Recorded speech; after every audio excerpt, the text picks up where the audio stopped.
and his sort of quiet, knowledgeable discourse that really captured the attention of our audience. And the video of it's on YouTube, and just it was a really, for most people there, it was a massively profound experience just listening to him silently while he told his story. It was really, really a great moment for QED. It's captivating. Nate is a great guy.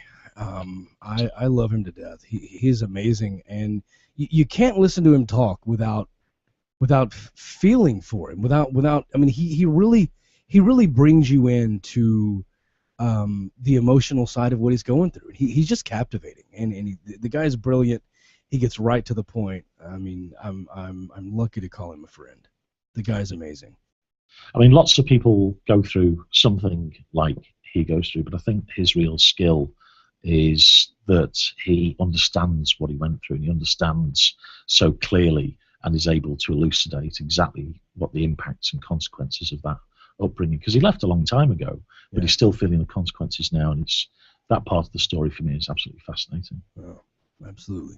Well, we're up to 25,700. Oh, right. So how much is that? $20 I've done now? Is it 20? Yeah, I was going only for 18, so I'll be happy if it's 20. I don't know. Brandy's asleep. Nobody's paying attention. What are you doing? How much was it when he started? We're trying to keep a running tally.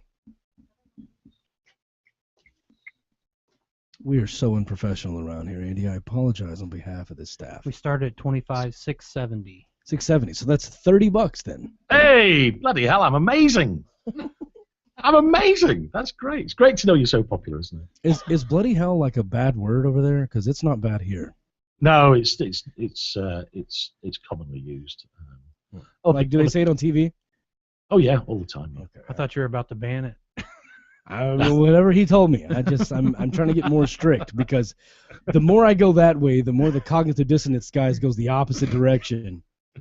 Are they in the studio with you? Is that No.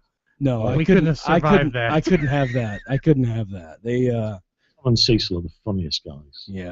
Yeah, for about 7 minutes, and then I want to shoot them both. I can't handle them. They're small doses. I can't do that. I love those guys. I spent a lot of time on their podcast, and I felt like I got to join the crew for a minute. I think that's why people love that show. You feel like you're right there with them, you know. So yeah.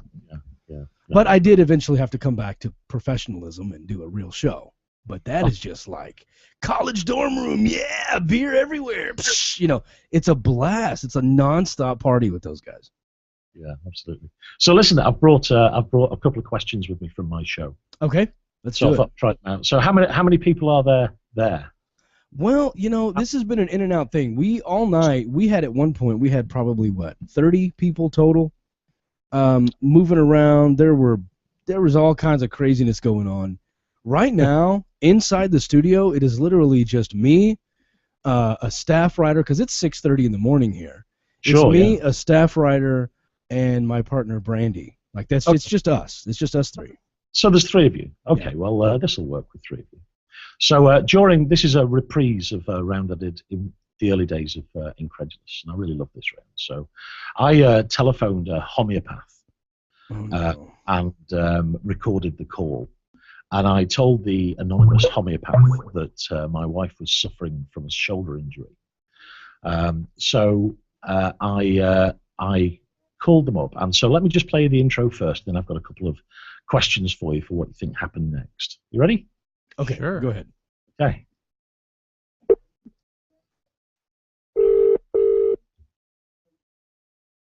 Hello. Oh, hi there. Is that the homeopathy thing? Oh, hi. My wife's, this is going to sound a bit strange, but my wife has got a shoulder injury, and she's had some physio, and she's had some acupuncture. Okay. But neither of them's really helped. I've got to be honest, I'm pretty skeptical about homeopathy, but I said I'd help her out by ringing around a few places. Is she in pain with it? Yeah, she is, yeah. It's like a repetitive strain injury thing, but it's not been diagnosed as that. But okay, it's a shoulder injury. Yeah, it's a shoulder into the top of her arm. Is there scar tissue? Oh, no. Okay. It might be possible to help. Okay, so the question is, what did she say next? Did she say it might be possible to help? Is that what she was about to say? She definitely says it might be possible to help. It's what comes after that I'm interested in, because she took a direction that was unexpected for a homeopath. I'm going to go with some kind of balm. Some kind of what? Balm, you know, like a cream. Like an icy hot type thing? Yeah, but it won't have any medicine, of course. Okay, okay. Anybody else? It might be possible to help. I'm going to go with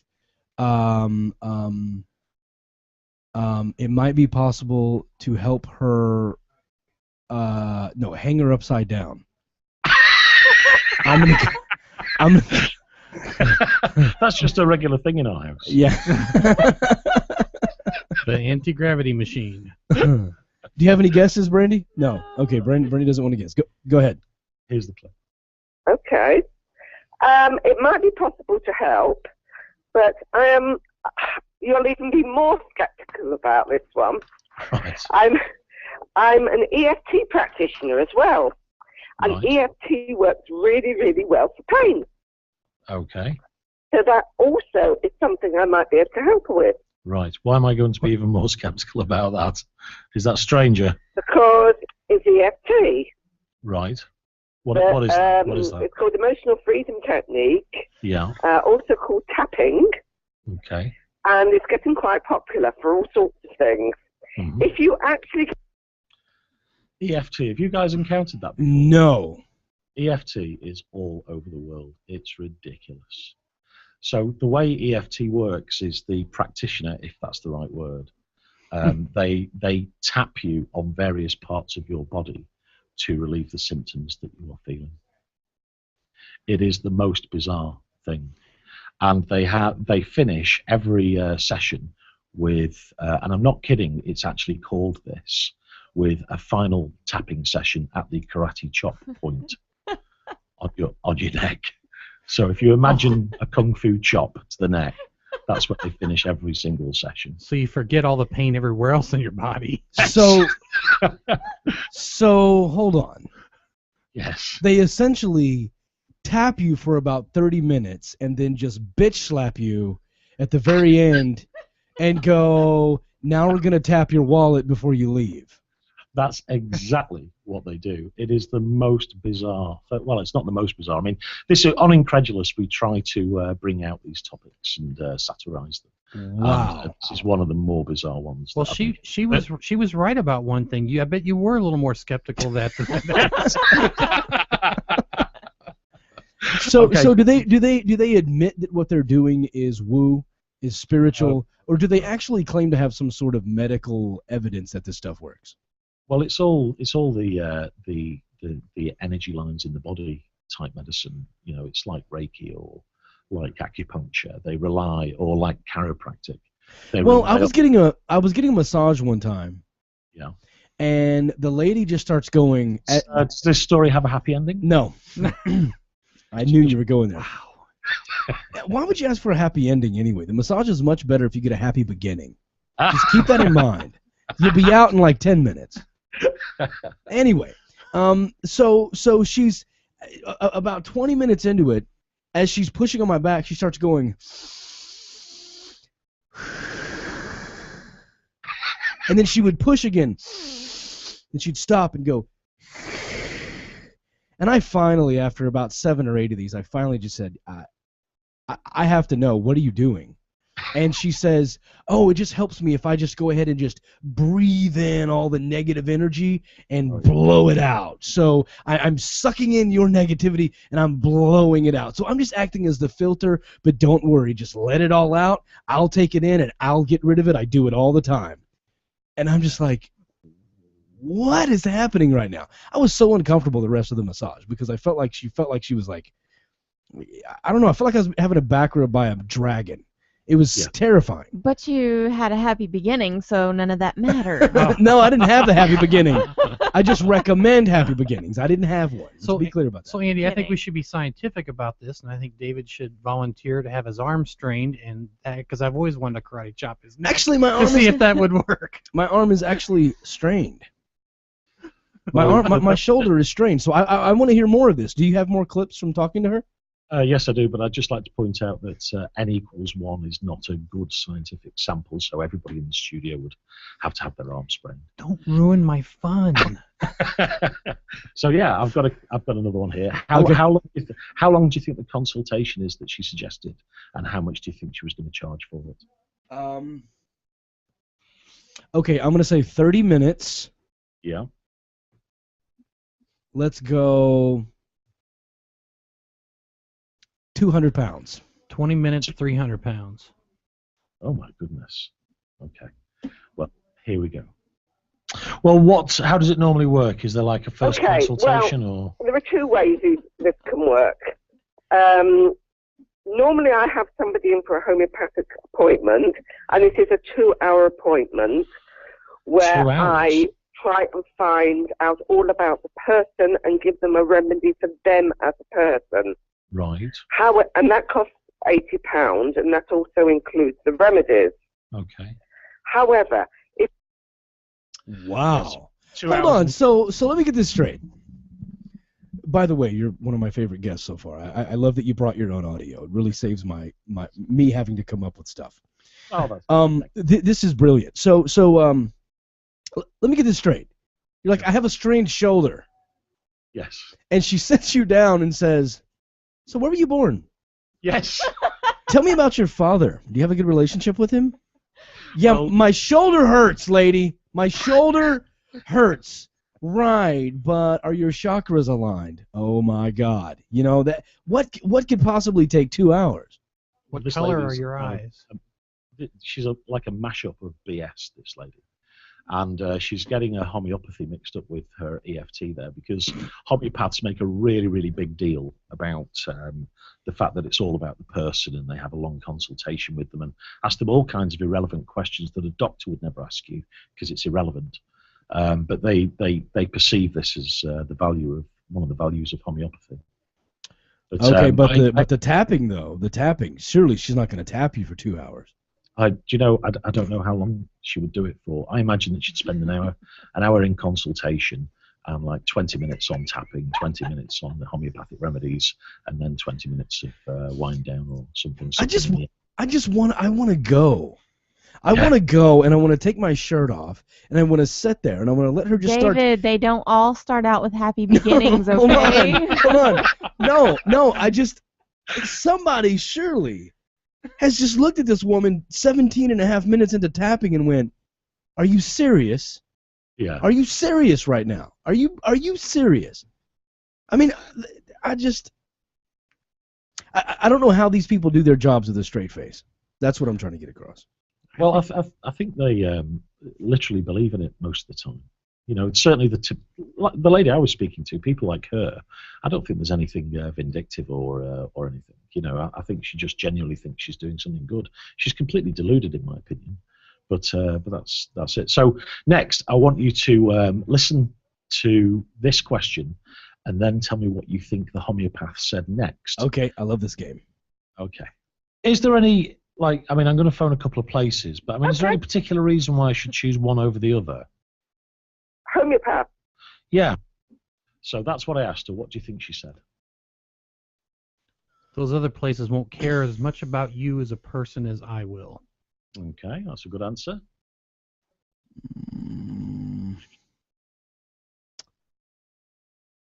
Whenever you're ready. And by the vibrations in your voice, I see we're already making a connection. Yeah, no, that's. I was thinking something along the lines of someone, they're not going to spend the time to get to really know you and make something customized for you. Yeah, that makes sense. And what you said was close to that, but that's what I'm going with. Okay, and does Brandy have a shot? No. Do you have a shot, Brandy? No. No shot for you. Shut up, Brandy.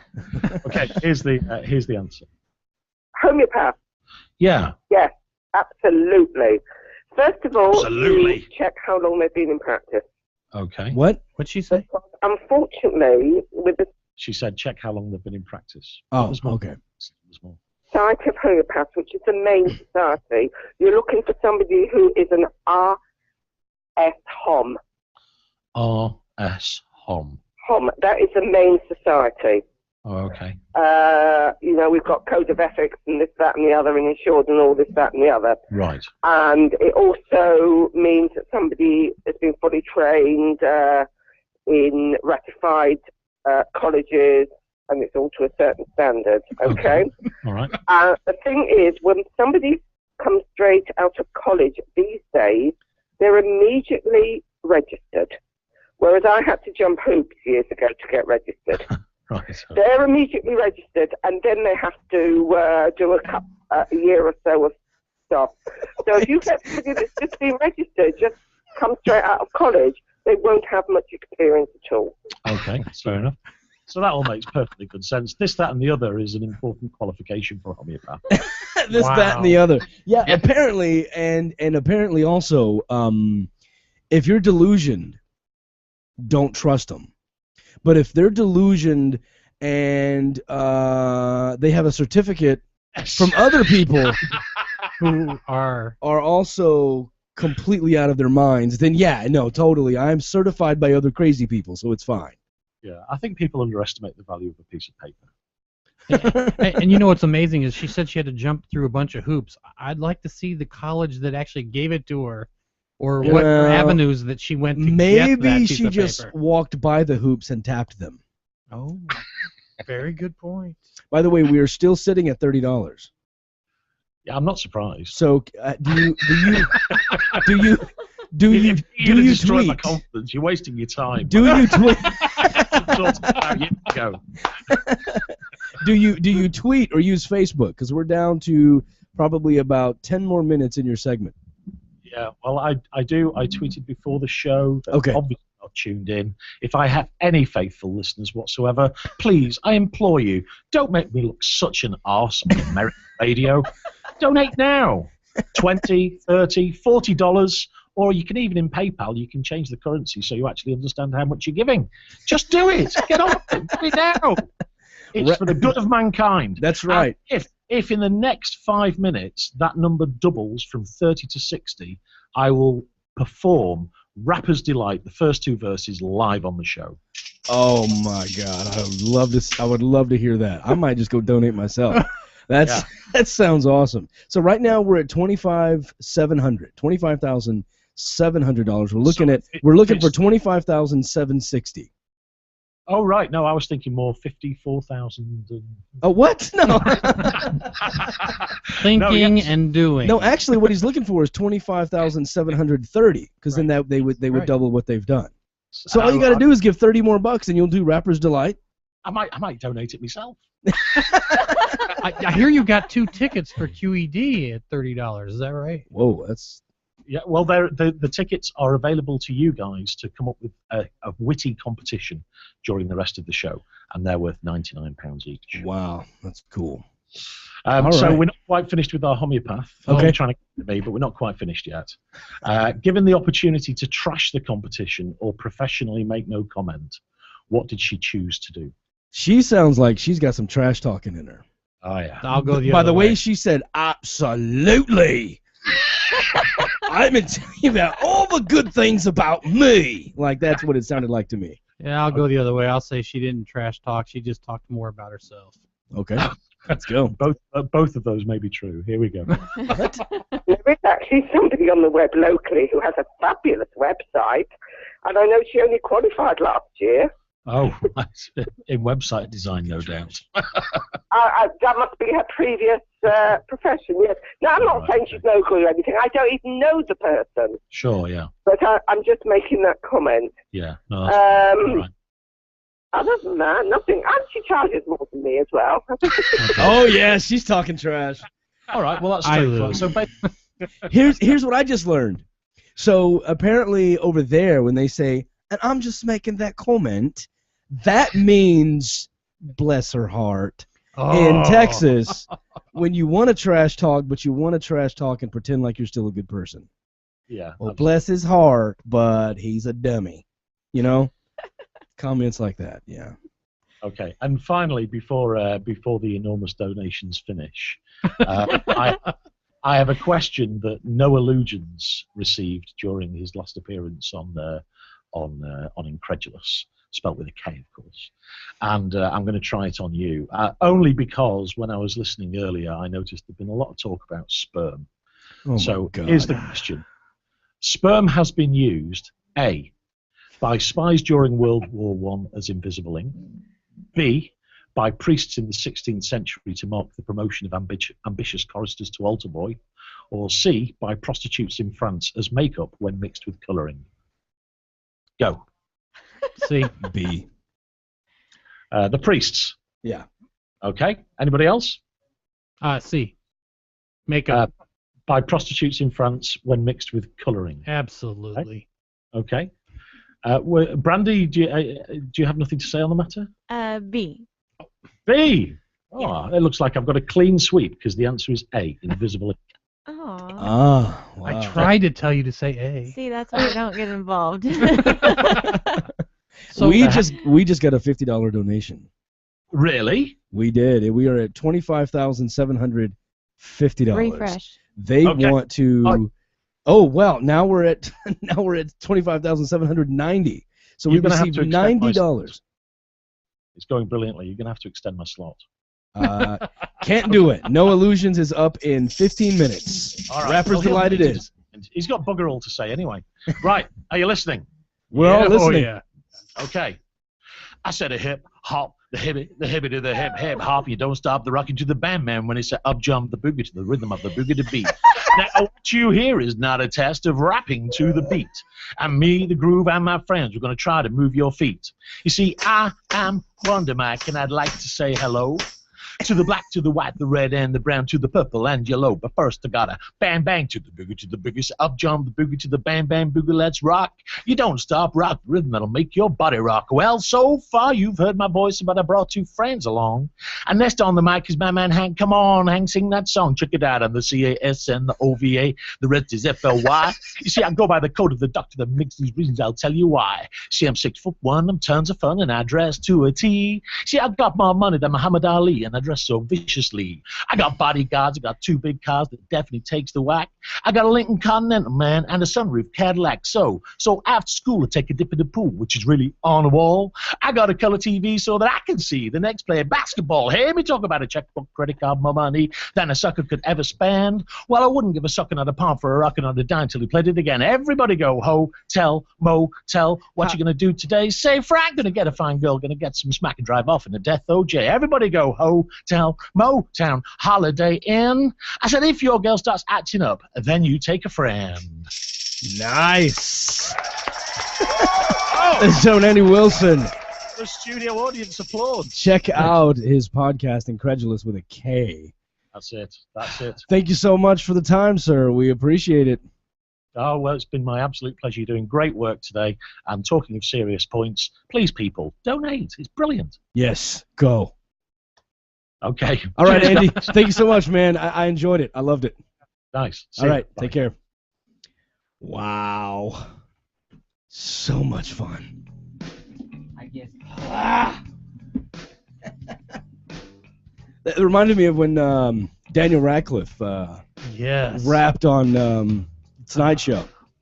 That was incredible. You know, Jimmy Fallon has Daniel Radcliffe. David Smalley has Andy Wilson, you know? Hey. He is good at what he does. Yep. There's a lot of talent out there in podcasts. You had to prove it to me. And now we're awake. 2 shows ago. Are we? Yeah, Yes. second string. Does awake involve tingling in the left arm and chest pains? I don't know. No Come here and let me more karate chop you, monsters see if we for can you. fix that. Oh, God. No more monsters. It's hot in here, too. Dude. A little bit. You're not hot? A little bit. I'm sweating.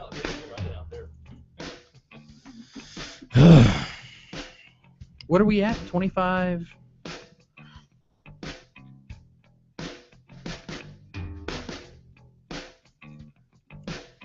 We're at $25,790 Wow. of our $30,000 goal.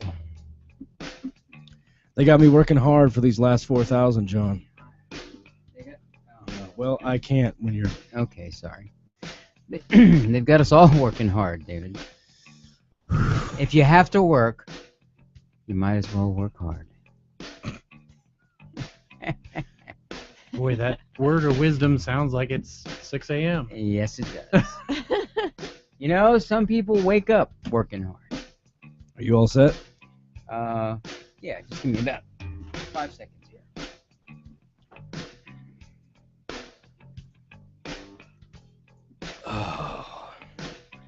Coming up next, No Illusions, the scathing atheist. Things are probably about to get crazy. I cannot wait. Let's go ahead and get updated with news from John Carr. This is your news for the fourth listener, brought to you by the Foundation Beyond Belief. Go to dogma8.com and help them help others. This hour, on Thursday's Faith and Freedom Radio broadcast, Matt Slaver and Matt Barber discuss the unrest in Ferguson, Missouri. That's all they talk about, which they predictably blamed on President Obama, and the separation of church and state. Barber asserted that the greatest solution for reconciliation is in the person of Jesus Christ, declaring that America must experience a revival in which people turn toward the founder of the universe and he who is responsible. I don't care what anybody says, for the founding of this great nation. Staver, the head of Liberty Counsel, declared that there would have been unrest in Ferguson regardless of what the grand jury decided because of the lack of state-sponsored religion. When we start booting God out of the schools and we boot him out of our communities and we have these silly lawsuits by Freedom from Religion Foundation and others who just want to erase God from the public square, there's consequences when we operate in an environment that is godless. Barber then replied that the lawlessness in Ferguson was entirely predictable and largely the fault of President Obama. When we have a president himself who engages in lawlessness, he sets a precedent. He sets an example for others to follow, Barber declared. He himself has been ruling as an imperial ruler, and so it really is frankly not that surprising to me that he would see these rabble-rousers en masse go and burn down these buildings and stuff in a lawless manner. If you have to burn down things, you might as well burn down stuff. Finally, Wisconsin Republican State Senator Glenn Grothman, who was recently elected to the U.S. House, appeared on Washington Watch Thursday to reiterate his pledge to weaken government efforts to help low-income families, which he has denounced as a bribe not to work that hard or a bribe not to marry someone with a full-time job. The Family Research Council's Tony Perkins, we've talked about him before, the host of the program, agreed with the growth man, claiming that liberals see big government entitlement programs as sacred institutions, while the soon-to-be congressman warned that if the government is doing all they can to destroy the nuclear family. Right now, we are in a crisis in this country as the old-fashioned American family seems to be on a decline, and there's no question that one of the reasons is that the federal government, and to a lesser degree some state governments, are encouraging this. Before linking government programs to out-of-wedlock births, in order to take advantage of the programs, you almost have to be in a single-parent situation. Grothman alleged that the government has now set up a, quote, bribe not to get married, which is ballooning the national debt and preventing America from being the great country we are. He added that the government's overgenerosity is creating a society in which you are encouraging people to, quote, raise children out of wedlock and encouraging not the lifestyle that listeners of this program would want. When is a government doing what it's supposed to be doing? Generosity. So this hour, Matt Staver and Matt Barber think we're all lawless because, you know, Obama. And Glenn Grothman wants to weaken the government, and he's a congressman because Obama. You may facepalm now. This has been used for the fourth listener, brought to you by the amazing people at Foundation Beyond Belief. You have 6 hours left to help them continue their work of helping others. Go to dogma8.com, click on Broadcastathon donations, and help them help other people. That's at dogma8.com. For Dogma Debate Radio, this is John Carr. This whole thing is all about Foundation Beyond Belief. They help people all around the world. Seriously. And now, you can too. Just go to dogma8.com and click that thingy that says Broadcastathon donations. Like right now. To get your comment or question on the air, you can always live tweet during the show at David C. Smalley or give us a call at 214-377-1166. The conversation continues on Facebook.com/Dogma Debate. Seek the truth and free your mind at dogmadebate.com. We are given one life, full of billions of small and large decisions. To be somebody, to change, to be kind, to give hope, to become a better person, and to leave a lasting impact on this planet. It is a decision to be made every single day while your heart is still beating. We've made our decision. Absence of clothing. Atheist and science-based apparel and merchandise, donating 50% of our profits to charity. Look good and feel good, without God. Check us out at absenceofclothing.com and find us on Facebook, Twitter, Instagram, Pinterest, and Tumblr. Use discount code DogmaDebate for 10% off your purchase. I'm Neil deGrasse Tyson, not only listening to Dogma Debate, I'm the guest. And that must make me at least the fourth listener. Grow your library and your vocabulary without ever looking up from your precious little smartphone. Visit atheistaudiobooks.com and start listening in minutes. Hi, this is Phil Ferguson with Polaris Financial Planning, the home of science-based investing. Over the years, Polaris has sponsored many secular events, things like Aposticon, Skepticon, Foundation Beyond Belief, and American Atheist Conventions. And of course, Polaris was the only corporate sponsor for the Reason Rally. And I am proud to now announce that we are a major sponsor and part owner of Dogma Debate and Atheist Audiobooks. Once a month, you will hear me on Dogma Debate, shining the light of skepticism on the investment industry.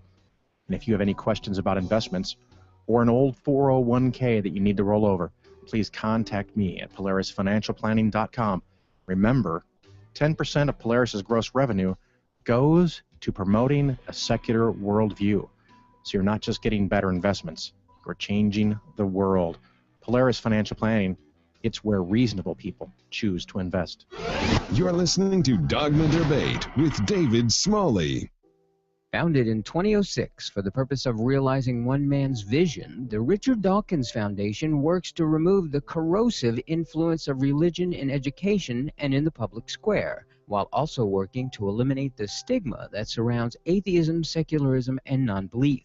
People should be free to express their non-belief without risking their jobs, businesses, relationships, and community standing, because continuing to allow attacks on science, climate change, medical advancements, and sex education has real-world consequences for billions of human beings beyond the discomfort of a few. Freedom for scientists, health and climate researchers, and ordinary human beings to work in understanding our universe and subscribing to an evidence-based world without the interference of religion is paramount if we are going to have a healthy future or else succumb to the darkness of ignorance and despair. The Richard Dawkins Foundation is committed to changing our culture, and you can help by joining, donating to, or volunteering for the Richard Dawkins Foundation at richarddawkins.net/donate, or you can sign up for their newsletter at richarddawkins.net/subscribe. Reason, Science, Progress. The Richard Dawkins Foundation at richarddawkins.net. You know what I'm really thinking? Back to the pants, back to the pants, back to the pants, back to the pants. Dingus. Dingus. Always back to the dingus. Dingus. Dingus. Always back to the dingus. What's in your pants? What's in your pants? Has something to do with what's in your pants. Back to the pants. Back to the pants. It always goes back to the pants. You have this little thing. What are you talking about? We all have little things. That's what you would think. That part makes me feel weird inside. Interesting. Back to the pants. Back to the pants. It always goes back to the pants. So, speaking of love, David C. Smalley, you're pretty, David, if I must say so myself. That's nice. Obviously, you're a girl. Rachel, women, shut up. Me and Angels are about to whoop your ass. Dingus. Dingus. Always back to the dingus. Dingus. Dingus. Always back to the dingus. What's in your pants? What's in your pants? Has something to do with what's in your pants. Back to the pants. Back to the pants. It always goes back to the pants. Jason, what the hell just happened? I have no idea. To keep our 3 listeners coming back, we must be doing something right. And if you're the 4th listener, we thank you for the support. Be sure to sign up at login.dogmadebate.com and take advantage of your 4th listener status.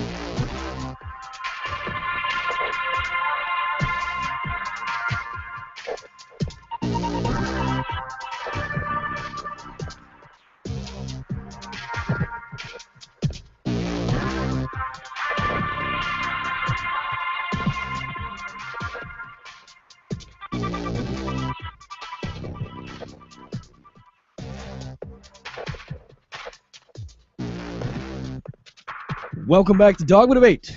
We're in hour... God dang it. Yeah, well, there you go. We're in hour 19. Hour number 19 of our 24-hour nonstop broadcastathon. You're listening to Dogma Debate, and the grand total right now, $25,840. We got 5 hours left, my friend. 5 hours. 5 hours to go. Yep. $25,840. So we need $4,200. A little less than 4,200. Where's my math guy? Oh, I'm sorry, 4,160. Yeah, $4,160. Yes. Okay. Well, that should be doable. It's Sunday, right? Math by monster. Math by monster. Is it Sunday now? It's been Sunday, I think, for the last 6 hours. Still dark 7 outside. hours. Not quite Sunday. Oh yeah. Okay. Fine.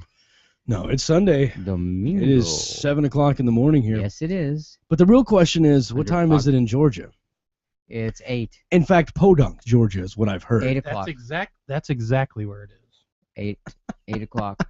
Well, I have the pleasure of introducing our next guest. I can't believe I've actually never even spoken with him before. I feel like I know him. I've heard about him as much as I've heard about the people that work for Dogma Debate. You've made an appearance on his show. I've been on the show via recording somehow, but I didn't have a lot to do with it. Donovan, I was Donovan's puppet. I mean, Donovan, he just made me talk. So anyway, I had the pleasure. That sounds painful. It's 7 o'clock in the morning. I haven't been to sleep yet. I had the pleasure of introducing No Illusions. You may know him from the Scathing Atheists. Woohoo! Yes. Oh, yeah. So fired up! I got the same amount of applause as Matt Dillahunty. That's right. No, we both clapped. No, I clapped. I didn't clap for Matt Dillahunty. That's true. Oh, I got more applause. Absolutely, absolutely. So welcome to Dogma Debate. You've never been on the show before. Now you're here. Welcome, sir. It's an honor to have you on. Thank you for joining us. It is everything that I thought it would be, man. I got to tell you. Now, I want to warn you in advance. I only got about 7.5 hours of sleep last night, so you guys might have to carry this hour for me. Kiss my enormous butt. Usually sleep in on Sundays. Man, you guys are killing it. 25,840. Wasn't this originally a $5,000 goal that you had? Yeah. Originally, but 5,000. That was boring. That was boring. Apparently, you underestimated yourselves. That's awesome. I was so inspired by Todd that I want to make a similar offer. So I want to offer septuplet to septuple or sextuple, whatever it is. No, sep. Is that 7 times? Yeah, 6. Well, no, I thought you were trying to trick me into another variable. So hold on, let me do the math. I am going to septuple the first $2 that's donated during my hour. Excellent. That goes talking to Todd so it's like $14 for a total of 16. Well, let me tell you something. So you're gonna sextuple the first $2. Mm-hmm. So you're gonna turn that into $12. Yes, I am. Well, wait, it's a $10 thing on your donation page, isn't it? Yeah, $10 minimum. Okay. Well, I'm gonna septuple the first $1.81 or whatever that works out. Okay. Excellent. Okay. Well, I've got to tell you about something else. I got an email several days ago, over a week ago actually, from a listener named Brad. And Brad said, "Hey man, I want to do a match on your show." He said, "I want to match up to $500 as a donation during the broadcastathon." He said, "Any particular time you would like me to donate it?" And I said, "You know what? You go look at the schedule and you tell me who you want to support." He took one look at the schedule and said, "I want to support the Scathing Atheist." Go, Brad. That's right. So Brad Awesome. is the man, and he's matching up to $500 during this segment. So if everything that you donate, Brad's going to be matching it, and up to $500. And Noah here is gonna sextuple the first $2. So right. And if we don't actually get that $500 out of Brad, it's pretty much your fault. For whatever. Right. So the pressure is on. Well, I've been tweeting like crazy to the listeners, and I've got a couple of tweets like scheduled to drop during this hour. So very cool. We should be able to take full advantage of Brad there, I hope. Very cool. Well, we're already up $50. Yeah. Awesome. We've already jumped $50. So this pretty much. I pretty much already caught up with Andy, huh? Pretty much. Almost. I think he got 90. Andy did I gotta be honest, 170. Andy did 170. Andy did 170. Yeah. Oh, all right. So that 50 becomes 100 because of Brad, right? And $10.82 more. Yes, exactly. And No. What were you gonna say when you first saw the schedule? I was so nervous when I saw that I was coming in on after Andy because the Brit sounds so sophisticated and everything, and then he started rapping, so I have nothing to worry about. Oh, you're gonna rap for us, are you, Noah? Oh no. You do sing. You play music instruments. I mean, you do your own music. You get your, Yeah, I am way too white to rap, though. I discovered I actually tried to write a rap once for the show, and I realized that I'm just way too white for that. So no naughty words, huh? Yeah, we tend to steer away from that. Most people that listen to Dogma Debate say, they enjoy that it's a family-friendly program, and sometimes, look, the content will we push the edge of what we would do on, say, AM or FM talk radio. So we push the edge. We make adult references that kids wouldn't get, but yeah, we don't just come out and drop F-bombs. We're not. I mean, we have class. We're not cognitive dissonance. We make I understand. Well, yes, I was going to say they did good for them though. For Tom and Cecil, that was really good. Yeah, it was. Only like 2 F-bombs in the whole hour, wasn't it? Something like that. I think so. Yeah. I think we're up to 8 for the whole thing so far. Oh, right on. I'll try to keep you at 8. That'll be much appreciated. We do anatomical. I'm going to do my best, but we are going to be talking about religion, right? So. Oh yeah. This is true. Oh, it's hard to do without the profanities, but that's okay. I can do it. So I hear that you have a very fast-paced, just no holds, balls to the wall, immediately, just perfect podcast. How do you pull that off? Well, perfect is a pretty high standard. I appreciate whoever said that. The honest truth is, I for some reason we've chosen to do this podcast in the most laborious way humanly possible. Everything is written out, rewritten, recorded, re-recorded. We put an insane amount of effort into a very short period. But I think part of it is, I think you will have put out more content during this broadcast than we did in our first year that we were on the air, so that helps. Man, but see, that's the thing. When you go back and you cut and you chop and you edit, that's what I've been talking about this whole thing. I enjoy doing a live broadcast, and so many podcasters will be like, I'm not on that level, man. I don't want to spend. I mean, I'm not going to trust myself to go out there and do that. I'm going to be safe and edit. Guys, you are making so much more work for yourself. Just accept your mistakes and spit it out there. I don't. It's incredible to me how many hours these guys spend editing. It's insane. Yeah, no, the post production is probably good 8-9 hours of the week for me. So. And how much is it to write? That varies a lot based on what we do. We do a segment called the Holy Babble, where we're breaking down each book of the Bible one at a time. And for those, I've written a poem for every book of the Bible. So when I've got like a poem or a song or something like that, I've got to write. Obviously those take hours and hours and hours to write. But I'd say on the average, I'm investing probably about 25-30 hours a week writing, and then my co-host probably a similar amount. Your version is kind of like Exodus for the rest of us. Yeah, exactly. That's what I'm trying for anyway. That's a great rhyme, by the way. All right. Well, thanks. I think that's 7 minutes. I was pretty high energy. I'm done. 26,015 already. We just crossed over 26,000. Fantastic job. Wonderful. Awesome. Yeah, are you gonna dance for us yet? Noah, you haven't done anything yet. What is this? Free money? I was gonna say I have been dancing on and off since we've been on. I don't know. I'm trying to keep it muted when I'm getting into the river dance and tap dance portions and whatnot. Go Flanagan, go. So, what is your favorite thing about podcasting?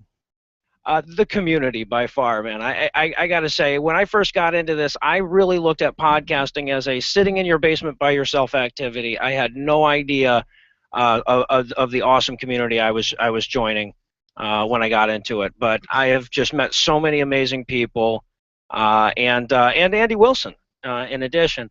And Adam Reeks, so amazing people, Andy Wilson and Adam Reeks. But it's become such a big part of my life. The listeners, the support that you get from them, not just financially, but just emotionally, the lift that they give you is amazing. It's something that I don't think I could live without, and I'm surprised that I made it 38 years living without it going into this. So. Congratulations. Well, that's amazing. Yeah, that's one thing it's constantly rewarding. That's what we've been talking about, is just, you travel across the country and you shake the hand of someone that you've never met. They look in your eyes and say, "You've changed my life."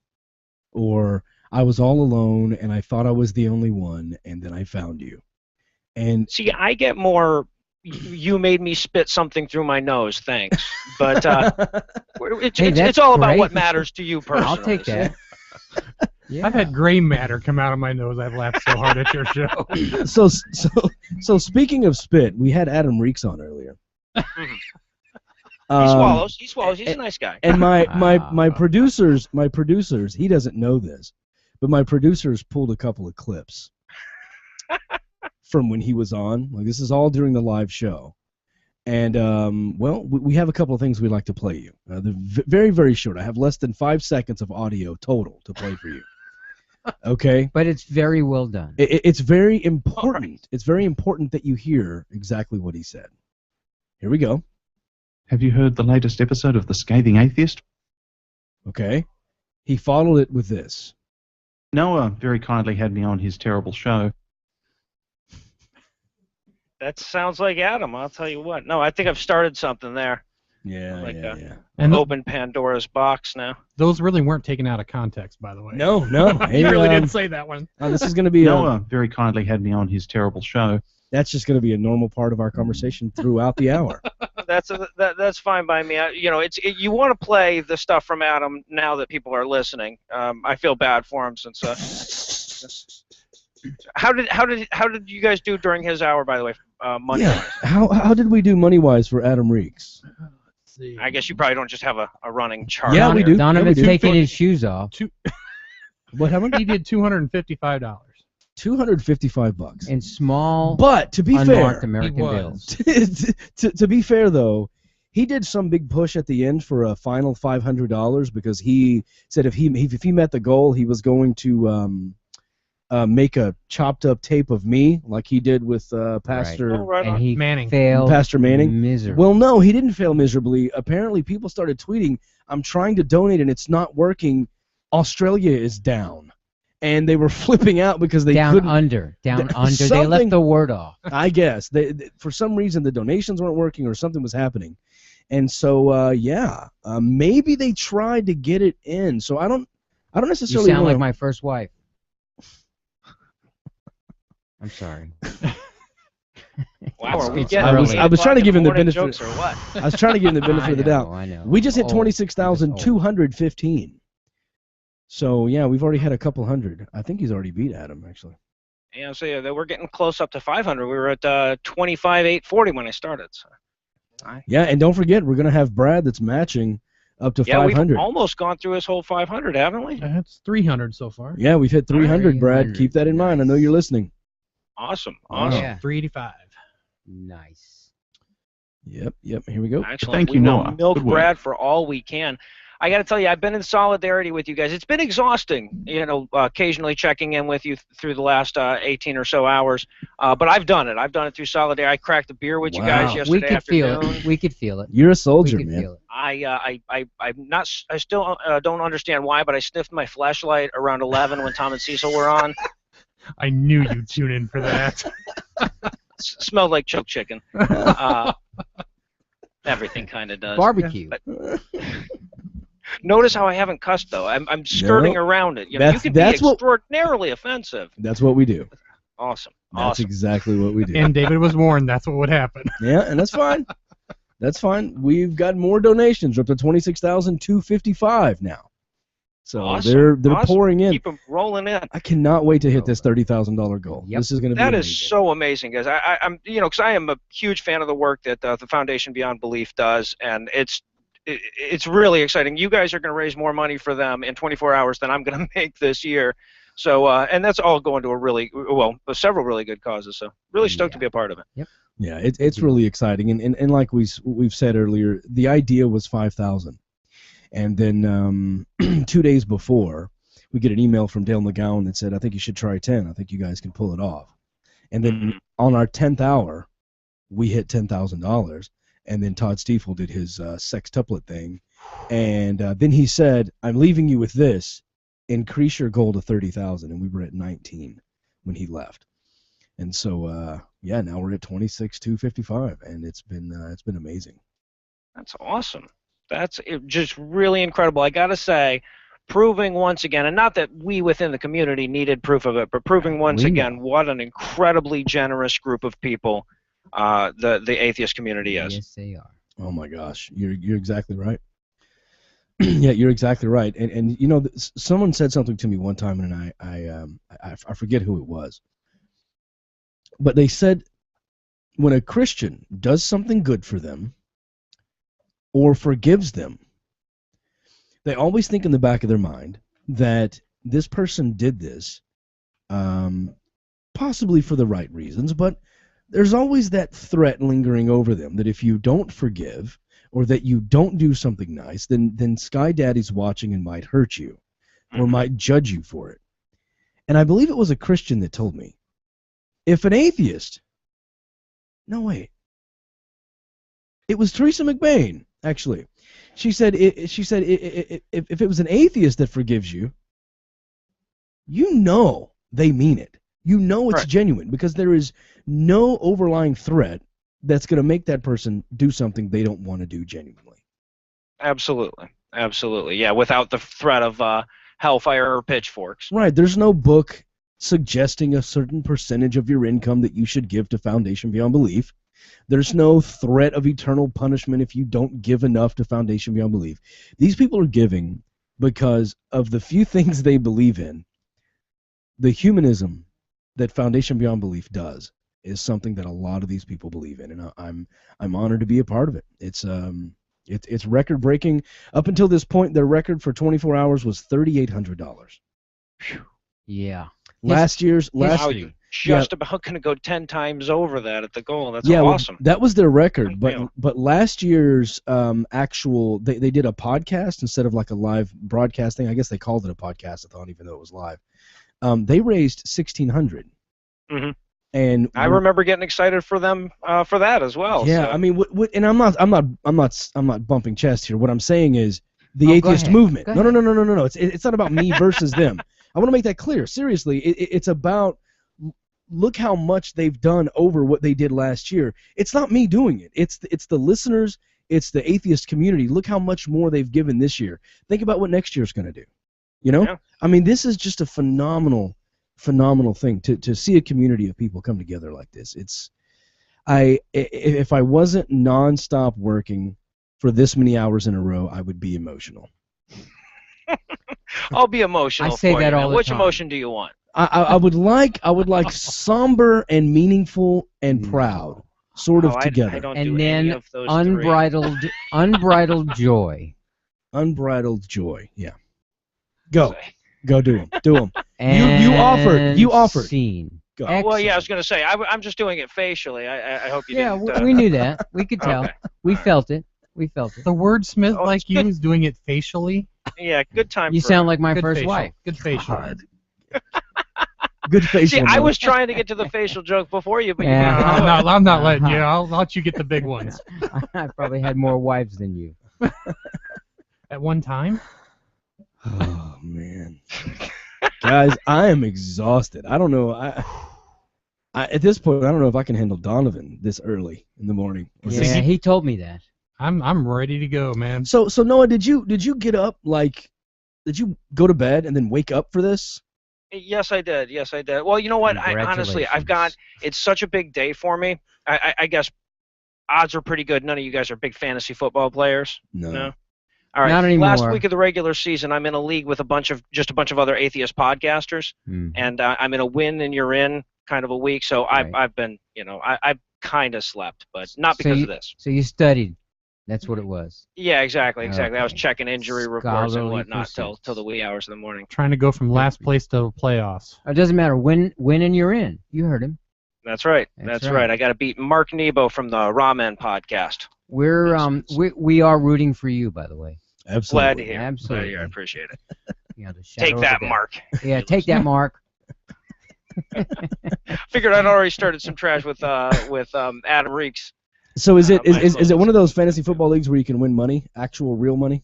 No, we're just we're all about pride on ours. Mostly because we're all atheist podcasters. None of us have any money. Oh, well, that's understood. Wow. 26,305. So do you? Oh, 26,305. Wow, that's awesome. 26,305. That puts us $35 away from taking all of Brad's money. Is that correct? That's correct. Awesome. Yes. Wow, you do math fast in your head. Yes. There's no way I would have been able to do that. I haven't been up atheist 18 hours podcasting or broadcasting rather. It was atheist math. It's math. You just what? It's atheist. Yeah, and these are math. atheist mics, by the yeah, way. These yeah. are atheist microphones. That's around right. That's right. It's like Common Core. Oh, I think I have You an know, atheist it's- scratch. Will you help me? I heard a bizarre. Speaking of atheist math, I heard the most bizarre apologetic the other day. I was listening to a debate that Reasonable Doubts put together, and this guy was. You've probably heard this one, David. We were talking about offering as evidence for God the fact that the universe can be described mathematically. Like, what are the odds that God would make a universe that could be described mathematically? If you can figure out the odds, then obviously it can be described mathematically. Like I'm trying to envision in my mind what something that couldn't be described mathematically would even be like, and this is being offered. This is, I guess, cutting edge apologetics. Now? Love. Can you describe love mathematically? See? I don't think I can describe love in any way. My wife is roaming around here somewhere, so she'd over here. Give Lucinda a kiss for us. Will do. Wow. Will do. Not and for Heath. me. You got to give Heath one too. Okay, where would you like to kiss for Heath? Really? Did you have to ask? Donovan will shave his back. He said so. Oh, I'm in. This show is just going to get more and more weird as the hours go on. It's just going downhill. We are 1 minute and 30 seconds away from 1,100 minutes on the air. Someone said that you wanted to do some sort of Bible trivia. Is that still a thing? Oh, it's something I was kind of hoping to set up and didn't have a chance to see. I actually just finished yesterday reading the Old Testament. Oh, congrats! You finished very that well. Yes, I did. I read ahead. I was supposed to wait for another couple of weeks to knock out those last 4 books, but I wanted to have it done by the time I got on here. And I was going to do some. Yeah, I was going to put something together, but I got so busy sniffing my flashlight and sleeping that I was not able to do that. So are you going to do? Are you going to do the Purgatory Testament next, or is there one in between? Well, that I've got a bunch of apocrypha in mine, and I'm trying to figure out whether I should do anything with that or not. It's pretty. Actually, it's pretty good. Like I don't know if you've ever read any of the apocrypha stuff, but it's way better than the stuff that made it in. Oh well, of course. Sure, all the Gnostic stuff. Yeah. It's funny. The deleted scenes. That's where the best stuff in the Bible always. is. Your fans would kill you if you didn't finish the New Testament. It's the bloopers, right? It's the bloopers. It's the stuff they cut out. Exactly. Yep. Yeah. Do you ever have Christian guests on your show, or is it strictly atheist entertainment? No, look, I'm glad. Am I the only idiot that does that? Am I the only one that just wants to have Christians you're just the on? only person who doesn't listen to his show. You're the glutton for punishment there.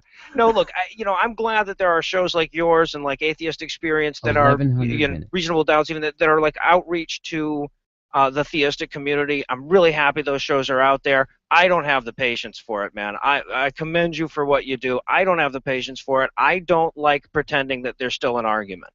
I mean, I know there is for a lot of people, and I'm glad that there are people there that are willing to engage them in their argument, but me personally, I can't even pretend like there's still a debate on this God thing. Somebody has to say, go into the light. Go into the light. Yeah. And like I said, I'm just too much of a, well, you said you can say ass, but you can't say it in conjunction with whole. Right. But if I could, I'd be able to describe what kind of person I am. Too much so to be an outreach kind of atheist. Have you ever worked in customer service? Yes, I have. Okay, so I used to manage a help desk in IT, and Brandy just brought waffles and eggs and bacon to John. So she clearly likes you more than she likes me. I'll take this. You guys can work out the other part of that later, but thank you very much. So I used to manage a help desk, and it's kind of customer service, but it's also IT, right? And I remember trying to sit down and talk with one of my people on the help desk, in which he was saying, but I fixed her problem and she was still bitching. And I said, well, what was she saying to you? She was still bitching, she still wasn't happy, but the problem was solved. And I said, no, your problem was solved. She clearly still had a problem. And we could not have the same conversation because I kept trying to tell him, if she perceives a problem, whether a problem exists or not, there is a problem for you to address, which is her perception. Yeah, absolutely. And so that's kind of how I approach it. Even though I do not believe there is an argument to have, I do not believe there are two equal sides that deserve equal time and consideration, the fact that they perceive that there is an argument to have, that's the issue I'm addressing. So when I'm talking to them, I'm not having the God debate. What I'm talking to them about is, why do you think this is an issue? Why do you think there's still an argument? Why do you think that what you have is actually considered evidence? So it's kind of resolving a problem that doesn't exist, but it's a perceived problem, just like you would handle in customer service. If the customer's not happy, whether you've done everything you're supposed to do or not, there's still something for you to resolve. The ticket cannot be closed. And I just won't close the ticket on these people. So well said. That's a great analogy. It's also why I don't work at a help desk.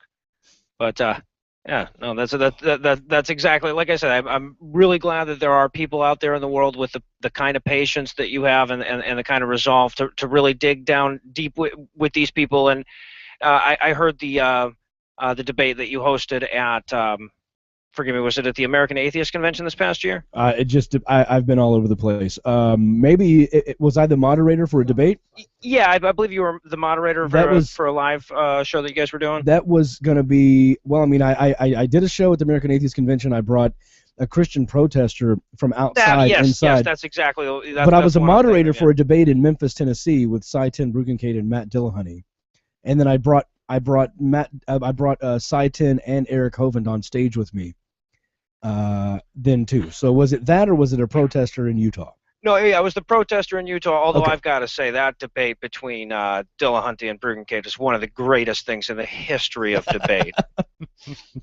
I could just watch that on a permanent loop, I think. Let me tell you, one of my favorite 10 minutes in radio is after the debate. I brought Hovind and Cy Ten up on stage. We have a show. We talked to them for almost an hour. Eric won't stay off his damn phone. He's flipping through Facebook. The last 10 minutes, we start talking about the properties of God, and I've said for a long time, you sit down with any two Christians and ask enough questions, you'll find out they don't worship the same God. Mm-hmm. And we're going through this whole concept, and right in the last 10 minutes, we discover Cy Ten believes in predestination. Eric Hovind's looking at him like, shut up, shut up, shut up, shut up, shut up. And I'm like, oh, this is beautiful. Eric's like fidgeting with his phone and like looking around like, please don't talk to me. So immediately that's the guy I call on. And I'm like, hey, so how do you feel about this predestination? I believe God knows what's going to happen. So he was trying to somehow hitch his wagon to Cy without agreeing with him. Right. And it started to break down. I had them admit live on air that they don't even worship the same God, yet they are right here trying to act like they're both battling for Christianity. That was one of my favorite things ever on radio. I absolutely loved that. But yeah, you're right. The debate where Cy Ten sat there and played clips of Matt Dillahunty, that was brilliant. Yeah. No, I don't know what he was hoping to accomplish there. Maybe he believes that if you just say Jesus in front of an audience of atheists enough, you'll convert two of them or something. But yeah, that was quite something. And I was still coming off of that. You know, I'm all for atheist debate, but when atheists debate creationists, that just kind of annoys me. You know, I just feel like they're lending legitimacy to something that just really should not have any legitimacy lent to it. And also, I don't think debate is a good venue for that particular question because it is such a complex question and it relies on so much science, or so much of the evidence relies on the science that the average person is not going to necessarily understand. So I was still sort of coming off of that, the low from that Ken Ham, Bill Nye debate. I really needed the Bruggen-Kate debate. I really needed to watch that guy get wiped up. Hey Noah, just because there's probably a lot of people who haven't heard you yet, could you tell us what you needed for evidence for there to be a God?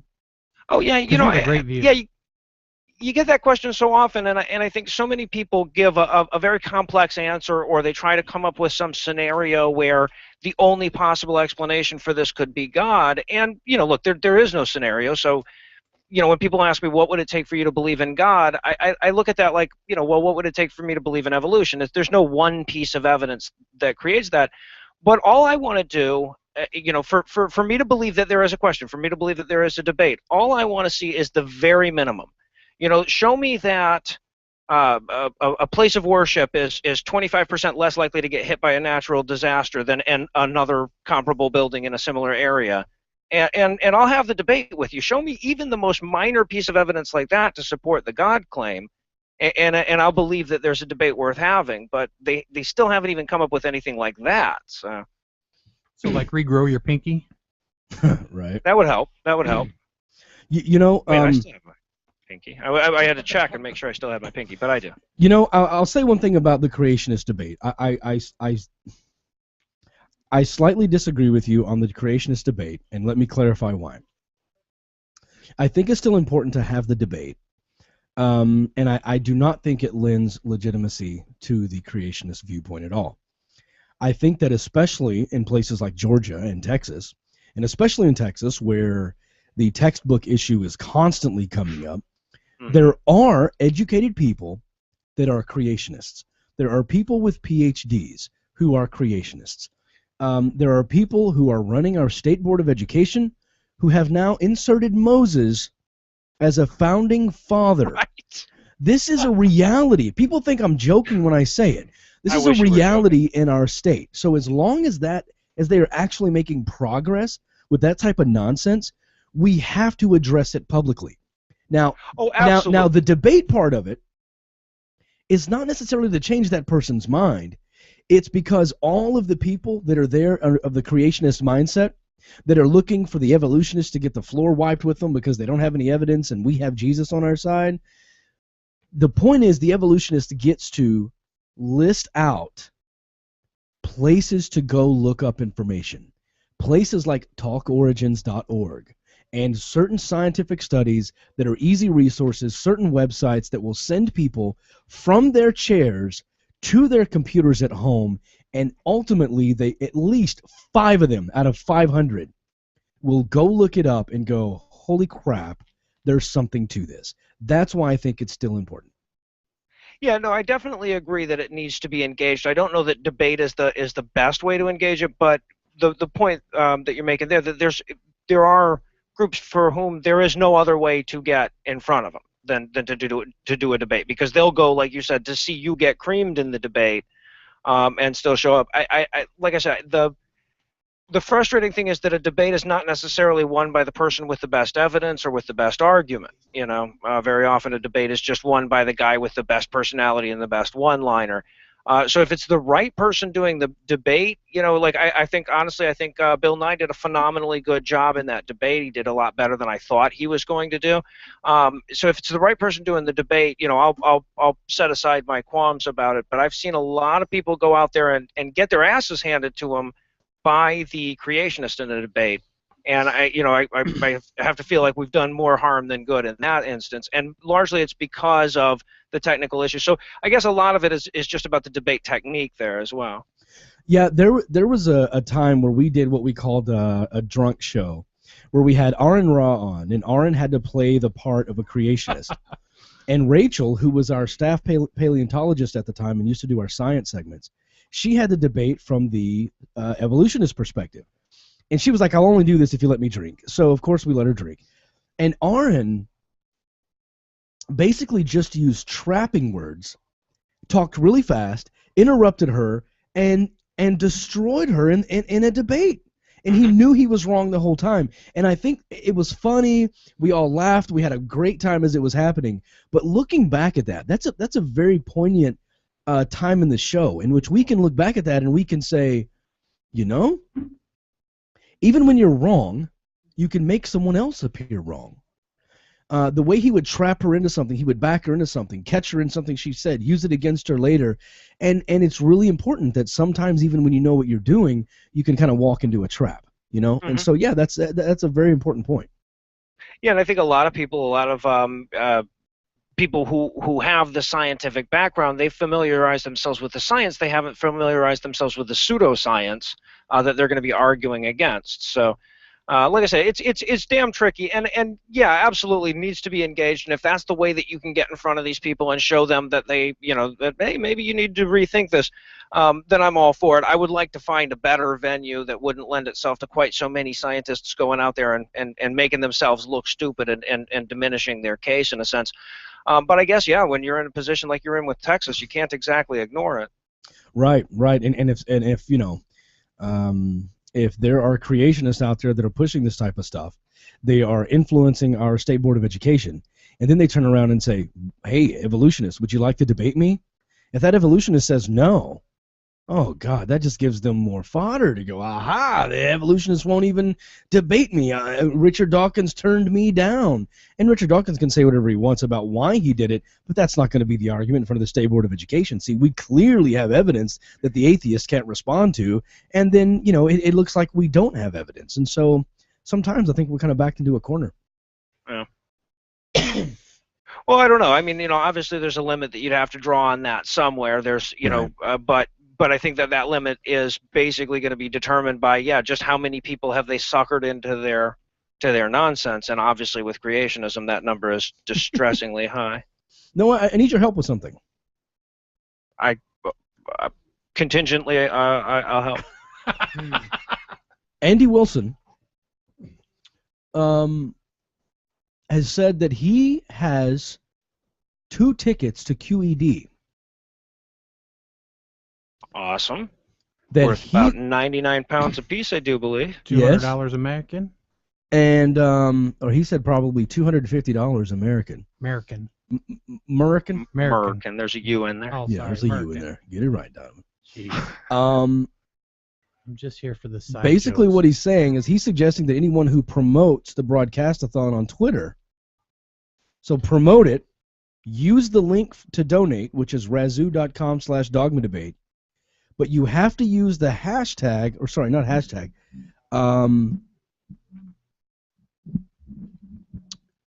the handle mentioned the Twitter handle incredulous.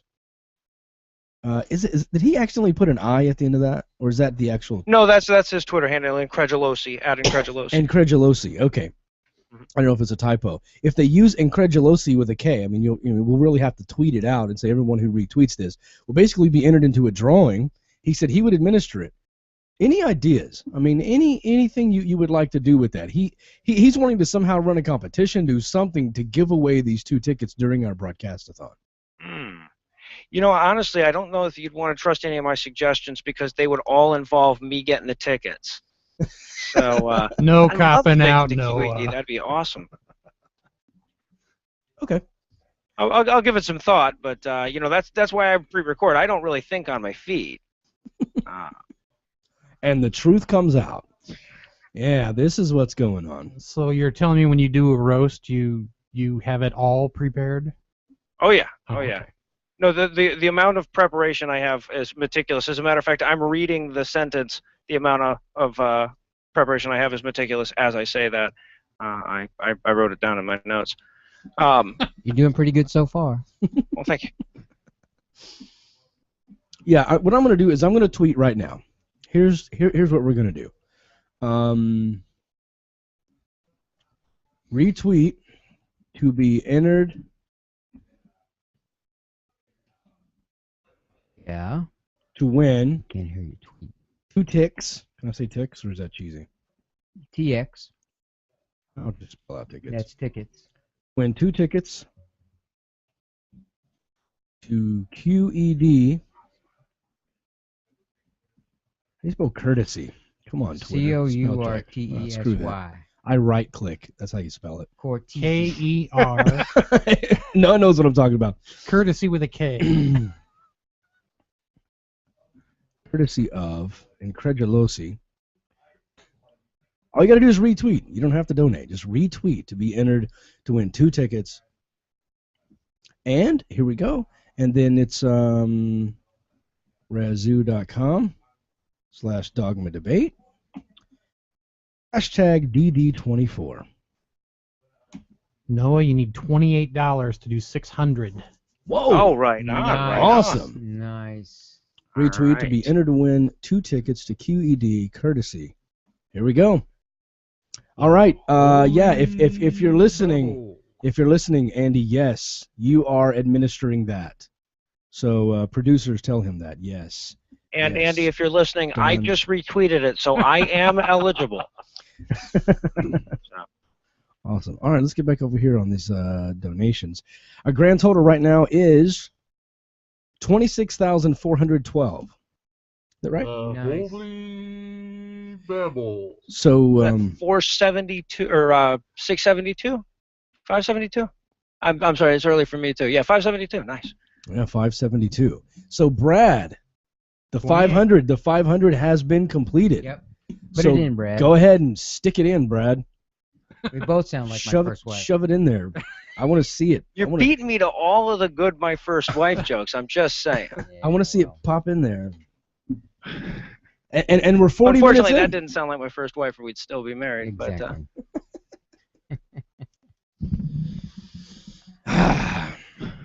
So where do you see it going from here? Is there ever going to be a time where you look up and say, you know what, this podcast is no longer necessary? Wouldn't that be nice? No, I don't. I mean, maybe, you know, I'm not something that I would live to see, or that you would live to see. I wouldn't think. You think you think you're gonna live to 90? Well, no, I smoke, so I doubt I'm gonna make it past about 47, to be honest with you. But yeah, then you don't have a shot. I'm just yeah, saying. exactly. Okay. No, all right, never mind. You know, I think I hate to say this, but I think that as we tamp down on all the religious nonsense, we'll just need to focus more and more on the other aspects of skepticism. You know, focus more and more on the homeopaths and the woo merchants and the snake oil salesmen. Absolutely. So you know, but I think all of the things that we'll have learned in our battle with religion will come in handy there. You know, I think we're making a difference, but I seriously, you know, I can't imagine in my lifetime that we won't still need an atheist community pushing back actively against the Texas school board. You know, the scary part about that is I've kind of been more optimistic that, you know, maybe in the next 50 to 60 years this is not going to be an issue. Like you've said before, 10-year-olds. He'll be dead. Yes, 60 years from God, John. Lack of sleep. Or maybe he just really meant it. The filter comes off at a certain point. Well, he'll be dead. Okay. Yeah. And you'll be, what, 173? Me? Oh, people won't even remember that I'm dead. Wow. He'll be on their list. Is he dead or still alive? No. I'll be dead. I mean, somebody might still have you upstairs waiting. Anybody for God who to knows resurrect me, anybody who knows I existed will be dead. You'll be dead so long you'll be Mormon. No, I will be an entry on Ancestry.com. Noah said you'll be packed upstairs waiting for someone to come resurrect. That's nasty. Wow. I will keep you forever, John. Yeah, well. I was going to say, is it too early in the morning for the crazy Canadian lady jokes, or? No, we handled that earlier. Absolutely. And it's not morning to us. I mean, yeah, we're having breakfast, but I don't even. Right. It's just really, really late at night, I guess. Yeah, kind of. Yeah. So how does Heath like podunk? Yeah, he's adjusting to it, I guess. Does he have trouble hailing cabs? I could just see him outside all day long. I haven't seen a cab in like 26 hours. Coming from New York. I saw this really depressing video a friend of mine posted the other day of a bunch of people doing parkour. I used to do a lot of that when I lived in New York. And parkour in South Georgia is just jogging. Right, exactly. Nothing exciting at all about it. So I got to really miss in the city. I think more than anything, though, he misses the food. Oh, you know, I mean, you can get sushi here, but you have to just basically go catch it and start chewing on it. Right. You can't get it delivered at 3 a.m. like you can in Manhattan. It's called bait in Georgia. And of course, Spider-Man exactly. can't be a superhero in the rural area, right? Because he's got nothing to attach his webs to and fly through. Yeah, Spider-Man will be pretty much useless in this area. I never thought of that. He would just be basically standing around on the water tower or something, you know, keeping an eye out for muggers. That's why Spider-Man Calling police. Yeah, Spider-Man is a bit of a you know, sort of urban legend. Right. And that's it. Yeah. 26. 487. Good job. Nice. Awesome. At this pace, you guys might have to increase that goal again to like 31. No, stop it. Stop it. Stop right now. Don't. We only have to do an extra 4 hours of live. Let's not. I knew they weren't going to like that one. Say, yeah, they did a 24-hour broadcast last year. Come on, guys, you got to up the ante. Right. Lame. You know what I screamed out during a break? One day. Hey, we hit our goal at 10 hours. I was like, why didn't we make this a 12-hour broadcastathon? We would all be sleeping and still happy as hell, you know? No, but this has been it's been phenomenal, man. I mean, it's amazing. You know, we can't be too cheesy and just talk about our feelings all night, but so much feels from all the donors. It's just been we have feels. It's been amazing. Yeah. Awesome. The English language is starting to fall apart. I cannot wait until the Hammett Meta interview because you guys are just going to be like, you know, just throwing 3 words out there and hoping that he can just figure out the conjunctions and whatnot himself. Should be a lot of fun. So, Hammett, talk atheist. Yeah, exactly. You know, I tried to sell my soul on eBay, and they took it down. Yeah, they don't let you do stuff like that anymore. I mean, I guess he ruined it for everyone. Well, I mean, I tried like when he tried. Oh, really? Long time ago. Yeah. I only wanted $8 for it. $8? Well, I mean, there's nothing there. Yeah, I was going to say. I was going to sell it like 10, 15 times. Price for a soul, I guess. Oh, you're going to sell it 10, 15 times? Yeah, why not? Send people a certifichet? There's nothing there. Right. A certificate of authenticity? Absolutely. You get 12 of them for $8. That's right. My immortal soul. There's some eBay soul eater out there just collecting those $10 and $12. They can have it. Honey, I bought 7 more today. These losers. Heck with the bone collector and the soul collector. I've got Satan whooped. And what you don't know is he's buying them wholesale and he's going to retail them to Christians. You know, I make my money on volume. Volume. That's how you do it. No, what you do is you go buy the souls. You go get the souls of the dead people and then sell those to the Mormons. Oh, there you go. There you go. That's just too damn that has got to be easier than broadcasting for 24 hours. Why did you just now think of that? A soul-a-thon. Hey, I've got to tell you, that tweet that I just sent out already has 15 retweets. Nice. It says retweet to be entered to win 2 tickets to QED courtesy of Incredulosity. Yeah, that's this. Yeah, I'm going to be awesome. That was a good idea. That was a great idea, and it was all Andy's idea. So thank you, Andy. That's amazing. We needed his help. And I hope you're Andy, nice to if him. You're listening, thanks, Opie. You live long enough, eventually you have a good idea. So. Wow. Thanks, Floyd the Barber. Well, look, we have... Huh? I don't get it. I know. Andy Griffith. Aw. Did you whistle with me, Noah? Very good. Yeah, I know that. Floyd the Barber. Man. Floyd the Barber. I thanked Barney. I didn't hear Aunt B. I know Aunt B. Opie and Floyd the Barber. I like that show, actually. There you go. Barney kept the bullet in his pocket. He sure did. He was bless his heart. Don Knotts. Excellent. I almost said Rickles. Very good. Yeah, Knotts. Yeah, I still think of him as the replacement guy in Three's Company more than the. Well, that's right. He was there too. Yeah. I watched that too.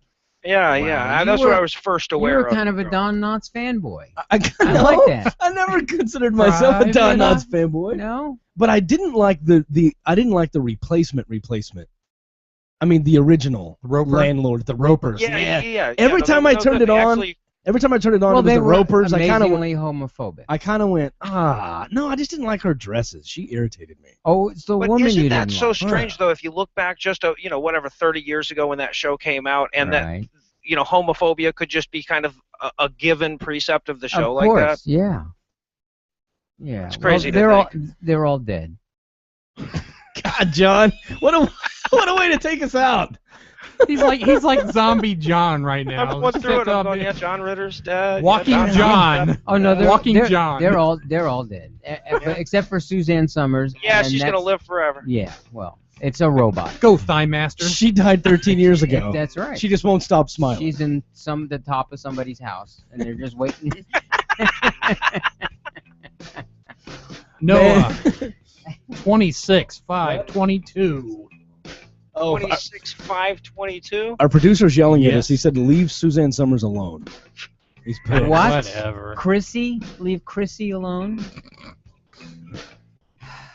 Okay. Now I'm going to have to find Three's Company on Netflix or something whenever we get done. Good. Yeah, me too. Good. Well, hey, look, you've got 11 minutes left off air. Keep tweeting. Keep throwing it out there on Facebook. 11 more minutes. You'll get credit for every dollar up until then. And Donovan's gonna keep a running count. And as soon as our next guest starts, DPR Jones, that's when your credit stops. So Awesome. keep awesome. that in Well, mind. hey, thanks for all the great work you guys are doing, and thanks for the invite. Thank you, Awesome. Noah. Hey, I'd love to be on your show sometime if you want to have a guest. I'd love to. All right, we'll definitely make that happen. I'll even write my own stuff. Or Donovan. Or you can have Donovan. Oh, jeez. Yeah, Donovan will. Yeah, you want David. Oh, I know he wants David. David writes masterpieces in 20 minutes. It takes me 4 days. Oh, stop, you guys. Noah, thank you so much for being a part of it. We appreciate it, man. Quite welcome. Thanks, All right, Noah. take care. You are the man. No Illusions, the Scathing Atheist podcast. You definitely want to check that out. Definitely want to check that out. What an amazing hour. How much did he raise so far, Donovan? Because it just jumped up again. I'm at 26,522 over here. And I emailed Brad and let him know that that happened. So we should see that 500 drop in there soon. It's 700 and some. I am getting trouble So now. we need less than $3,500 to make our goal. Yep. And we have 5 hours approximately 5 hours left. Yep. That's $700 an hour at least. So Noah just barely made the cut right there. Yep. Well, let's go ahead and get updated with news. Do it. Let's pretend like it's the first time we've done it. What hour are we going You into? sound like my first wife. What hour are we in? We are ending hour 19. We're ending hour 19. Yes. About to start hour 20. Yes. Oh my goodness. Wait, no. No, we're starting hour 19 because we will have 5 hours left. Oh, we're starting our 19th hour. Yes, we are. Okay. He's not just really good at math. He wrote news segments for every hour, so he's just counting his news segments. Exactly. $682 for Noah so far. Congratulations. All right, we'll keep on giving. You got 9 more minutes to give during Noah's segment. But right now, let's go and get updated with news with John Carr. This is News for the Fourth Listener, brought to you by the Foundation Beyond Belief. Go to dogmatodate.com and help them help others. This hour, I'm going to do a single story this hour, and it's War on Christmas Time for Bill O'Reilly. And here's what he had to say about it. Well, over the years, we've taken on the role of protecting the federal holiday of Christmas. As you know, there are some Americans who are offended by any reference to Jesus Christ, and that's what the USA celebrates on December 25th, the birth of the baby Jesus. President Grant signed the holiday into law after Congress passed legislation in 1870 acknowledging the country's Judeo-Christian tradition. And so Americans officially got the day off from work. Everything was swell up until about 10 years ago when creeping secularism and pressure groups like the ACLU began attacking the Christmas holiday. They demanded the word Christmas be removed from advertising and public displays, and many people caved into that. So now we have the Happy Holiday Syndrome. What is interesting this year is that Hanukkah will be over on Thursday, so there'll be no more holidays between then and Christmas Day. It's just Christmas if you want to invoke happy. Bad news for the secular progressives. Macy's is a company that I generally like because it supports wounded warriors, but this year they're touting Santa Claus, who will help you, quote, with your holiday wish list. So here's my question to Macy's. What holiday is Santa celebrating? Winter solstice, the birthday of a reindeer, what? On the national front, there are three primary culprits seeking to diminish Christmas: the American Civil Liberties Union, the Freedom from Religion Foundation, and the American Humanist Association. The most aggressive is the Freedom from Religious Foundation, which routinely threatens to sue small towns and school districts if they dare utter the word Christmas or allow choirs to sing carols in public schools. The irony is that nobody is bothering the atheists. They are free to celebrate whatever they want to celebrate. They are free not to believe, and they are free to snicker at anybody who does believe. That's not good enough for these people. They want to banish any mention of Jesus in the public square. They are the oppressors. The Christmas spirit people are just upholding a nice tradition. So why are we allowing anti-Christmas madness? The poll last year showed 47% of Americans believe there is a war on Christmas, 40% do not, 13% are confused. So once again this year, I will keep an eye on the situation. Helping me is the Alliance Defending Freedom organization based in Scottsdale, Arizona. They have been very successful in defending traditional rights in the courts. Therefore, I say to them, God bless you, each and every one, with apologies to Dickens. Bill O'Reilly wants to celebrate Christmas, and he wants you to celebrate Christmas, and too bad if you don't like it. Bill O'Reilly is a bully, and he wants you to have a freaking Merry Christmas, and if you don't, he will call you names. So, if the FFRF is slowing him down, all I have to say is, more please. My apologies to Dickens. You may facepalm now. This has been News for the Fourth Listener, brought to you by the amazing people at Foundation Beyond Belief. You have 5 hours left to help them continue their work of helping others. Go to dogma8.com and click on Broadcastathon donations and help them help other people. That's at dogma8.com. For Dogma Debate Radio, I'm John Carr. Here's what we all need to do, and I'll do it too. Everybody. Pull your pants down, say you're sorry. Pull your pants down, pull your pants down. It's pretty standard around here. It's kind of what we do. Pull your pants down, pull your pants down. Kind of what we do. Pull your pants down, pull your pants down. No. Pull your pants down, pull your pants down. It is a torture for us. Pull your pants down, pull your pants down. I was posing for a picture. Pull your pants down, pull your pants down. No, people want to see that stuff. Pull your pants down, pull your pants down. Does it make me weird? Mm-hmm. Pull your pants down, pull your pants down. I'm moved. Pull your pants down, pull your pants down.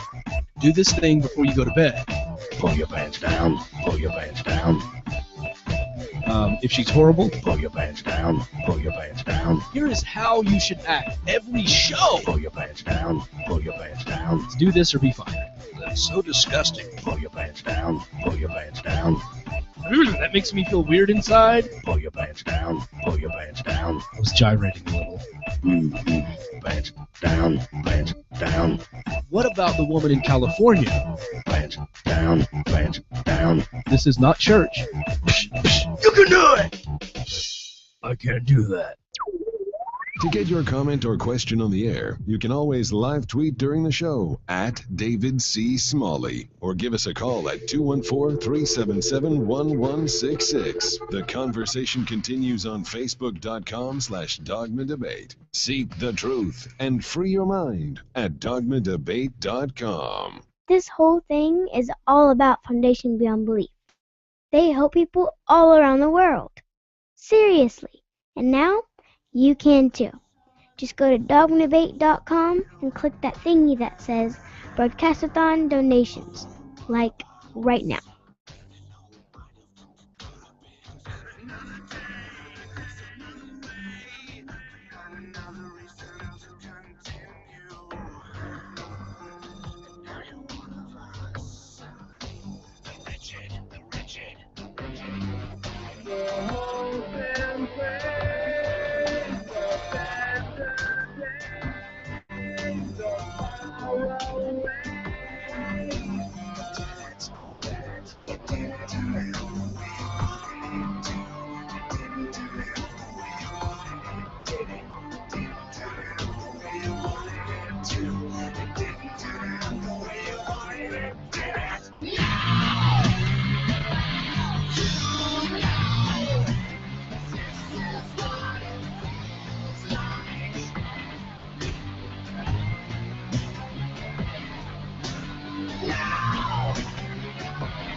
Welcome back to Dogma Debate.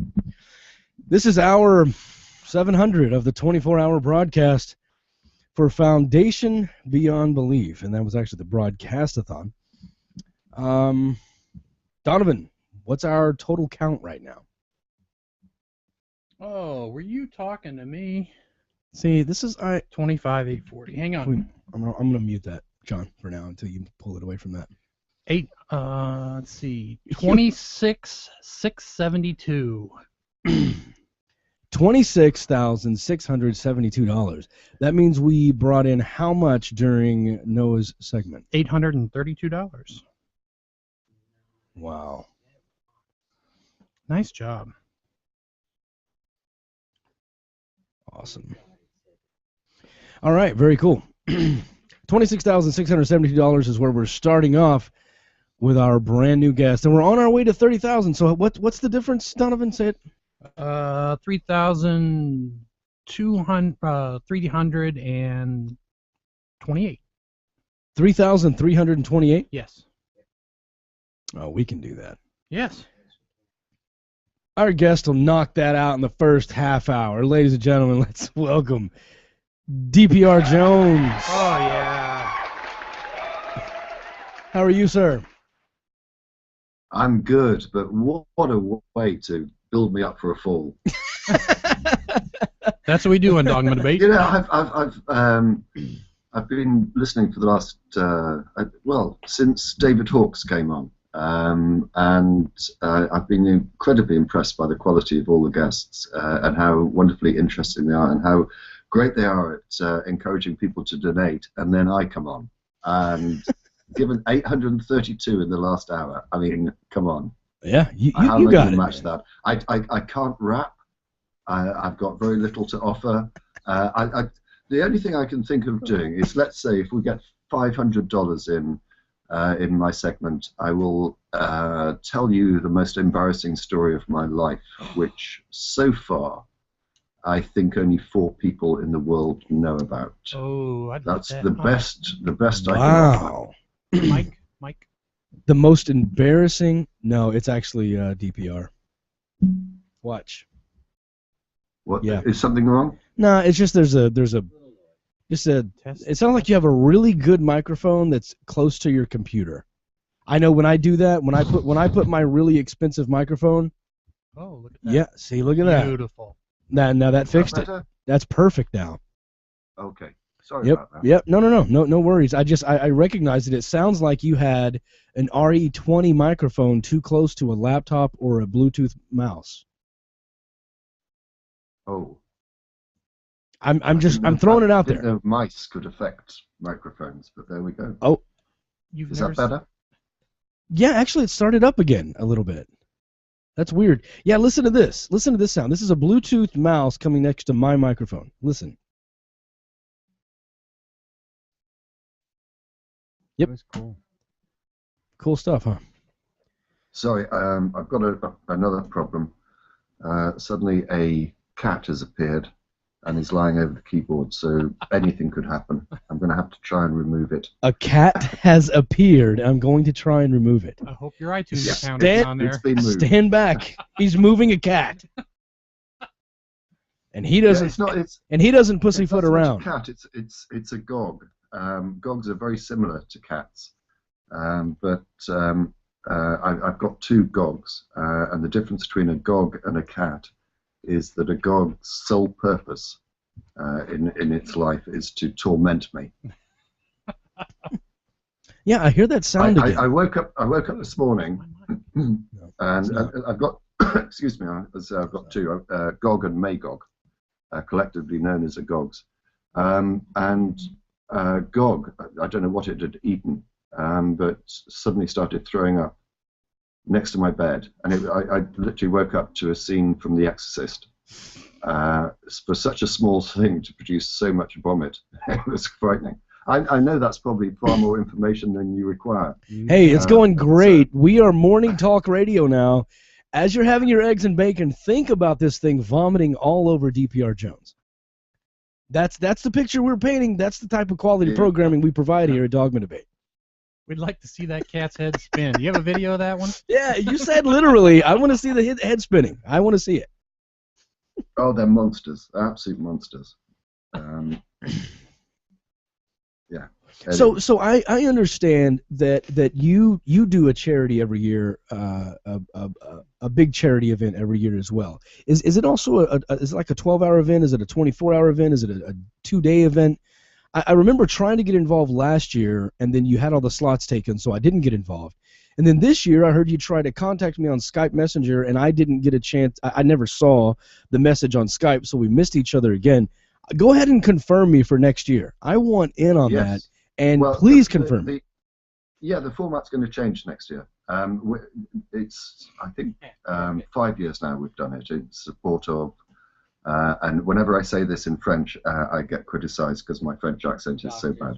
Médecins Sans Frontières, also known as Doctors Without Borders, which I think is a wonderful charity. And for the last 5 years, we've done a 24-hour show, and basically similar to the format that you're doing, namely 1-hour slots for various people. I think in total, we've raised approaching, over the 5 years, this is about $150,000. But that is amazing. In recent years, it's fallen off so far as donations is concerned. So we're revamping it a little bit for next year. But certainly, you will definitely be involved. I would love to. Willing to do so. So do you stay up the whole 24 hours and kind of administer the whole thing, or do you just let people take slots? I try to. Unfortunately, in the last 2 years, I've not managed to do so, and not the most recent one, but last year, we had AC Grayling on, and this was about 20 hours into the show, and I had given the previous hour to someone else to host, and I think it was Grappling Ignorance, and he was wonderful, but I about 15 minutes before Grayling came on, I put my head down on my desk just to take a few moments, and the next thing I knew, it was about half an hour into AC Grayling, and I was fast asleep, and I woke up, and it was incredibly embarrassing.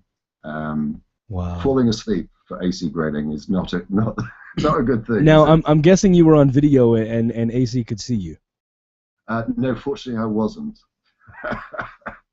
But no, I woke up and someone else had actually taken over. I don't know quite how they'd done it. I'm too embarrassed to even ask what happened, and obviously haven't spoken to AC Grayling since.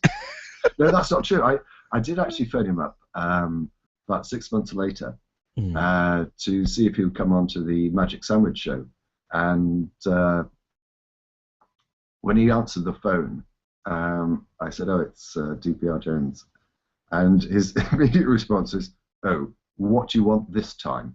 Wow. Oh, no, he's not forgotten. So, wow. No, I mean, I could just imagine if he could see you, how much funnier it would have been. And instead of your head being down, you were just lying back with your mouth wide open, snoring loudly during his entire interview, drooling down onto your white T-shirt. That would have been hilarious. Yeah. It's, yeah, you're right. It could have been worse. Thank you for that. No problem. I don't think it could be worse, but no, you've made me feel a lot happier. Well, good. But it is hard work, and the last one I struggled with as well, because I only had about 3 hours sleep the night before due to work commitments. So it was like the second half of 48 hours with only 3 hours sleep, and that was painful. It is tough, isn't it? I mean, you lot must be feeling it. Yeah, John's falling asleep right now to the sound of your voice. He's just dozing off right as my co-host. I'm having to ride this horsey alone. Hey, look, we just hit 1146 minutes live on air. That is 19.08 hours. So we are in our 20th hour, John. Yes, we are. So Astrocar in our chat room decided to send a message to Fox News to let them know we're at 26,672 and DPR Jones is on. He's hoping it goes across the ticker on the Fox News headlines. No pressure, DPR. Just want to let you know the whole world's going to know shortly on Fox, where everybody who listens to this show comes from. And then when it's over, they can say, DPR is off, and he was still at 26,672. Nasty. I love DPR, man. I genuinely, I fear these things because I do think it's a sort of like reflection upon you personally as to how much donations you get. So has anything come in yet? No. We were giving you a hard time, goodness. But no. Now the pressure's on. No, it's really not a reflection, I don't think. I don't think so either. No, it is. Thank you. Don't worry. At least he's acknowledging that you're going to be alive at the end of it. He's not even giving that to anybody. Everybody else is dying. He'll just be dead. He'll just be dead. Everybody will be dead. Like that's John's solution for everything. Well, I mean, you were talking about 40 or 50 years. What are you doing to keep yourself active? Keep yourself awake? Are you heroin, coffee or heroin? Yeah. I mean, look, I typically, it's much easier for me to stay up than it is for me to fall asleep, just on a general night. So I'm the perfect guy for the job. Demons. He has demons. Demons. My brain is extremely active, and I, even when I'm tired, when I lay down and I close my eyes, I start thinking of all the things that I need to get done tomorrow that I need to get up and write down. So I get back out of bed and I write. The only way I can fall asleep is for me to make a list. That's neurotic. That helps me. That's not neurotic. That's being productive. It's psychotic. No, it's not psychotic. You're broken. Wow, and here we go. This is called the Slap Happy Hour. I'm sorry. He's just trying to give me hell for no reason. So honestly, to be quite frank, I've had Monster energy drinks, and I had one a long time ago. Then I had another one. A little less long time ago. Then I had a third one a little lesser time ago. And then I had a mini Monster after that. So I'm on my 3.5 Monster, and I started feeling like I needed another one. But I actually, to be honest with you, I started actually having chest pains, and my left arm was tingling a little. And I don't know what it was, but I thought... And then he farted, and it was okay. I was fine. No. But it has made me go. Maybe I don't want to push it with a 5th Monster. Let's not go crazy here. I don't want to do anything nuts. Well, I thought one of your previous guests, Andy Wilson, did a wonderful job when he was quizzing you about his interview with a homeopathist. So I came prepared with something to keep you. Your mental faculties active. Do you have audio you can play? No, I don't, unfortunately. I'm not that prepared. I did this in the last 10 minutes. Card tricks. It's scribbled down on a piece of paper. But it struck me that it was a sort of like interesting topic about crazy medical cures. Yeah. And I love the story about the tapping therapy. I'd quite like to have some tapping therapy. I think that'd be quite fun. But I just did a quick Google search for bizarre medical treatments, and I've put together a sort of multiple choice quiz for you if you're happy to play. Oh yeah, let's do it. Let's do it. We're all about the quiz. Okay. Yeah, let's do it. These are, as I say, I've just got it from one website.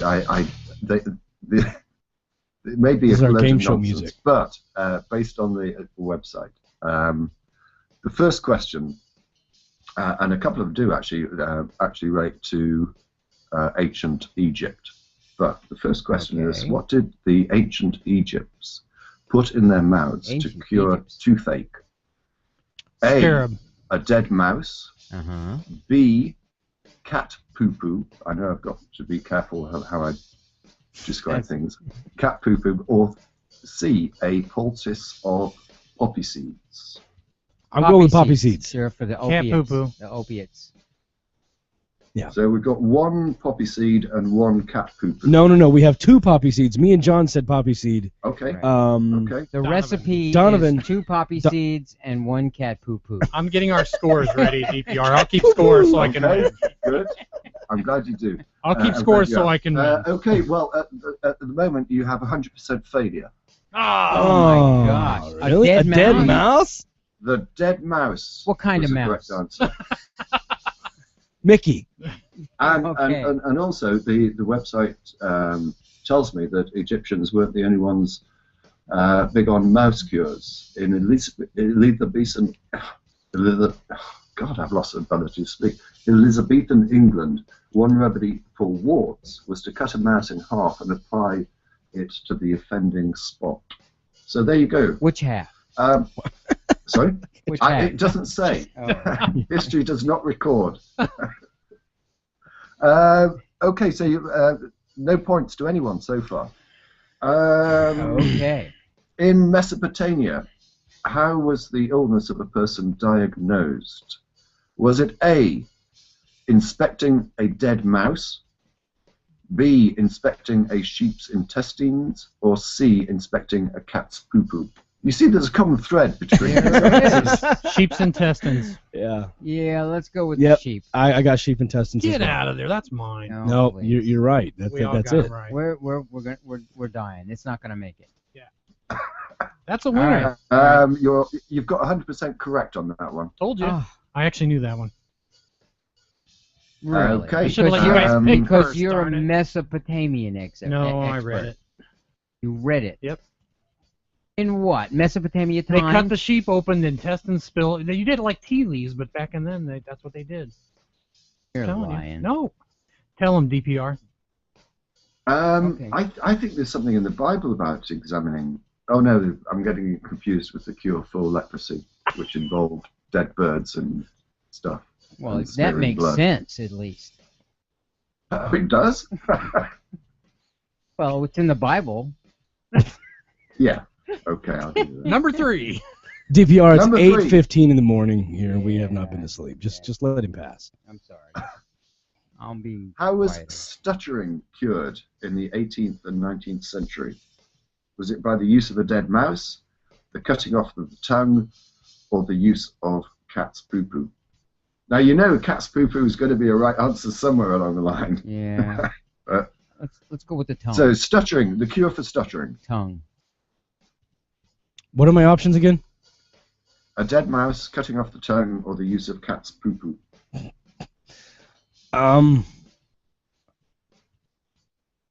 Now, you said cutting off the tongue? Yeah. Yeah. That'll stop a stutter. That's right. In a I'm going to go with dead mouse. I'm going with dead mouse. So we've got 2 dead mouse and one tongue. Who said the tongue? Me.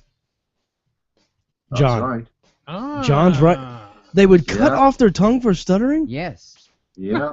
Well, it does stop you I from read it in stuttering. Mesopotamia Times. Oh, with that Donovan. son of a gun. The website says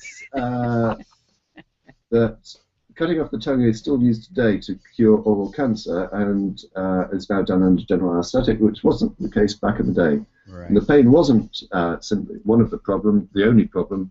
The treatment didn't work, and some patients bled to death. Right. Cutting off a tongue, I mean, it does work. That's going to hurt. Yeah, you got a lot of nerve endings in your tongue. And then they're dead. And there's no anesthesia there, right? They're Right. just... Swallow this. Well, they could eat the poppy seeds first, and then like talking And then about put a dead right. mouse in their mouth. to right, cure and them. then you I mean, can cut what- the tongue off. When I bite my tongue, I feel like calling 911. Like, Right. I'm Right. just like, Lots I hate of- the world. Lots of blood. Lots of blood. Well, the good news is... What do we use for a tourniquet? The good news is we've hit a $10 donation. So somebody Wow. somebody cares, DPR. Yes. Somebody cares. We're doing something right. Keep it coming. Finally, $10. it was oh, the tongue. I'm so embarrassed. Yeah, somebody heard we were cutting off our tongues and gave us $10. No one wants to hear my most embarrassing story ever, obviously. Okay, do you want another one? Please. Yes. Okay. In ancient Egypt, what was the preferred method of contraception? Was it the use of a dead mouse, the use of a goat's bladder, or the use of crocodile dung? Crocodile dung. Goat's Serious? bladder. Goat's bladder. Goat's bladder makes more Goat's sense. bladder too. But crocodiles were magic. I'm going goat's bladder. Donovan's going goat's bladder. John went crocodile dung. John is on fire. Wow. En fuego, my friends, en fuego. Boy, you're like a hieroglyphic genius. The dried dung was inserted into, I'm sorry, I don't know how to pronounce it on the family show, the lady's parts. Virginia. Oh my God, are you Virginia. serious? The idea being that it would soften as it reached body temperature to form an impenetrable barrier. Like gum? You couldn't make this up. Yeah, you could make that up, but I like that you're not. Wow. So what's the scores at the moment? I got 2. I think I got 0. 3 to 1 to 1. Oh yeah, there you go. The D's are dying. We're gonna have to combine our scores to compete. Wow. Even in China, even from the drain 18th damage. century. I'm hanging in there. I'm sorry. Go ahead. In China. In China, from the 18th century 18th up until the 1950s, what was used to cure syphilis? Was it a dead mouse? Was it cat poo-poo? Or was it arsenic? What's our choices again? I think it's finally time for the cat poo-poo. I was thinking the same thing. To rear its ugly head. I was saying cat poo-poo as well. Because arsenic was European. I don't think that the Chinese used arsenic to cure anything. DPR, I'm so sorry to ask you what to have, repeat what it. have we got so far? We got You two got a dead mouse, poo-poos. cat poo-poo, and arsenic. To cure syphilis. Who said arsenic? Nobody said arsenic. Right. Oh, who said a dead mouse? We're all going kitty cat. It's cat So poo-poo. everyone's going for cat poo-poo. Yeah. 100% wrong. Good. Arsenic. Really, it was arsenic. See, I thought that was a European cure. Oh. I really did. No, apparently they were using it in China. In China. Wow. Okay. So Okay. there you go. Are we still on $10? I'm feeling embarrassed now. Okay. I'm losing the will to live. Someone make a donation. So yeah, please. It's the doldrums. Okay. This What else is you got? European, actually. Okay. In Europe, again, 18th, 19th century, what was 19th century. used to cure infected cuts? Mm-hmm. A dead mouse, Mhm. cat poo-poo, or moldy bread? Moldy bread. You know, moldy bread, of course, make perfectly good sense because of penicillin. But let's go with cat poo-poo for me. Let's go with cat poo-poo for me. I can't wait till we just pull that drop. No, I know. I can't wait till we pull that drop. Let's and go. Kari makes a song of us just ordering food from a menu. Let's go. And you're going, let's go with cat poo-poo for me. Well, if you're at a French restaurant, it's le cat poo-poo. Le poo-poo, le chat. Poo-poo de chat. Poo-poo le chat. Oh, that's a much better way of doing it, isn't it? Poo-poo de chat. So, sorry, I want cat poo-poo between two pieces of moldy bread. De poo-poo de chat. Yes. Right. And one moldy bread, right. One. Okay. Who said moldy bread? David. I said moldy bread. Me. No, you didn't. David. Liar. You both did. The two D's did. I got a point? You did. Moldy bread is the answer. Yeah, that's the one that made sense. So 3-2-2. Very good. Awesome. So you guys It's a are game. coming from behind. Hitler was a hypochondriac. Mm-hmm. He regularly took what remedy? Was it injections of vitamins into his buttocks? What's a vitamin? Vitamins. Oh. Oh, vitamin. Oh, I'm so sorry. That's okay. Yeah, and it should be via his. Don't apologize for David. I speak European. Did he take drinks of liquidized dead mice, or did he eat calf's liver every day for breakfast? Where's this at? Hitler. What do you mean, where's this at? Hitler. Hitler was a hypochondriac. Right. He regularly took what remedy? Cod's liver. Yeah, lots of iron, calf's liver, you know, and they certainly knew that in the 30s. So I'll go with calf's liver. Yeah, what John said. Calf's liver. Yes. Is that the answer of all three of you? That is the answer for all three of us.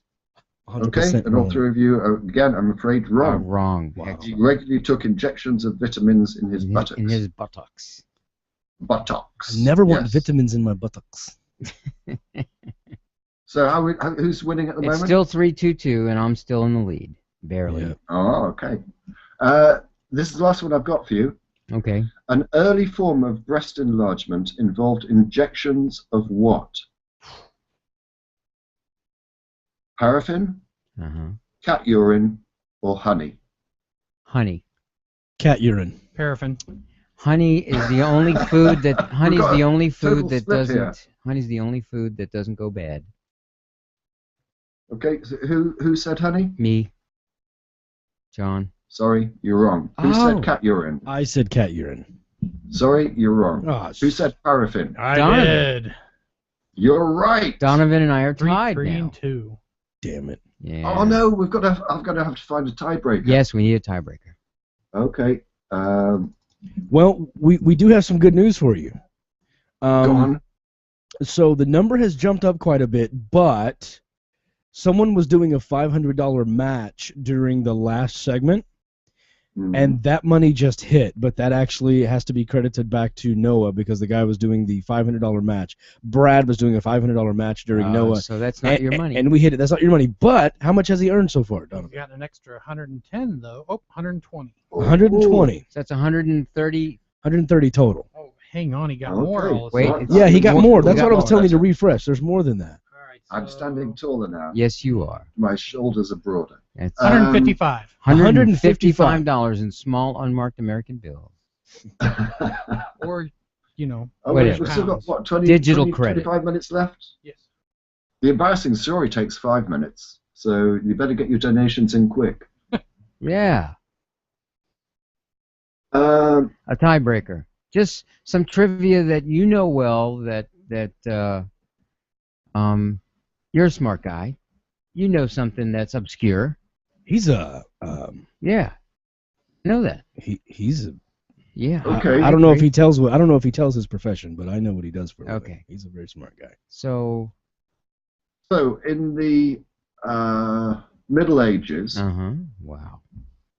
What did John Carr think were a cure for bad breath?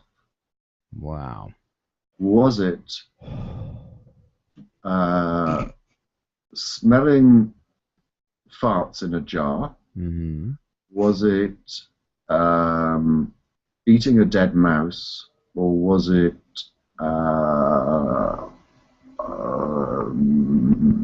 it's not that one. It takes you too long to think of it. Yeah, let's pick between those two. Making that shit up. Yeah. Let's pick between those two. John. You pick the first one, John. I'll take the other so we have an outright winner.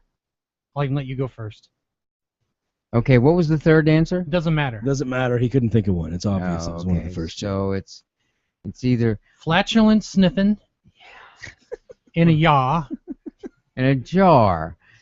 In the Middle Ages, did they have hermetically? Could they hermetically seal farts in a? This is rocket science. So think it through. Hold on. Let him ask the question out loud, please. I want that clean audio. Oh yeah. Go ahead. Ask the question, John. Talk it through. Okay.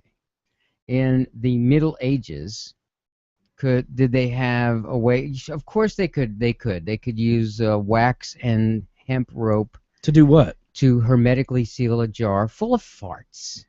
A fart jar. Yes. The amazing European fart jar.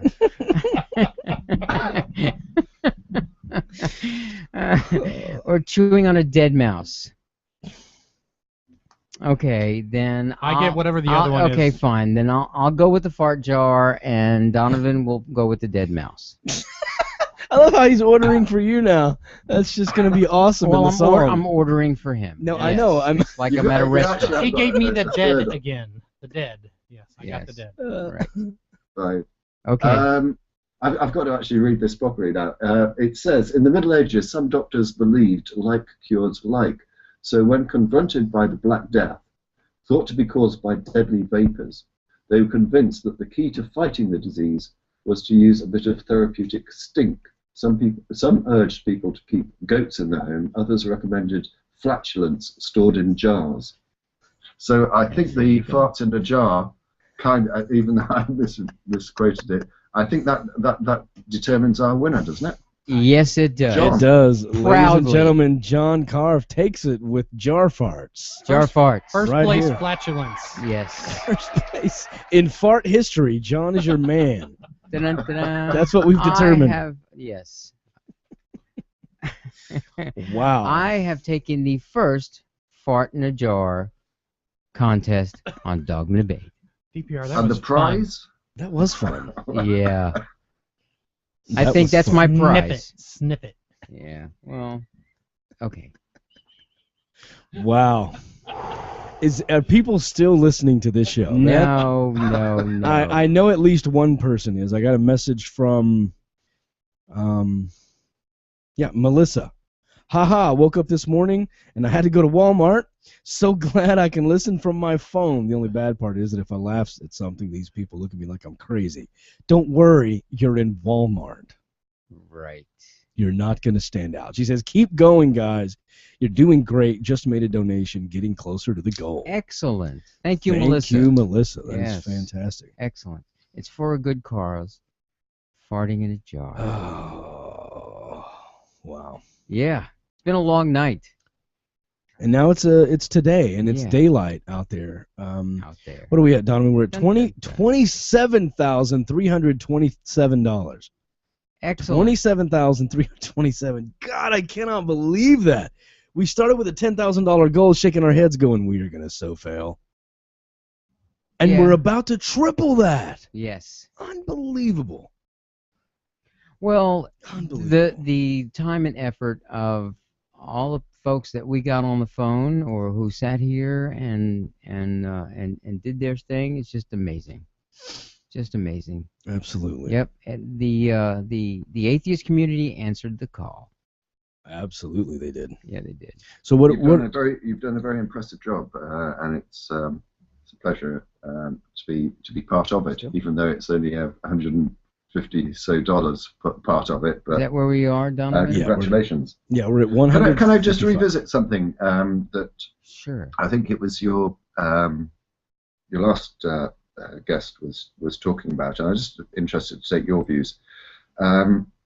Debates and discussions with theists. Yeah.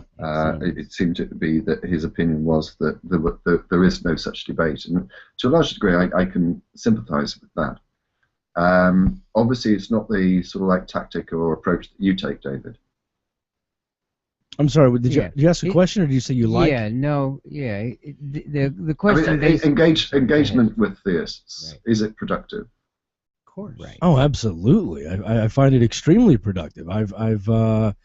I've personally seen it work. We've had apologists on the show to start off debating us that later became atheists and fourth listeners and are now members of the atheist activist community. I kind of guessed you would say that. What about engaging with presuppositionalists?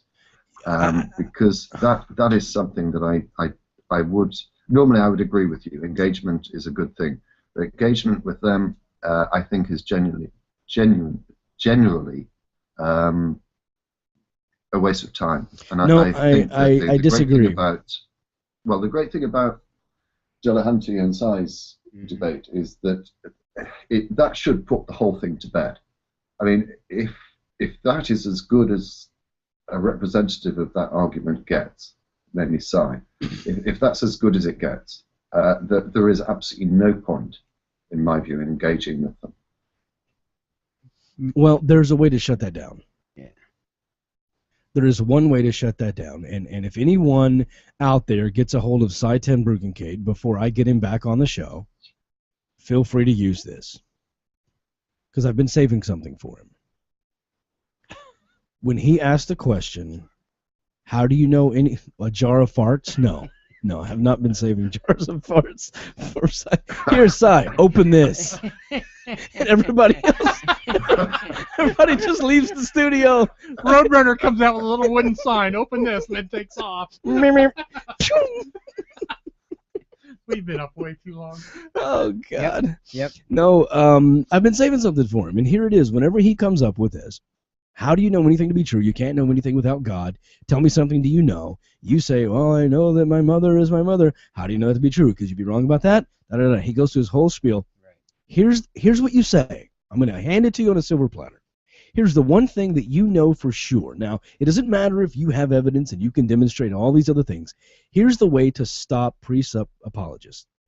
What you say you know is, I know that I'm not God. And don't say a God or the Christian God. Just speak his language and say, I know that I'm not God. Could you be wrong about that? No. No. How do you know that to be true? Because you would worship me. You would believe me if I were God, and I would know because I would be omniscient. Yep. And I don't know. Therefore, I know I'm not God. Take it. Run with it. I like That's that. actually clever, yeah. Yeah, thank you. I hope I get to use it on him first, but if you get a hold of him before I do, go for it. I think we should it's all kind get I in know a it's line. been used by someone else arguing with a presuppositionist. Could you be wrong about everything you know? And he said, yeah, I know I'm not omniscient.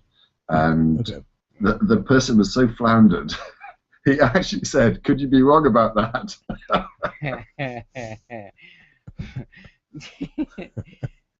That was actually a nice gift, David. Yeah. Very good. I like that. Thank you. And the thing about it is, I thought about that like as he was leaving in Memphis. I could still see the back of his head when it hit me, and I thought, should I run out there and say it? And then I went, no. I'll just invite him on one day. And I never got around to it, and it's been several months ago, so we'll see. I mean, he's always got an answer for everything, but we'll see how that works. And you know what? Not having an answer doesn't stop him. But still, I think those conversations, DPR, to address your overall point, those conversations are more productive when they happen in front of an audience, either on Skype or through radio or podcast or something. But if it's just one-on-one, I am always I want the most difficult cases Christianity has to offer. I want to talk to the people who Peter Boghossian would call pre-contemplative. That's my target. I want to sit with the people that you think are impossible. And I'm still in contact with a guest we had on the show named Chris Nelson, who people were convinced was out of his mind, Tea Party, hardcore, wants to force the Bible in school. We've been communicating over email. We've been talking a lot. When he emails me now, he sounds like someone who is open-minded, who is researching, and who is looking for evidence. And that is a complete 180 from the first guy from that first Chris Nelson that was on the show. Yeah, he was horrifying. He was horrifying, and he's not anymore. That's awesome. And I don't want to say his views on the air because he emailed it privately to me. That's fine. I mean, I'll tell you guys off air kind of what happened.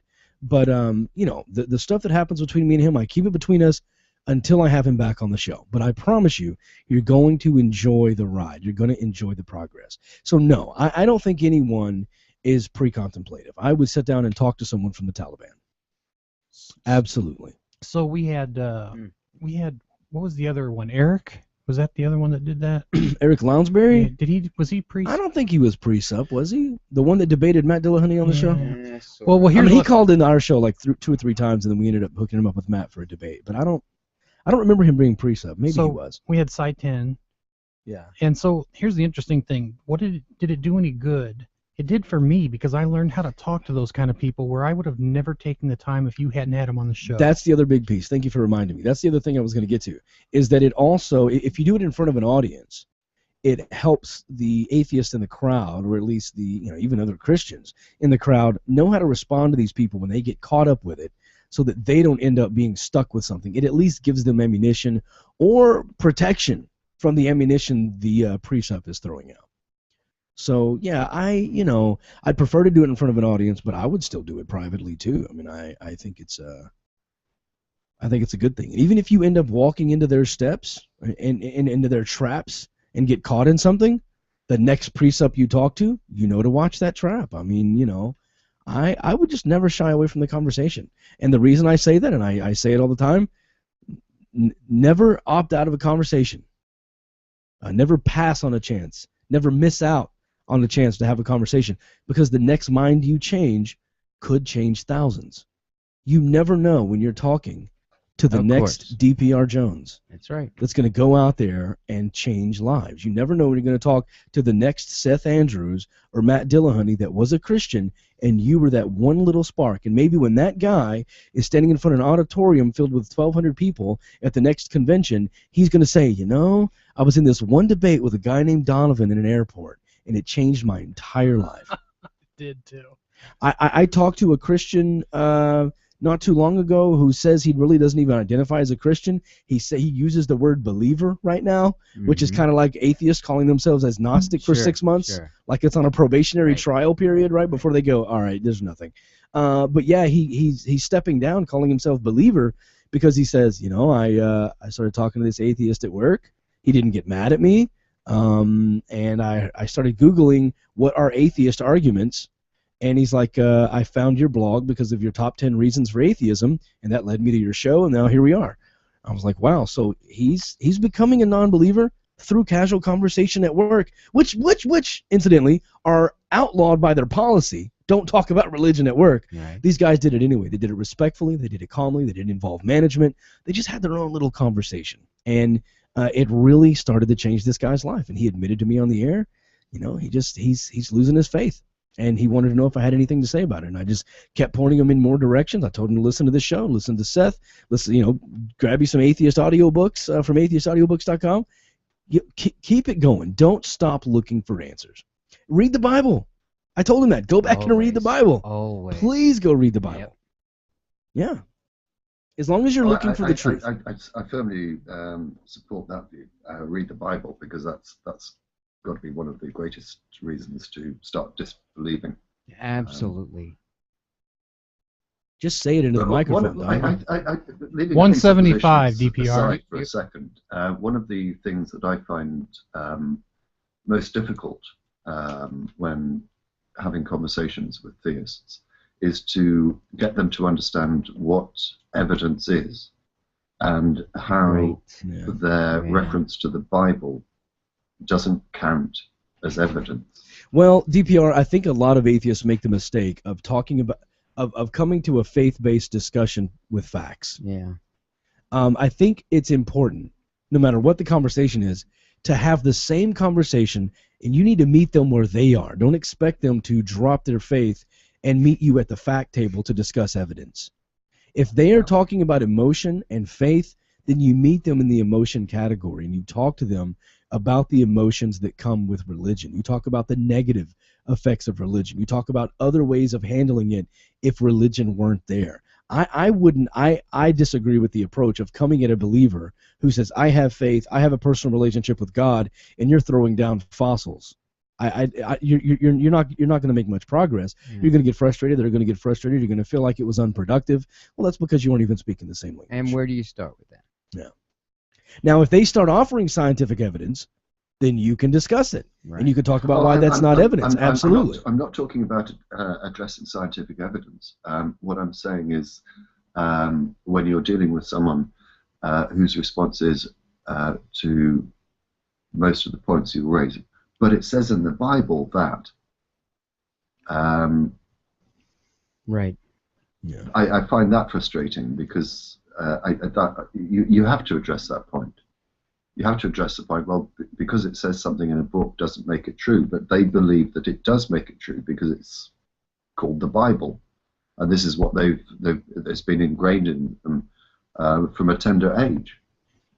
You know, the funny thing is that we had a young person, his name was Gage, and he got on our show, and he was having trouble with the discussions because he said there's so much to learn.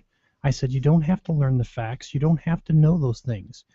All you have to do is learn to ask good questions, and you can be part of the conversation.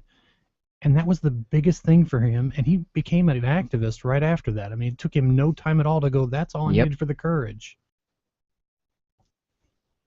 Absolutely. So anyway, how are we doing on donations? You're at 175. $175. Let me ask you this. If somebody bumps you to 200 with a $25 donation, will you tell us your most embarrassing story? 250. Oh, man. Well, we've only got $75. I usually start letting people out about right now or the next 4 minutes or so. Let's give them like 6 minutes. Okay, we're going to give you 6 more minutes before we start going on, because we have to do news, we got to do updates, we got to do a commercial break. Yeah.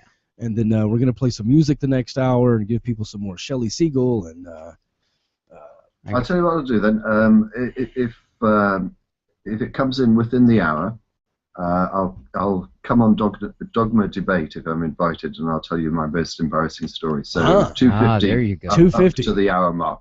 How's that? Up to 9 o'clock Central. So in the next 15 minutes. Yeah. Yeah. Okay, Excellent. Let's do that. That's it. So we'll keep an eye on it, and we will definitely reach out to you and let you know that. Remember, email me, not Skype. I will do. Awesome. I would love to be a part of your charity event. Is there a certain time of year you usually do it? Yes, it's the second weekend in September. Okay. Provided it doesn't, it's not on September the 11th. Right. Or it's Labor Day's the first weekend, isn't it? First. Yeah, I think so. Yep. Yeah. So it's normally the second, provided it doesn't fall on September the 11th. All right. Well, DPR, thank you so much for doing I will this. be in touch about that. Don't worry. And good luck and congratulations on what you've done so far. I hope you manage to survive the next few hours. I'm sure you will. You'll get your second win. 4 hours left. Yeah, I think our second wind ran out, so we're burning on fumes. I only have 1 win. Is it in a jar? See, now that one was worth $50. Yeah, That's high quality comedy right there, folks. DPR, thank you so much, man. I can't wait to hear from you. We'll definitely be in touch. Okay, thank you. All right. Good luck. Talk to you later. Have a great day. DPR Jones, ladies and gentlemen. Oh, don't sigh like that. I'm just trying to shake the sleepies off. We need $2,653 to hit 30 grand. In 4 hours, $2,600. I think we own it. Well, more people should be waking up.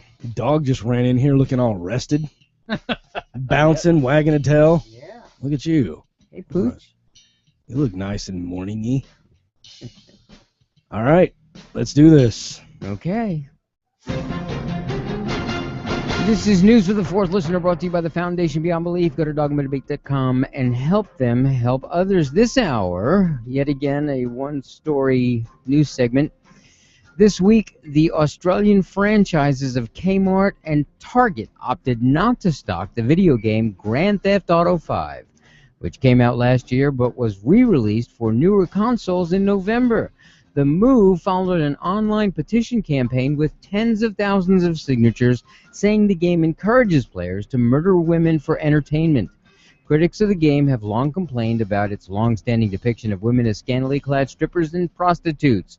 We've been speaking to many customers over recent days about the game, and there's a significant level of concern about the game's content. A Target spokesman in Australia said, "We feel the decision to stop selling GTA 5 is in line with the majority view of our customers. But Australian fans of the Grand Theft Auto games, a blockbuster series that allows gamers to play out all sorts of gangster fantasies, are fighting back. A new petition in response to the recent ban calls on Target to remove another incendiary item from its shelves, one which also encourages the murder of women for entertainment." What is it? Read an excerpt or listen to an excerpt of the petition to find out. This is the Holy Bible. This book means that after various sex acts, readers are given options to kill women by stoning her unconscious, selling them on fire, cutting off their hands, and killing their children. One of many fan passages on In the Bible depicts women being set alight for having sex, and the daughter of any priest, if she profane herself by playing the whore, she profaneth her father, she shall be burnt with fire. Leviticus 21:9. This misogynistic book literally makes a game of bashing, killing, and horrific violence against women. It also links sexual arousal and violence. Just knowing that women are being portrayed as deserving to be sexually used by men and potentially murdered for sport and pleasure, to see this violence turned into a form of entertainment is sickening and causes us great pain and harm. The satirical petition has garnered more than 23,000 signatures. Whatever the case, it's unlikely that the bans on selling GTA will deeply impact sales, since its original release in September 2013, GTA 5 has grossed nearly $2 billion. So this hour, the Bible is too nasty for the Aussies. You may facepalm now. This has been News for the Fourth Listener, brought to you by the amazing folks at Foundation Beyond Belief. You have 4 hours left to help them continue their work of helping others. Go to dogmadebate.com, click on Broadcastathon donations, and help them help other people at dogmadebate.com. For Dogma Debate Radio, I'm John Carr. If I were God, I'd expect children to obey their parents. I'd hold parents accountable for communicating to their children in a way that matches their child's intellect. I'd teach humanity to treat each other with respect. I'd tell them all that they will be held accountable for their actions and that I'm always watching. I'd protect them, keep them from harm, and I'd promise to watch over them always. If I were God, I'd instruct humans to love each other as themselves and to take care of the poor. I'd show them the beauty of nature and animals and how I put it all on earth as a blessing. If I were God, I'd inform them that faith in me is extremely important. I'd even create a paradise to reward those who kept their faith. And to make sure their faith was really, really strong, I'd pretend like I don't exist at all. That's right. I'd set out these rules and guidelines for humanity, and then I wouldn't follow any of them. I'd expect people to obey me as they obeyed their parents, but I would communicate far above their level of understanding. In the same book where I taught them that animals and nature were a blessing to be cherished, I'd instruct them to sacrifice and burn those animals' flesh at an altar just to prove their love for me. As humanity treated each other with respect, I'd command the killings of innocent children. I'd take sides in wars and order armies to slaughter thousands. As humans loved their neighbors as themselves, I'd order one group to take another as slaves and say that beating those slaves is acceptable. I'd teach boys to respect their mothers, and then I'd restrict the amount of authority a woman can have and allow men to treat them as property. I'd show humanity this vast, amazing universe that I spoke into existence, and then I'd pretend to concern myself with things like sports, taxes, and masturbation. I'd tell humanity that I cannot make a mistake, and that everything I do is perfect, and then in the 6th chapter of my book, I'd admit that making humans was a mistake in itself, and I'd kill them all except a few.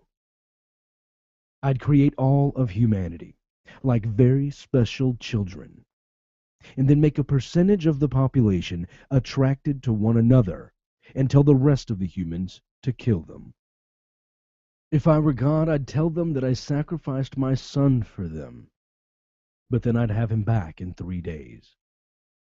And to really test the faithful, I'd watch as people suffered, and as innocent people died, I'd remain silent, invisible, and indifferent, just as if I didn't exist.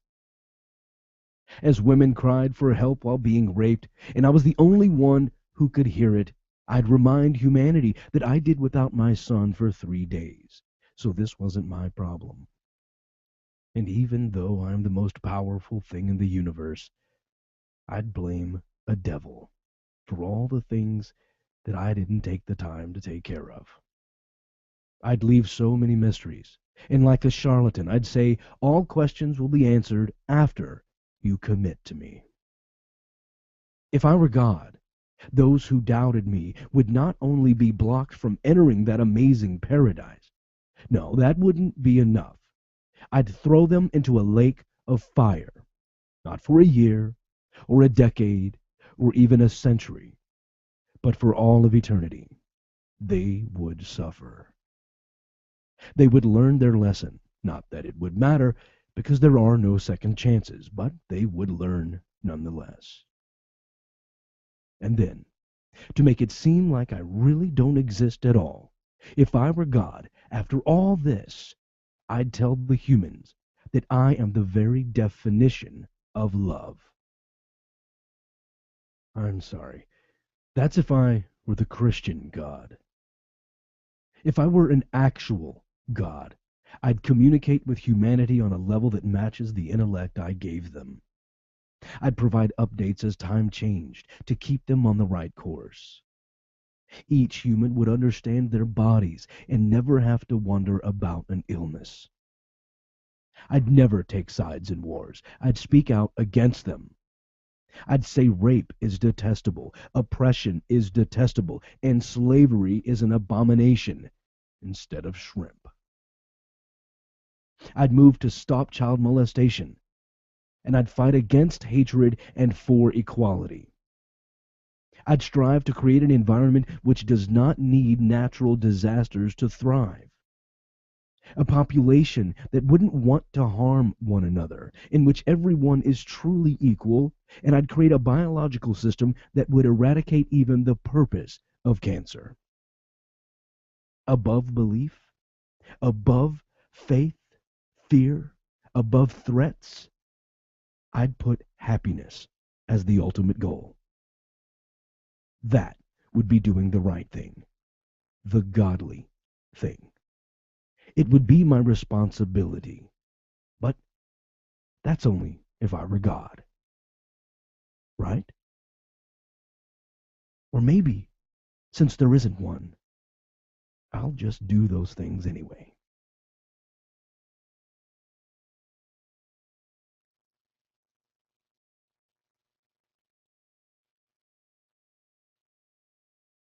Life can be hard.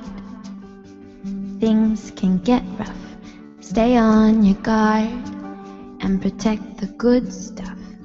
Sometimes we all feel like we've had enough. Don't wanna spend my short time feeling down, or go through my days getting used to frown. So I will express my anger, the credit is due, but it won't take away from my gratitude.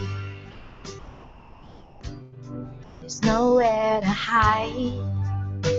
When you live in a cage, you feel young inside, but on the outside you age. And everyone lied when they told you there's the next stage.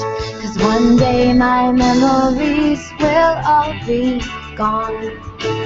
Not a single one of all who I love will go on. And I'm afraid at the end, yeah, I don't want it all too, but it won't take away from my gratitude. When the world is on fire, down come the roots. Truth and desire help us overcome our fears. And when we take it higher, only mystery remains. And it's almost too good to be real. And while it's hard to define the transcendence we feel, I don't believe in a great power to say thank you to, but it won't take away from my gratitude.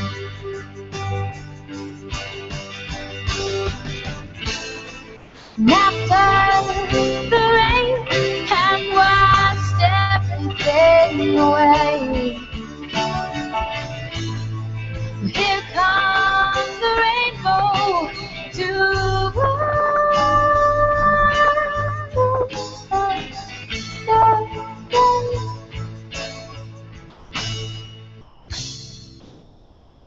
in contrast with the gray, confusion runs deep, and it's hard to know what's right.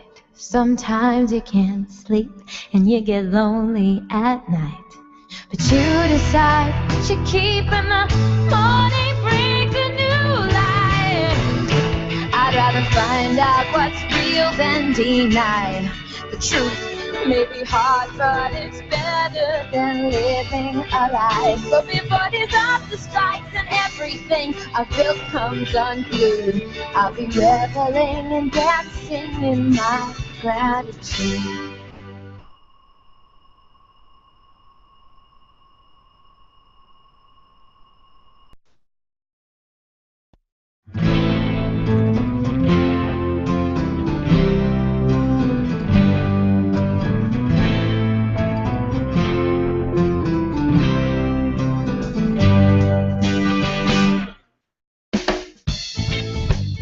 Say that I need to be saved. Say with me the devil got his way. I want to know how when you are praying, when you are doomsdaying, how you think you know that someone is listening to what you are saying. So you think that you tell us how to live our life, never questioning the source from which your moral code derives.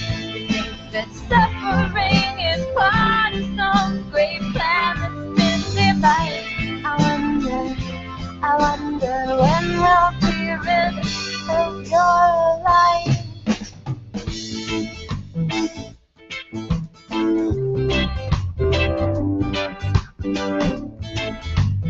Say I need to hear the truth. The sales pitch of eternal life and eternal youth. All these lessons you are bestowing upon the one you say is all knowing. Or are they really deserved? If you're sending me where you say I am going.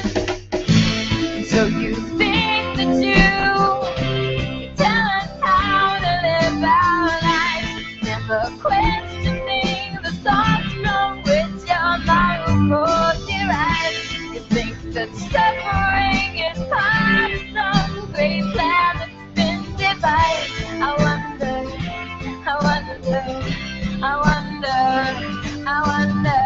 what will it take for you to start opening your eyes, to start questioning the bullshit everyone around you buys? You think it's setting up your business, what goes on between my thighs? I wonder when we'll be rid of your life.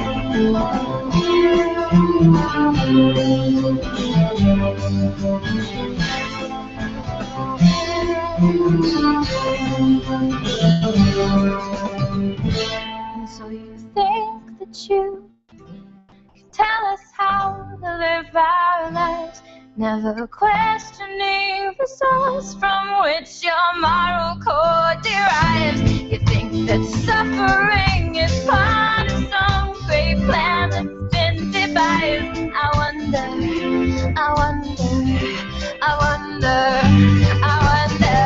what will it take for you to start opening your eyes, to start questioning the bullshit everyone around you buys? You think it's setting up your business, what goes on between my thighs? I wonder when we'll be rid of your life.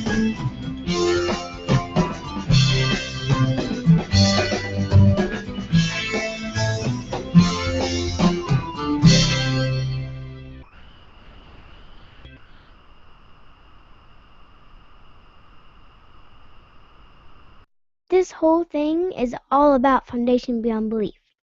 They help people all around the world. Seriously.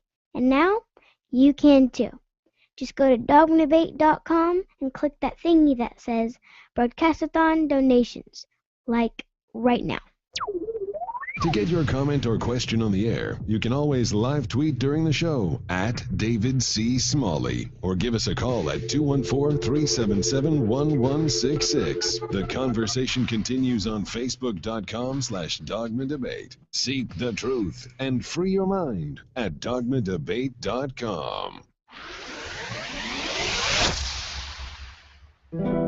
We are given one life, full of billions of small and large decisions. To be somebody, to change, to be kind, to give hope, to become a better person, and to leave a lasting impact on this planet. It is a decision to be made every single day while your heart is still beating. We've made our decision. Absence of clothing, atheist and science-based apparel and merchandise, donating 50% of our profits to charity. Look good and feel good, without God. Check us out at absenceofclothing.com and find us on Facebook, Twitter, Instagram, Pinterest, and Tumblr. Use discount code DOGMADEBATE for 10% off your purchase. I'm Neil deGrasse Tyson, not only listening to Dogma Debate, I'm the guest. And that must make me at least the fourth listener. Grow your library and your vocabulary without ever looking up from your precious little smartphone. Visit atheistaudiobooks.com and start listening in minutes. Hi, this is Phil Ferguson with Polaris Financial Planning, the home of science-based investing. Over the years, Polaris has sponsored many secular events, things like Apostacon, Skepticon, Foundation Beyond Belief, and American Atheist Conventions. And of course, Polaris was the only corporate sponsor for the Reason Rally. And I am proud to now announce that we are a major sponsor and part owner of Dogma Debate and Atheist Audiobooks. Once a month, you will hear me on Dogma Debate, shining the light of skepticism on the investment industry. And if you have any questions about investments or an old 401k that you need to roll over, please contact me at polarisfinancialplanning.com. Remember, 10% of Polaris's gross revenue goes to promoting a secular worldview. So you're not just getting better investments, you're changing the world. Polaris Financial Planning, it's where reasonable people choose to invest. You're listening to Dogma Debate with David Smalley.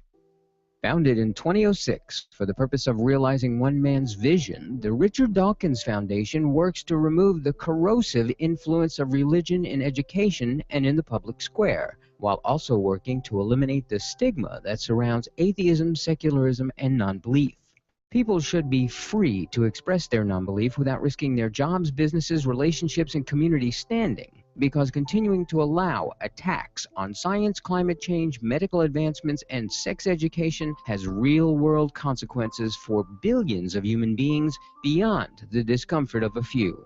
Freedom for scientists, health and climate researchers, and ordinary human beings to work in understanding our universe and subscribing to an evidence-based world without the interference of religion is paramount if we are going to have a healthy future or else succumb to the darkness of ignorance and despair. The Richard Dawkins Foundation is committed to changing our culture, and you can help by joining, donating to, or volunteering for the Richard Dawkins Foundation at richarddawkins.net/donate, or you can sign up for their newsletter at richarddawkins.net/subscribe. Reason, Science, Progress. The Richard Dawkins Foundation at richarddawkins.net. You know what I'm really thinking? Back to the pants, back to the pants, back to the pants, back to the pants. Dingus. Dingus. Always back to the dingus. Dingus. Dingus. Always back to the dingus. What's in your pants? What's in your pants? Has something to do with what's in your pants. Back to the pants. Back to the pants. It always goes back to the pants. You have this little thing. What are you talking about? We all have little things. That's what you would think. That part makes me feel weird inside. Interesting. Back to the pants. Back to the pants. It always goes back to the pants. So, speaking of love, David C. Smalley, you're pretty, David, if I must say so myself. That's nice. Obviously, you're a girl. Rachel, women, shut up. Me and Angels are about to whoop your ass. Dingus. Dingus. Always back to the dingus. Dingus. Dingus. Always back to the dingus. with what's in your pants. What's in your pants. Has something to do with what's in your pants. Back to the pants. Back to the pants. It always goes back to the pants. Jason, what the hell just happened? I have no idea. To keep our 3 listeners coming back, we must be doing something right. And if you're the 4th listener, we thank you for the support. Be sure to sign up at login.dogmadebate.com and take advantage of your 4th listener status.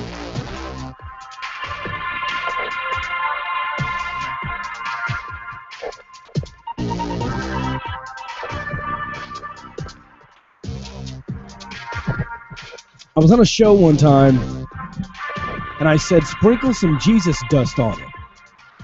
Producer takes it as a drop, plays it all the time. Sprinkle some Jesus dust on it. Sprinkle some Jesus dust on it. Get to a convention. I believe I was in Memphis for the debate.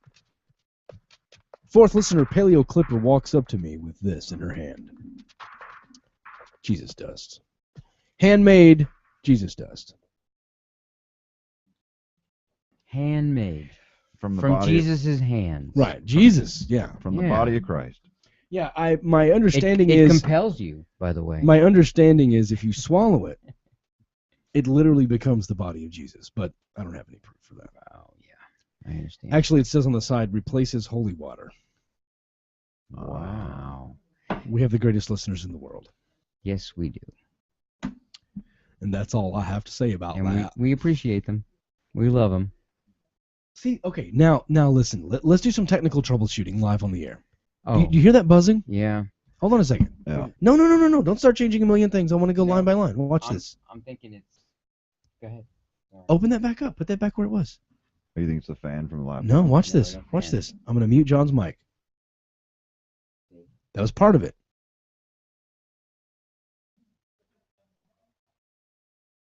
All right. So my mic's doing a little bit, right? Now, look, watch this. Watch this crazy stuff. Some of the most expensive mics in the world right here. Yeah. These are ridiculously expensive. Watch this. I'm going to turn it up really loud so you can hear the buzzing. Yes, we're doing this live on the air, just for you people. This is behind-the-scenes stuff. Listen. Watch this. Watch this very closely. I loosen here. Watch. Whoa. What? Wait.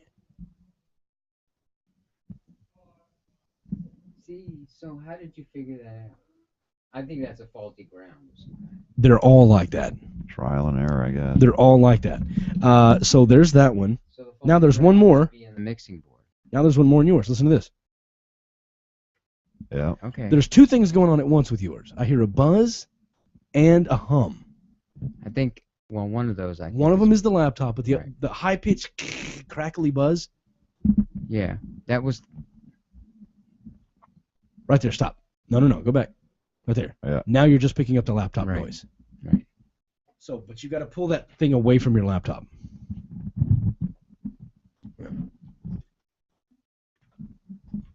That's probably the best part about from my laptop as I can get. Best part of podcasting versus broadcasting is noise removal. Yeah. I really don't care how much buzz there is. You can just cut it right out. Yep. Well, now that you turned it this way, you need to twist it. Oh, okay. All right. Is that also Turn it and then twist it I again. Understand. I think that's what your first wife said, right? Yes. He's going to say that. Yeah, that's. Well, I was waiting for I you was to say tired. it. I was done with it. It was over. It was over. Okay. And you brought it back to life. It was- Thanks a lot. Trying. Now, see, Never folks. again. See, folks. Now, this is the kind of stuff that Rush Limbaugh won't do on the air. He won't troubleshoot a technical issue, and then have you wonder about what happened. He has a small army of Haitian technicians to do this for him. Okay. Happened again. Watch Yeah. this. Here we go. I'm thinking the faulty ground's in your mixer. Really? Yep. But it happens when he twists the mic. Physically twists it. That's Yeah, crazy, I know. and it goes away. Yeah. But here's the crazy thing about it, though. It's magnetic. To his point, we'll be. Polarized. Have you messed with the cables? I mean, have you changed out or No. troubleshooting cables? No. I think. They're Look, we were becoming live. Look. We'll be live on the air with no problems, and out of nowhere, bzzz, and then I have to start muting to see which one's doing it. It'll be Lydia's mic. I lean up, loosen it, twist it a half a turn, and then tighten it back up, and the buzzing stops for an hour, and then and then somebody else's mic will do it 2 hours later. It's becoming polarized. It's a gremlin. Yeah, it's in the. I think you're right. I think it's the mixer. Mm-hmm. Hmm. $600, I'll save on mixer. $600. Oh, go Oh, away. get out of here. Yeah, I still have to go back raise. New England. I'm go back to New England. You racist. So racist. I'm coming here to help, and then you yelling at me and hitting me and stuff. Yeah, I yelled at you. Right, I just yelled at you. I can barely speak at this point, and I yelled at you. You didn't. Oh God, is he wanting to I talk? did not raise my voice. You hit me. I hit Did you get Seth added? I did. All right, so here's the remaining schedule, folks. We know that we're live on air. I know you're listening, going, do they know we can hear them? Yes, we know. We're past the point all dams have been given, and so we don't have a whole lot more to give. But the schedule moving forward, we only have 3 people left, and I'm going to talk to you in Central Time. Well, because that's convenient for me. Right now it is 9:15 Central Time here in Dallas, Texas. Coming up in 45 minutes, we have Nate Phelps joining us, followed by Seth Andrews, and then Hemant Mehta. Last 3 guests. What a wonderful lineup. I know. And so we're going to check the donations real quick. We need some help. 27,392. God. I cannot believe. And I went ahead and drank another Monster. I can't even begin. I've convinced myself that my pain in my chest was actually muscle tissue and like in my arm. Oh, okay, good. Because the more I would move, it would hurt more. And I'm like, you know what? If you're having heart issues if and you move your arm, if moving your arm changes the pain, then yeah. It's the It's push-ups. probably not my heart. It's the push-ups that we did today and the jumping jacks. yeah, we are super close, man. I think I hurt from the trampoline. Oh yeah, you and Jason are super close. Let's talk about that issue because David Michael flies in from Chicago. My Book of Mormon podcast host, for those just now waking up on this beautiful Sunday morning. Morning, everyone. And he flies in, and basically, I think my daughter babysat him the entire time. She watched him. She took care of him. They played chess. She taught him how to play cards. She taught you a game called 31. Right. Yeah. What else did you play? You played slapjack, which I'm pretty sure you knew how to do. I did my first front flip ever. I successfully pulled it off on the trampoline. I was impressed. Yeah. She taught me that a few weeks ago. He told me that, and I thought, wow, that is really cool. I'm impressed that you actually went out there and jumped on the trampoline with my daughter, and that's just amazing. So you've been great with her. That's cool. She's awesome. I mean, Yes, she was she on is. earlier, but yeah, she's a lot of fun to hang out with, quite frankly. She's really cool. She doesn't. To me, it doesn't feel like you're hanging out with a kid that you got to take care of. I know. You feel like you're hanging out with a tiny little productive human. It's really awesome. Okay. What? Well, I mean, a tiny little productive adult, or certainly not. She doesn't come across as a 10-year-old. Right. She certainly comes across as somebody who's more mature than that. Right. Yeah. Yeah. Sure. She's awesome. So what else did you do? You. Oh God, a lot of cards. Slapjack, war.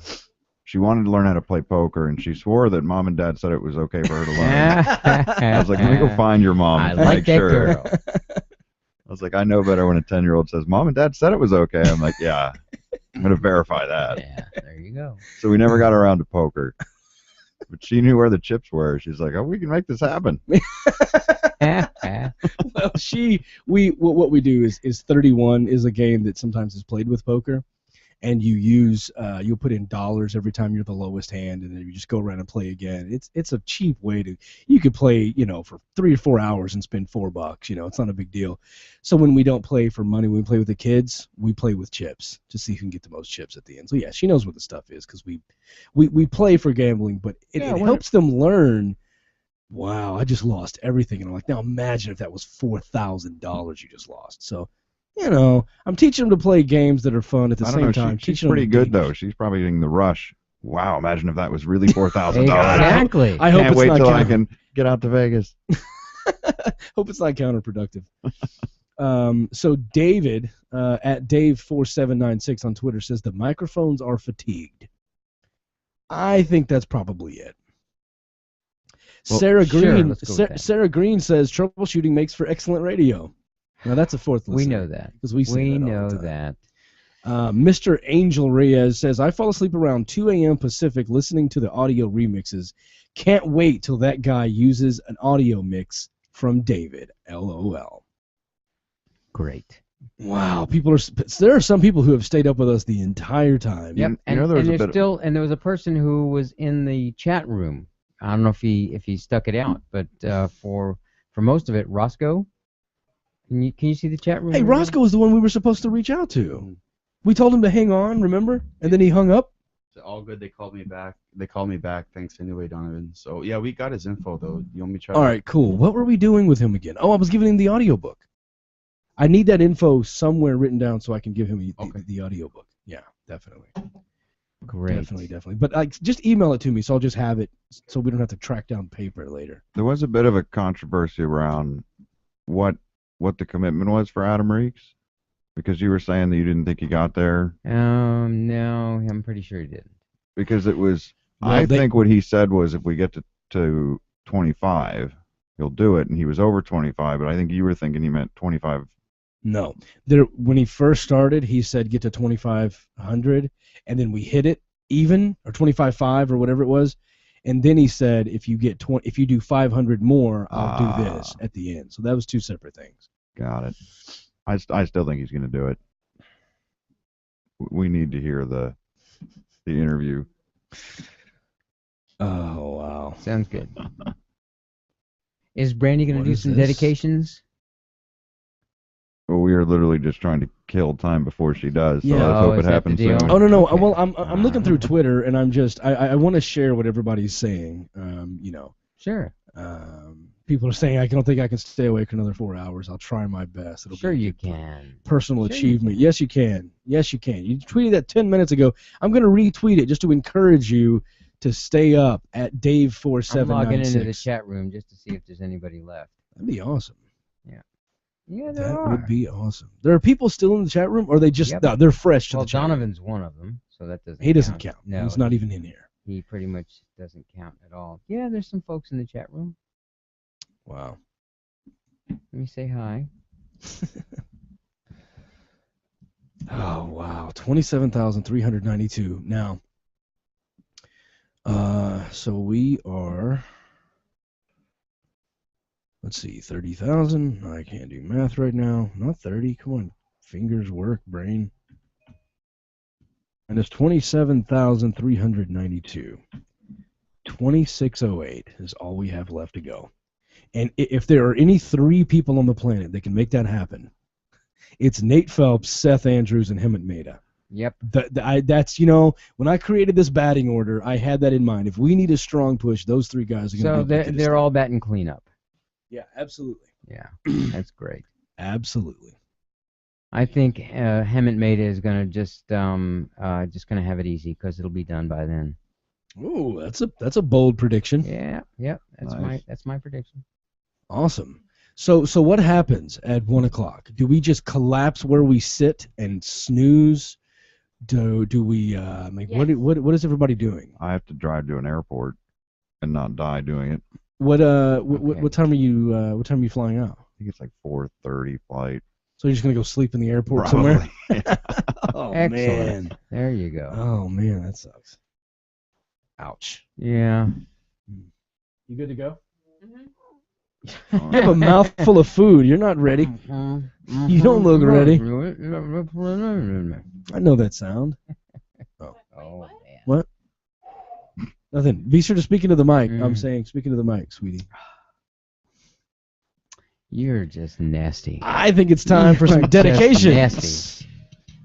Let's give those people the credit that's due. Here's Brandy This is not the time or place. with I refuse. dedications. She's just not playing. She's so beautiful. Okay. Mind-blowing. Where are we? Dedications. Dedications. She always.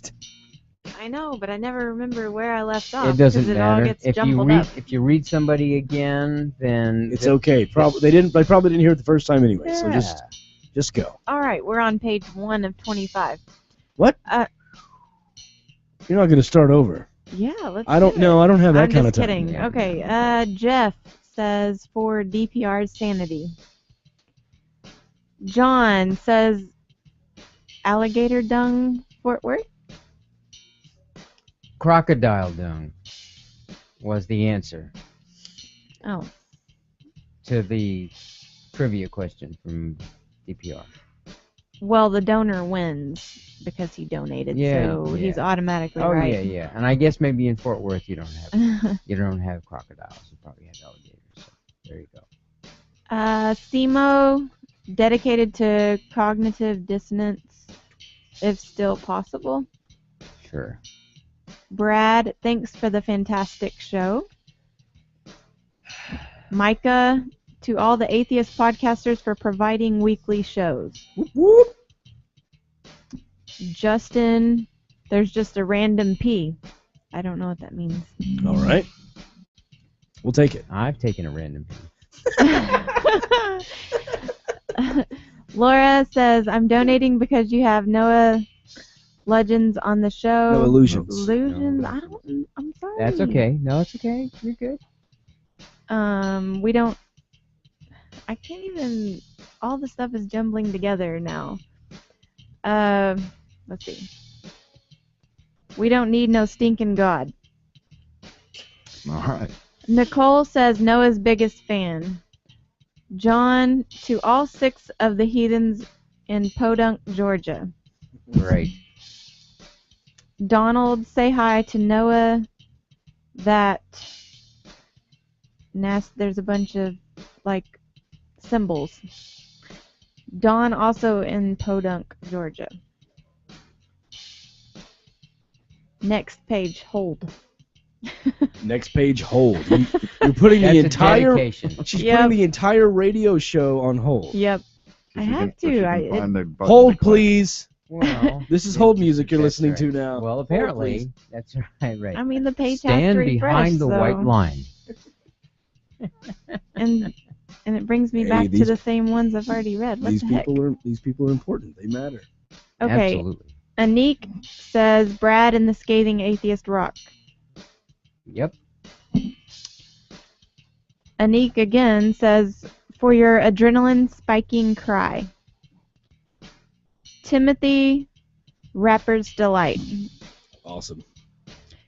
Alexander, to the German state for collecting church tax from the people, leading to non-religious being the majority in Germany within the next 10 to 20 years, from a German fourth. Nice. Nice. The fourth is in Germany. Fred, to all atheists living in the Bible Belt such as myself. Yep. David, a huge thanks to all the Mimos Mimos. Mimos. There you go. for all the Yeah. continued support. Oh, that was you. Excellent. That was mine. Yeah. Yeah. Awesome. Nemos. Nomos.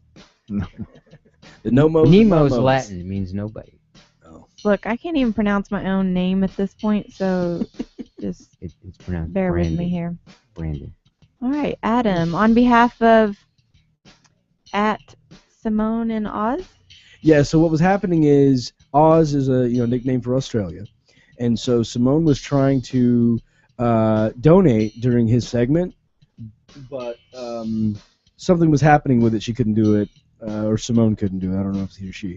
And so somehow the money was sent over to Adam, and then Adam made the donation on behalf of Simone. Oh. Yeah. I don't know why it wasn't working. It's just some sort of Australian money laundering thing they have going. Exactly. Probably so. I mean, if there's- Adam's involved, it's there's- probably there's shady. drug money. It's You know definitely what? drug money. Somebody else said that had that same complaint. They said that they couldn't. They were from Australia, so I think that you have to actually select the PayPal button for that.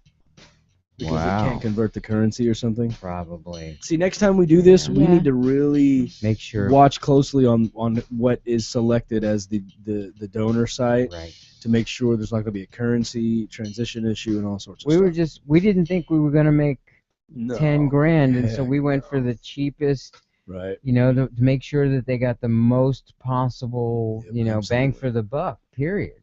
So, yeah, you're right. We need to do better research next time because we know how awesome we are now. Great way to put that. I love it. Philip says to Adam and the beauty of comedic context. Pretty sure that means comedic. Comedic, probably. Yeah. Comedy. Yeah. Probably. Okay. She's on the air right now. I'll take care of it. Joseph, in honor of the 8 horsepower solid gold butt plug. Ivan, to reach 25,000 to annoy. I've read that one. Okay. So I think we're caught up, right? So you're ending it with the gold butt plug. Yeah. All right. Really, that's what Yeah. you're going with? Yeah. Yeah. Okay. Ending on the butt plug. Well, I mean, the next one is about semen lattes, so whichever you choose. No, we're good. No. Okay. I gotta hand it to you, this for a 24-hour period, there's been quite a diversity of the types of entertainment that We we've are gotten. some severely diverse folk. Yeah. Yeah, we are. From an entertainment perspective, not so much from Well, a that's what I skin meant. color perspective. We definitely need to work on speak that for piece of it. yourself. Hey, you're the one that said that to me in our meeting. Yeah. Well, Hey. you know that's because I wanted us to change that. You know, we should take we should proactively. Apparently, there is a solid gold butt plug. He's got pictures of it. Well, it's the chat room. Guys, Somebody can posted we- it on the chat room. And there's like a experienced version and the junior version. Well, All right. yeah, So there you go. You know how I can put a stop to this right now?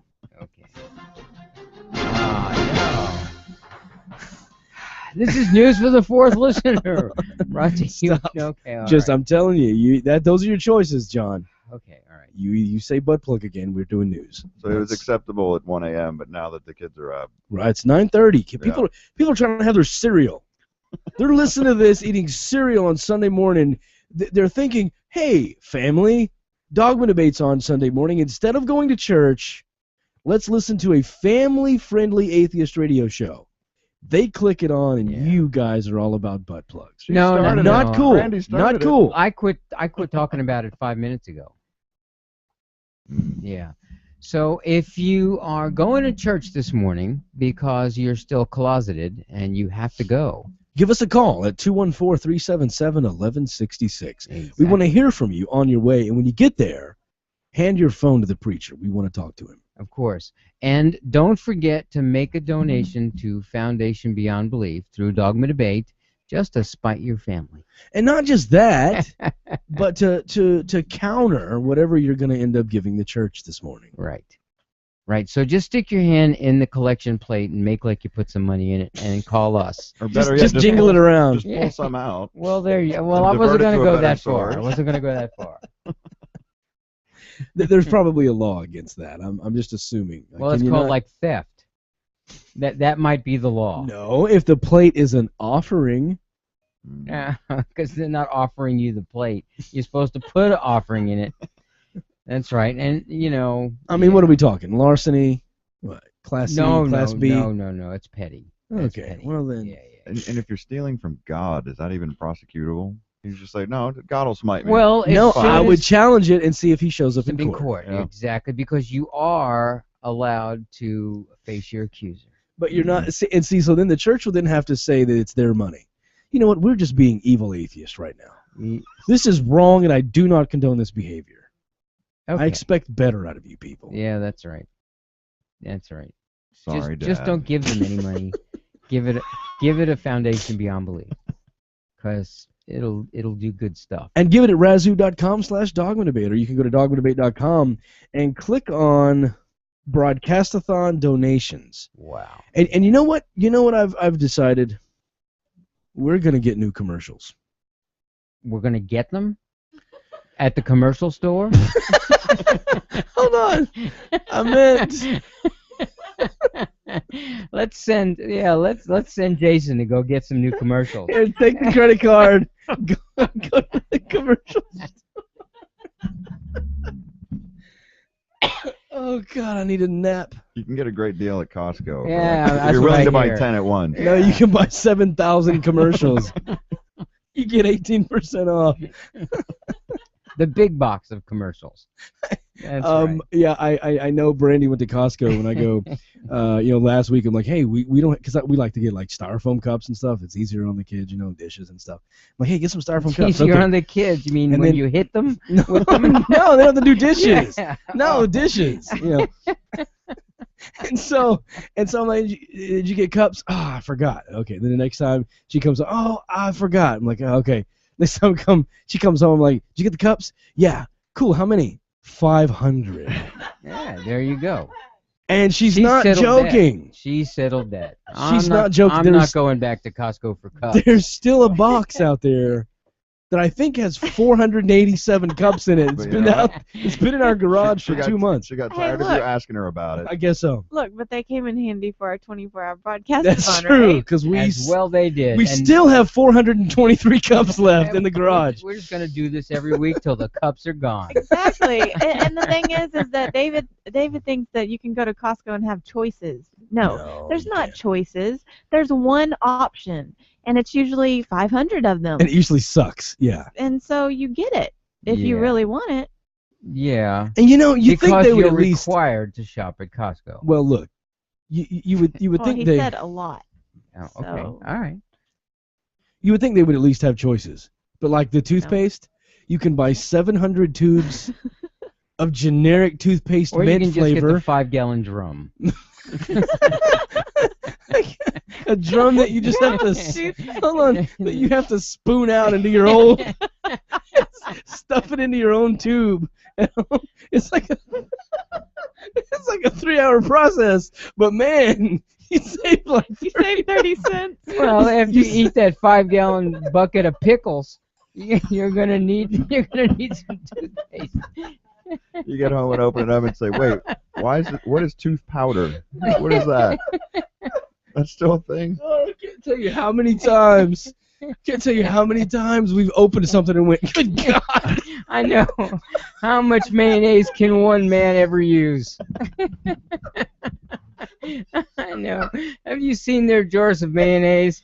There's an entire department of mayonnaise at Costco. Don't they have like handles on top? You have to like carry them like Yes. a jug? No, it's got wheels on it.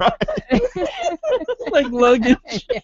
You have to call someone over with the forklift to get your mayonnaise to the register. Yes. Oh my God. They say Jorge to the mayonnaise, Jorge to the mayonnaise. Exactly. Well, I mean, it is so bad that they do have people to actually come over and scan your stuff because it's always too heavy to lift You out of the can't cart. pick it up and put it on the thing to get it No, out they, the they, door. they give it to you in boxes, but God, man, I can't tell you the last time. I mean, You can buy the Here- commercial here's the thing version, about it. 42,000 packets of mayonnaise. Here's the crazy thing. That's for portion control. Stop talking about mayonnaise. Here's the screwed up part about it. You get. You're laughing You because get. it's the truth. I know, but here's the thing. We're just a family of 4. But God, you save so much money if you buy 80 rolls of toilet paper That's at right. once. You save so- so much money. You spend $8,000 on toilet paper, but you saved $150.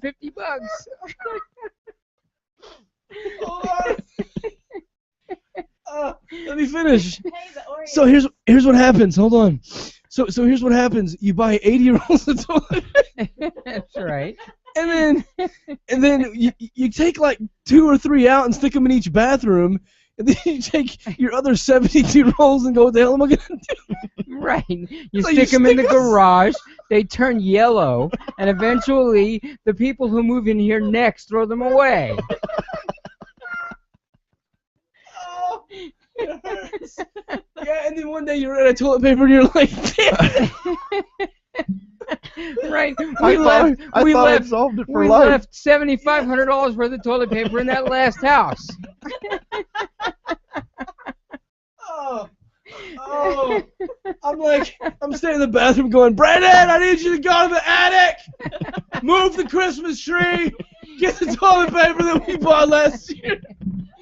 Oh, Exactly. God, my stomach hurts. And when it's time to move, you say, is it really worth paying for the larger U-Haul to fit all the toilet paper? Right, no, just leave it here. We'll just It buy only it. costs $1 more than a 6-pack does at the Kroger. Oh That's my why you buy it. God.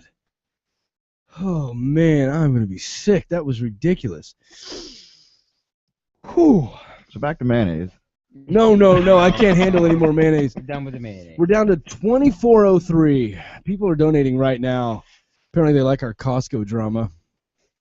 Oh, good. Only 2,400 left to go. Oh, come on, let's rock that. Please. Help us out here. Oh, that's me yelling out there. I was like, what the hell's going on? Wow. Oh, man, that was ridiculous. Yeah, It's real life problems. They're noticing that we've gone into sleep deprivation. Goofy giggles. No, but that is hilarious, though. That's good stuff. Yeah. I just like that you're not sure if you're hearing voices in your head or if it's feedback. You're like, wait a minute, did anyone else hear that? Somebody else heard that. Please tell me somebody else heard that. No, I just imagine, now that I'm in more control, I just imagine, because we buy so much, like you said, I thought I solved this problem for life, and you run out in the exact same amount of time. You're like, why am I out of toilet paper? We bought 80 rolls of toilet paper, and then I realized, oh yeah, because I was standing there going, where do I put 72 rolls of toilet paper? They're in the attic. They're in the garage. I think last time, You gave everybody in the neighborhood toilet joke. paper. No Please joke. come over. No joke. We put them in the laundry room closet. I could never find toilet paper when I needed it. I was still screwed. So now I'm like, okay, wait a minute. Now we need to buy shelves to put shelves so we can stack our toilet paper. And I go, wait a minute. We can get 50 shelves at Costco. Exactly. And we can save $6. You need a tractor trailer to get the shelves here. It is a true story that we bought those little Cottonelle wipes, and we buy those. Oh my God. And the kids, they ran out of space to put them up, so they just stuck them in random places in the bathroom, and we could never find them. We can never find them. Right. No, it's like with the fish bowl. So It's they're like everywhere. So you start using them to clean the mirror. No, we couldn't find When them, you and I really was like, need 'em- no, I know when we you have really them. need them is not the time to have to go hunting for them. No, but who thinks about it? Who walks through the restroom while they're, getting dressed and goes, let me double check for toilet paper? Yeah, you don't. Nobody thinks about You it. don't pregame that. That's something you think about when it's way too late. Agreed. Let me do my pre-toilet checklist here. All right, we have spare roll of toilet paper. Know where it is? Nope. Yeah. All right. Well, there goes the tweet. Please retweet that. Everybody who loves us, retweet it. Wow, my face hurts from laughing so hard. That was ridiculous. Yeah.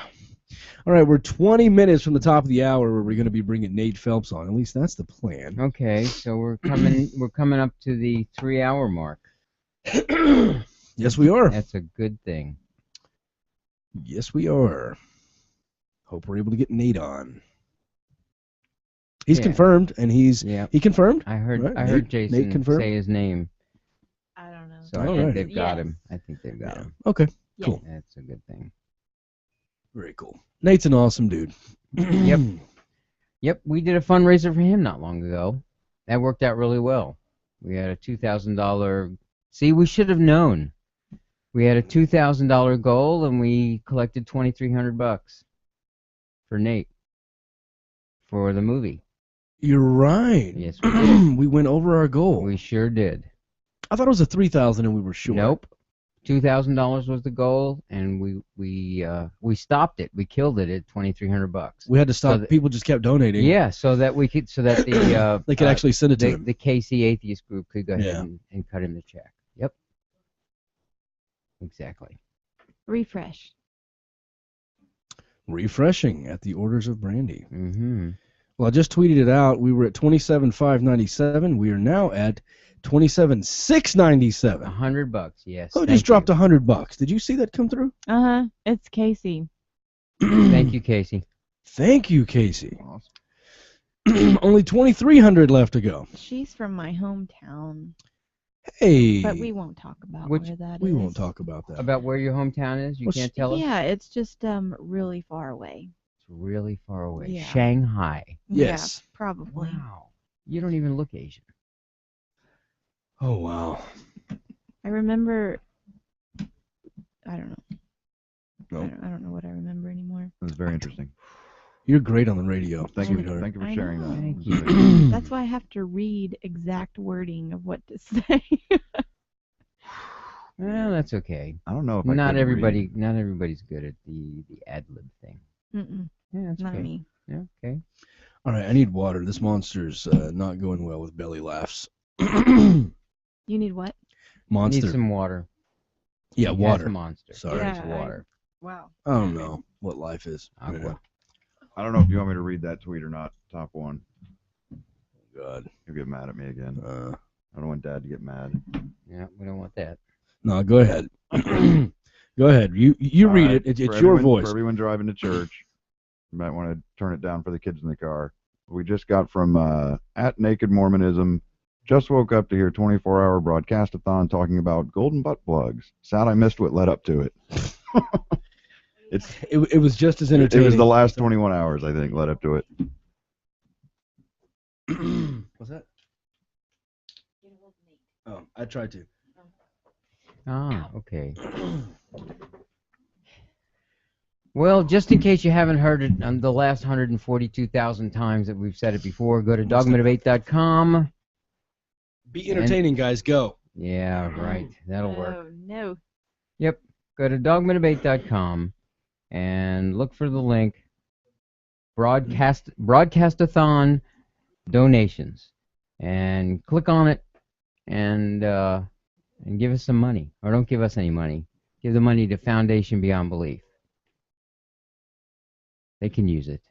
So what I think's worse than mayonnaise at Costco is the pasta sauce. We're going back. Because you can only get it in those Costco. massive jars. And so Oh, you mean the sauce? Yeah. Oh, yeah. And it comes in like Yeah, the yeah. 3 packs of these, like, they're twice as big as they should be. So you don't need it all. So you end up pouring half, and then you put the rest in your fridge. And you it know, grows hair. It yeah. It gets that becomes white, a science white experiment. mold. Yes, it does. And you find out about it when you're putting the next half jar in, and you go, oh, crap, there's already one in Right, there. there's already a half jar in there. But then again, you look at it, and it's got white mold all over the top of it.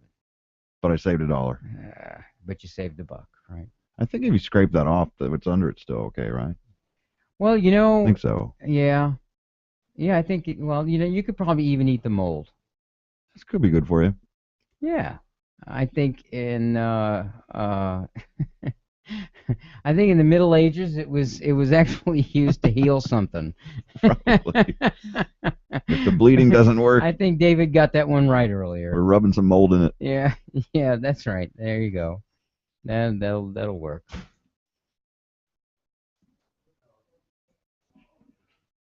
Brandy might be asleep. No. Oh, okay. I am not. I will not accept that. I've You got stayed really awake still and your eyes this look closed. whole time to say that I did not fall asleep. You did fall asleep, didn't you? No. Oh, is that right? You sure? You were just resting. Oh, you I were was resting my your eyes. Yeah. Yeah, I've For heard like that 10 before. seconds whenever I was trying to update the PayPal donations, and then it was like 10 seconds. Yeah. Uh-huh. Oh, okay. Just all wanted right. to see what the back of her eyelids look like. That's All right, yeah.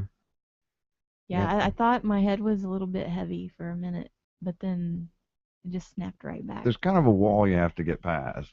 On the other side of that wall, you're not. Yeah, your brain doesn't work I quite keep as well. hearing about that. But you are hearing, awake. Yeah, I keep hearing about that second wind thing, and I still only have one wind. I'm a single-winded person. Well, I'm impressed because the rest of us, our first wind was gone hours ago. Oh, yeah. You have a mighty wind, sir. Yeah, well, those of us who have children know what it's like not to sleep.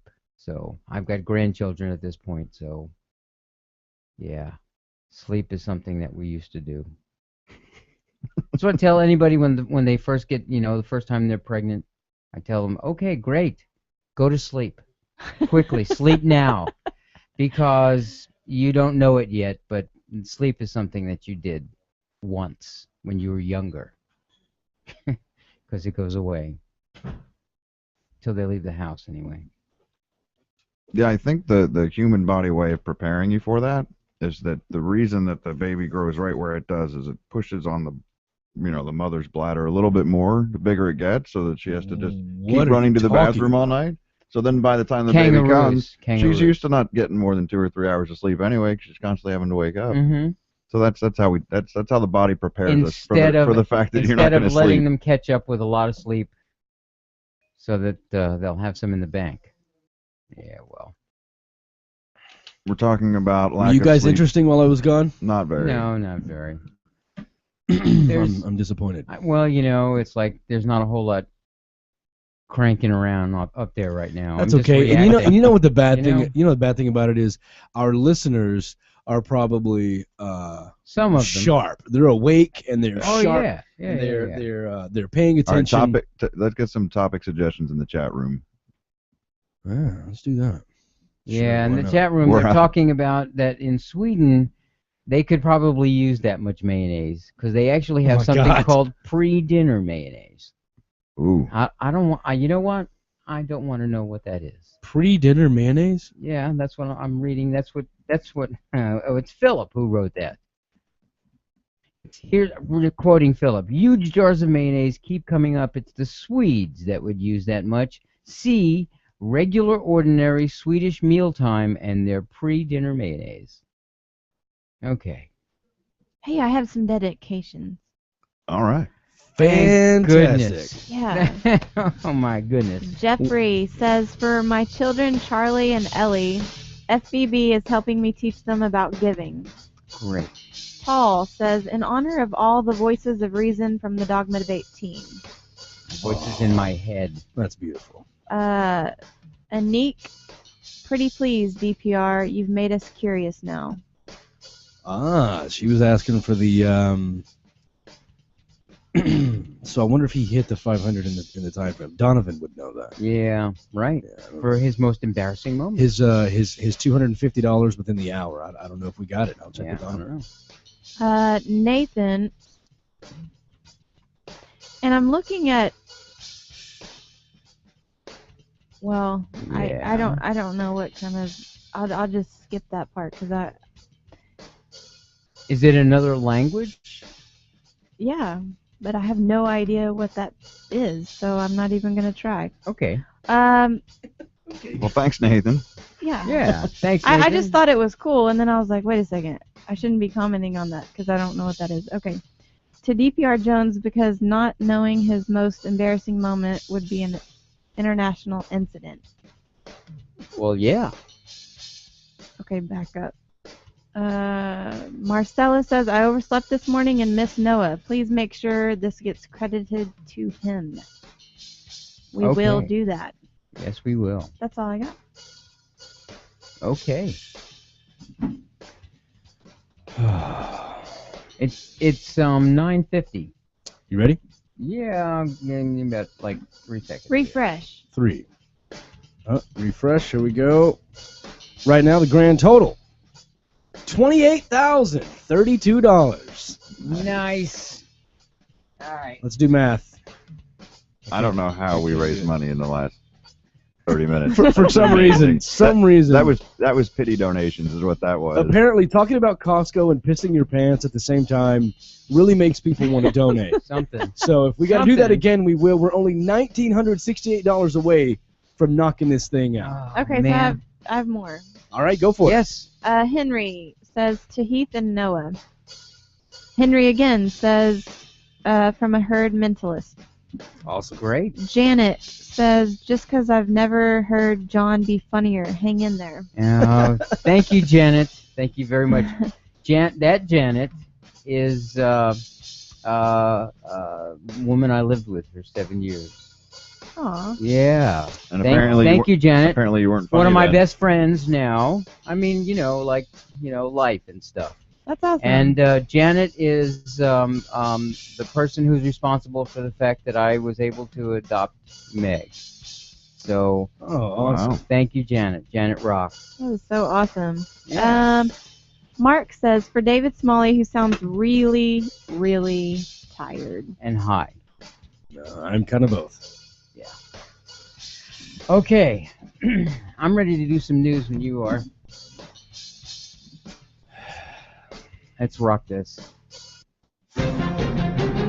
This is News for the Fourth Listener, brought to you by the Foundation Beyond Belief. Go to dogmadebate.com and help them help others. This hour, Mike Huckabee said yesterday that he was disgusted by the incredibly dangerous decision of some black members of Congress and St. Louis Rams players to use the hands up, don't shoot gesture to protest the killing of Michael Brown in Ferguson, Missouri, arguing that such actions actually inspire looting and murder.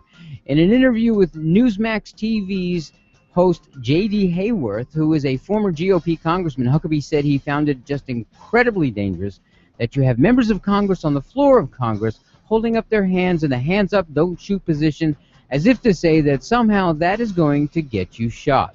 Huckabee, who previously compared Ferguson demonstrators to the killers of civil rights activist Medgar Evers, said people making the gesture are effectively teaching young people to go to a store, beat up a cop, reach for his gun, and hope you get it before he does. This is not only foolish and dangerous, but it is really on the verge of anarchy, and I'm just disgusted that you have NFL players, politicians, and others who, no matter what the evidence reveals, no matter how many sworn testimonies show that Darren Wilson, it's a tragedy that the young man got shot, but this is a young man who had just roughed up a store owner, just robbed a store, and now he's going after a cop's gun, and it's a horrible thing that he was killed, but he could have avoided that if he had behaved as something other than a thug. So, I guess Mike Huckabee is omniscient because he knows things that no one else does, and saying that a few millionaire NFL players holding up their hands is on the verge of anarchy means that Mike Huckabee's corporate overlords apparently didn't explain anarchy to him well enough. Finally, NRA board member, one-hit wonder, and oldest fake rocker on the planet, Ted Nugent, who is not exactly the most honest of activists or a unifying voice on race issues, told readers of his weekly WorldNet Daily column Thursday that President Obama has appointed Reverend Al Sharpton to be his administration's race czar. Quoting now, constantly catching our breath following one blow to the guts after another has become the new American mantra. But nothing could have prepared us for the president's recent appointment of what may very well be the worst racist in the world today, his Reverend Al Not So Sharpton. Are you kidding me? This guy as some kind of race relations czar? Seriously? And Al Gore's the expert on global warming? Michael, make stuff up as you go along more. We'll film the documentary, and I will edit the Lawrence Welk box set as soon as I hone up on my harpsichord jams. Ironically, he then said, you can't make this stuff up. Well, apparently you can make this stuff up, since the president's recent appointment of Sharpton to be some kind of race relations czar never actually happened outside of Nugent's drug and alcohol-addled brain pan and a handful of right-wing, woefully ignorant message boards. But Nugent wasn't done just yet, as he went on to claim that Obama is leading the country, quote, into the pits of hell and spurring racial violence. Quoting again, Barack Obama's cultists/sheep have cited ad nauseum how brilliant the man is, and on some considerations they are correct. He's smart enough to know which buttons to push to continue his Saul Alinsky and Cloward Piven destructo march of America into the pits of hell, or at the very least, something far removed from the original concept of America. Quoting again, who doesn't know that siding with Al Sharpton is the worst message anyone could possibly send to society, any society, black, white, or other, whatever that means. So, Ted is mistaken, or he's an idiot. I'll let you decide. And so this hour, Mike Huckabee thinks he knows everything, and Ted Nugent probably knows absolutely nothing. You may facepalm now. This has been News for the Fourth Listener, brought to you by the amazing people at Foundation Beyond Belief. You have 3 hours left to help them continue their work of helping other people. Go to dogmadebate.com, click on Broadcastathon donations, and help them help other folks. That's at dogmadebate.com. For Dogma Debate Radio, I'm John Carp. Here's what we all need to do, and I'll do it too. Everybody. Pull your pants down, say you're sorry. Pull your pants down, pull your pants down. It's pretty standard around here. It's kind of what we do. Pull your pants down, pull your pants down. Kinda what we do. Pull your pants down. Pull your pants down. No, no. Pull your pants down. Pull your pants down. It is a torture for us. Pull your pants down. Pull your pants down. I was posing for a picture. Pull your pants down. Pull your pants down. No, people want to see that stuff. Pull your pants down. Pull your pants down. Does it make me weird? Mm-hmm. Pull your pants down. Pull your pants down. I'm moved. Pull your pants down. Pull your pants down. Do this thing before you go to bed. Pull your pants down. Pull your pants down. If she's horrible, pull your pants down. Pull your pants down. Here is how you should act every show. Pull your pants down. Pull your pants down. Let's do this or be fine.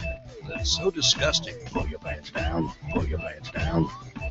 That makes me feel weird inside. Pull your pants down. Pull your pants down. I was gyrating a little. Mm-hmm. Pants down. Pants down. What about the woman in California? Pants down. Pants down. This is not church. You can do it! I can't do that. To get your comment or question on the air, you can always live tweet during the show at David C. Smalley or give us a call at 214-377-1166. The conversation continues on Facebook.com/Dogma Debate. Seek the truth and free your mind at dogmadebate.com. This whole thing is all about Foundation Beyond Belief. They help people all around the world. Seriously. And now, you can too.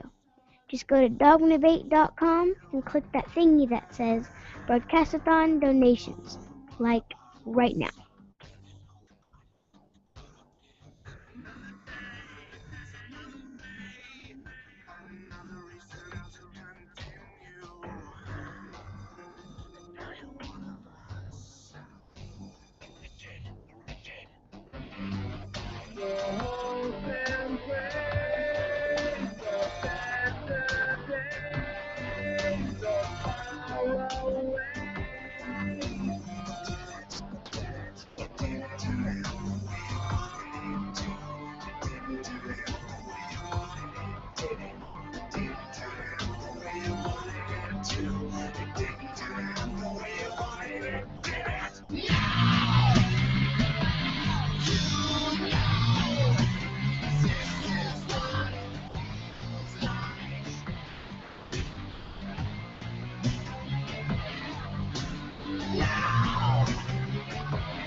Welcome back to Dogma Debate. We are live with just 3 hours to go. So this is hour 21 of our 24-hour non-stop broadcast-a-thon for Foundation Beyond Belief. Thanks for joining us.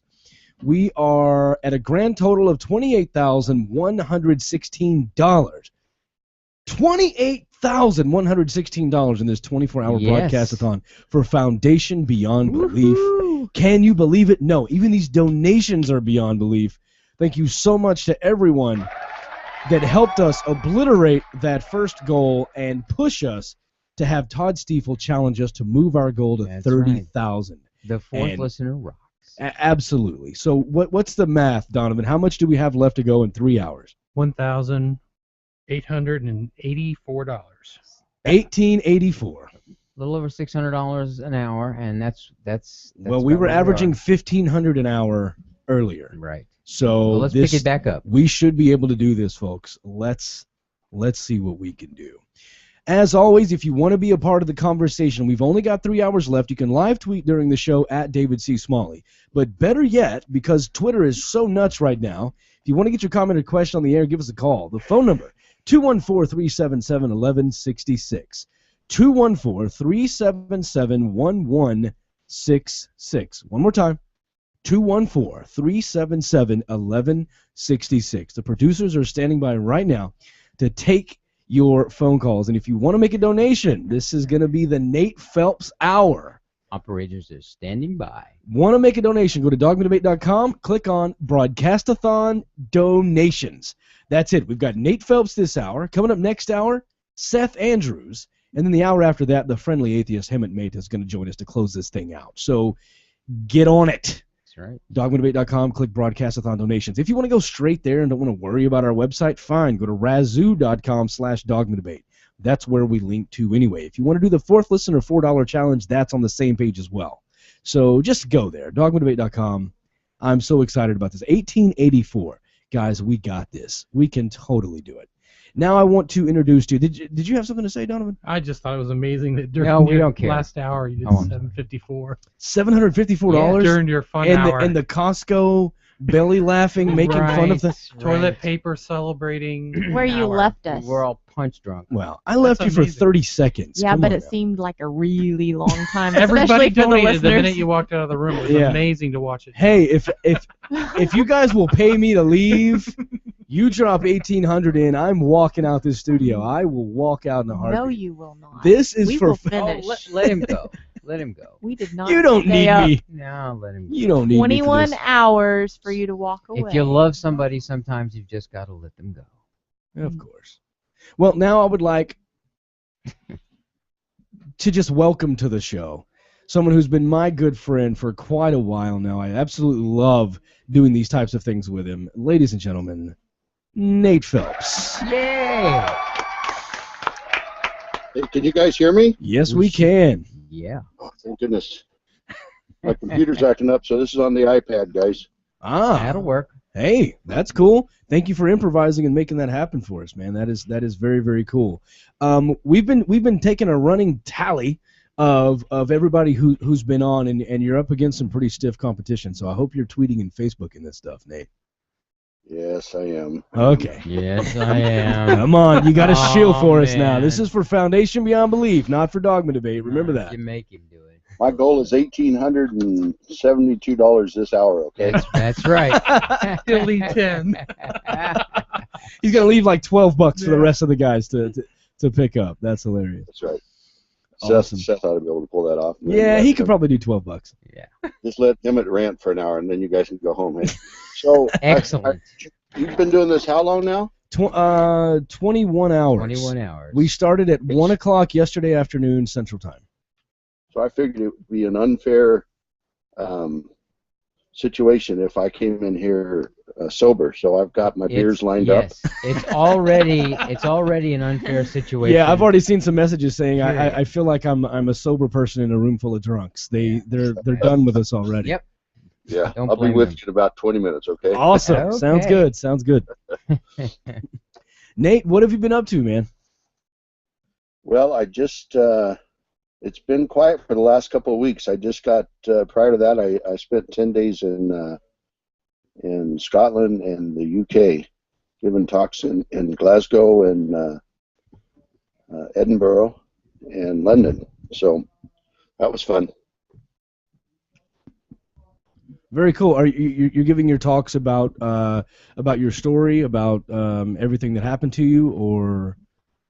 Yeah, a little bit of that, and I also talk about LGBT rights. I'm all over the map. Talk about religious abuse and some of the crazy laws that are out there, and especially in America. Sorry, guys. No, where we've noticed. It's okay to kill kids if as long as you do it in the name of God and that kind of stuff. So right. I try to cover as much territory as I can. Wow. Wow. How's the movie coming along? Yeah. How's the production of the film?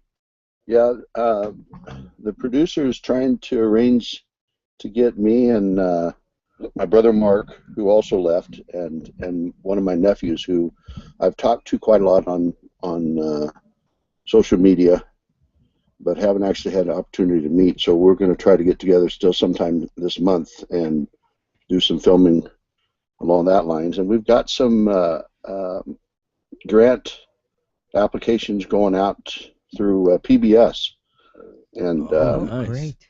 Yeah.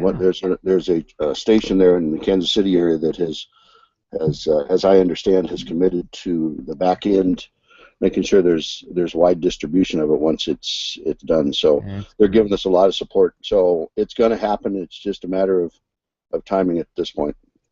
Okay. Great. Yep. Well, very cool. That's good to know. Yeah. Very good to know. It was nice seeing you again up in Kansas. I think the first time I saw you was in Dallas, and then we ended up coming back here and doing a show at the studio. Yeah. You were actually here in studio. It was totally makeshift, random ass last minute show, and we did it. We went on the air at like 11 o'clock. We left the dinner and came back and said let's do it, and then live during the show, members of the Westboro Baptist Church start live tweeting during the show and trying to communicate, and it was really phenomenal, because they're paying attention. Yeah. How does it feel, Nate, to know that the people that are still in it, the folks that are over there, your family, they're watching and they're paying attention? Yeah, I know, and they make as much noise as they can about how they aren't, but they respond often enough and vigorously enough. It's definitely on their radar, and I think that's a good thing. I think that these young people, especially when something happens in that environment that finally tweaks them and gets them to start saying, well, maybe, then there's a lot of material out there. See, I don't know if you and I have talked about this before, Dave, but one of the reasons that it was so apparently impossible for us to during my generation was because none of this was out there. Hey, Nate. Nate, yeah. we're getting a really bad connection. We started hearing some background noise, and then you started breaking up really bad. Uh-oh. Jill? Yeah, I don't know. Yeah, I haven't heard you talk enough yet, but yeah, it was breaking up pretty bad. It's pretty fuzzy. You think that's something on my end, or? Yeah, I mean, probably. Yeah, it's either the connection, or maybe you just need to get it closer to you. Yeah, I don't know. Sounds like iPad How's the packets. sound? Yeah. It's still bad, hey? Yeah, nope. I think you're fine for the moment. So go ahead. So what were you saying? I heard you say, I don't know if you and I talked about this, David, but so start from there. Yeah, I was saying that when I was during our generation, one of the things that made it so difficult for anybody to leave the that kind of religiously abusive environment was you didn't have organizations or voices out there like your voice and so many other people who are talking about this now. It just wasn't there. So your perception that there was a legitimate alternative was severely muted, right? Yeah. Now these young people at Westboro, they're hearing an awful lot from the other side, and they're recognizing that there are valid arguments against all that nonsense. So it makes it easier when they finally when the shell acts. Yeah. How many people do you know of that have actually left? I know your brother, and I know you, and then I've heard of a couple of other people have left since then. What are the actual numbers? Well, if my nephew Zach is to be believed, they recently had an article, long interview with him, and he said that there's been about 25 of the young people that have left. Whoa! And that there are about 45 left at Westboro. I didn't realize they were that big. Wow. I thought they were like 19 total. Well,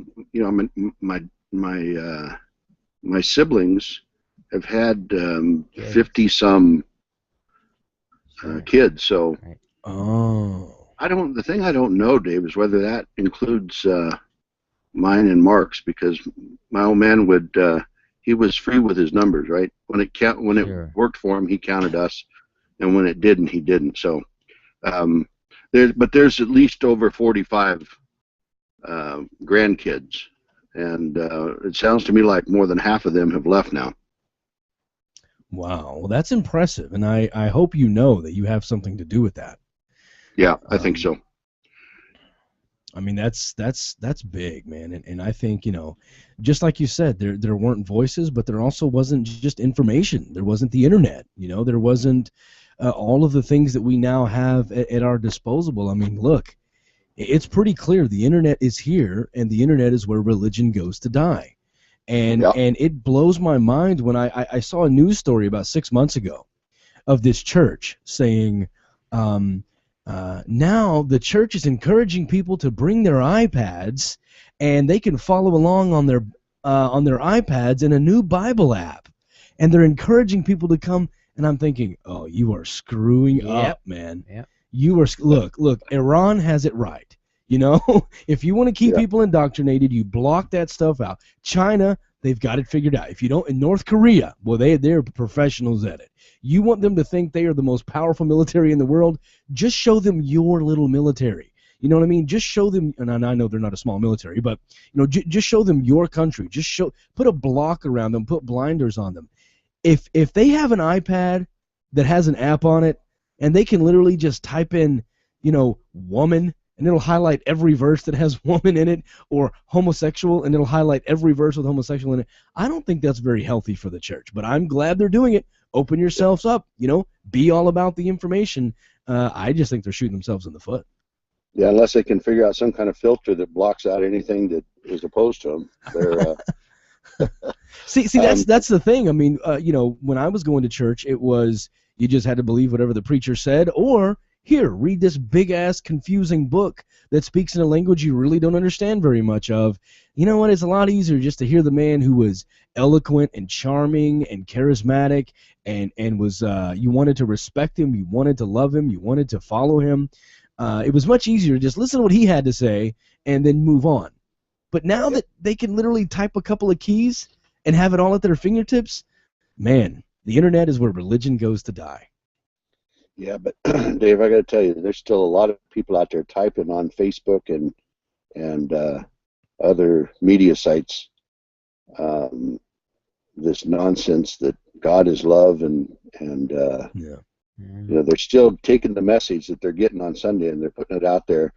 One of the interesting dynamics is a lot of folks, well, many religious people see that whole process of encountering the enemy and staying strong as evidence for or justification for more treasures that they're building up in heaven, right? So they go out there and I mean, it isn't the be-all and end-all, but it's definitely a good tool. But there's still a lot of people who are hanging on for dear life to that mythology. Yeah, and I think that's good. I think it's good when they express their views on the internet. And the reason I say that is because hopefully someone will respond in a respectful manner and will attempt to have the same conversation, not debate facts or debate faith with facts. But if they want to talk about faith, understand that's an emotional response. Respond about emotion. Talk about the emotion in the Bible. Talk about how women are treated. Talk about how gays are treated. Talk about how children are treated. If they are connected to it because of their emotion, apply to that emotion and let's talk about it. I kind of disagree with the whole, oh yeah, you believe God snapped everything into existence, here's a fossil. Maybe that could work in certain circumstances, but I think we need to meet them where they are. And so if someone's out there posting it, at least they're posting it, which means someone could probably respond, at least in this social media age.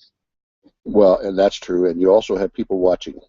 There's a lot of people out there who just watch, and they're the ones picking up on both sides of the argument. And of course, then it's a question of who does a better job of arguing. Yeah. But yeah, Dave, I have no trouble with that at all. This whole question of what's the best way to reach someone, I think the answer is every way. Yeah. Because every person's a little bit different, and every person's in a different place, and so all of these different strategies, they're working. You said something, I believe it was in the preview of the documentary that we watched, where you said, I believe you said, I don't understand is a blatant statement of ignorance and should end with a period and an open mind. Did I get that right? Yeah, pretty close, yeah. Man, that is powerful and beautifully said, first of all. But tell me what you were talking about there. Well, it was actually a fairly narrow focus at that point, but it's something you hear so often when people are about to justify a bias. They often will open with, I just don't understand why, and then they'll, why do they have to dress up silly? Why do they have to dance around with no clothes on. Why? I don't understand why they have to do this. I don't. And it occurs to me that statement is profoundly honest and accurate if they just would stop there and would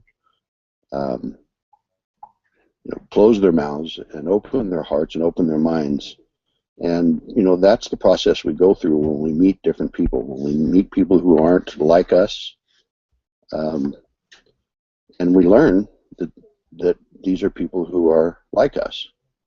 And then we let go of just a little bit more prejudice and just a little bit more fear, and we grow just that little bit more as well. So that was the point I was trying to make. That was actually at the first annual Kansas Transgender Conference that I was invited to be the keynote speaker. So that was where that was coming from, Dave.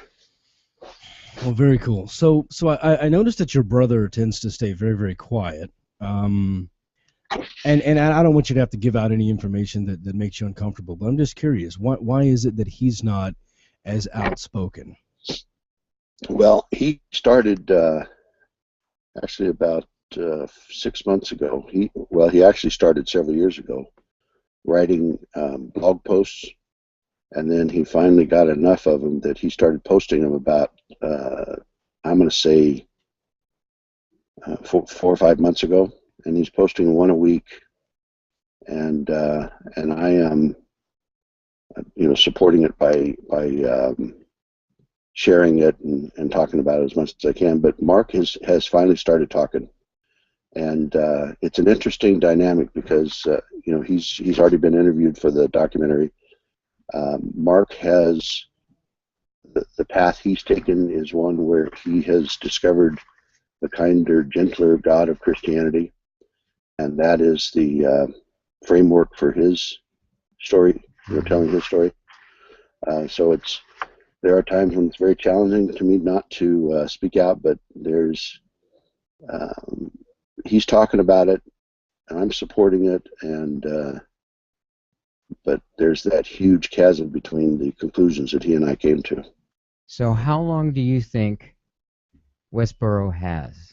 Considering the fact that information is out there, the truth is out there, it's all available, and I think as a whole, religion in this country's got like 50 years. How long do you think Westboro's got? Well, that makes me so happy hearing you say that. I don't know. I think they'll be around a bit longer, but as far as Westboro, you got to understand that stubborn refusal to listen to anything, sure, or change their path is what has brought them to where they are. Sure, it's sustained them. It's a huge dynamic in this whole equation. But another huge dynamic was the existence of my father. So, right. I would. All I'm willing to do is talk about the dynamics that I see are in play there, which you've mentioned a lot of them. I think one of the huge dynamics is the fact that they're bleeding young people, and it had a profound effect, from what I understand, on Shirley when Grace and Megan left. I choose to believe that there will be a tipping point as far as the loss of those children, and that will ultimately cause it to break up. But it's possible. Guys like Steve Drain and my younger brother Tim, they could continue on for years to come.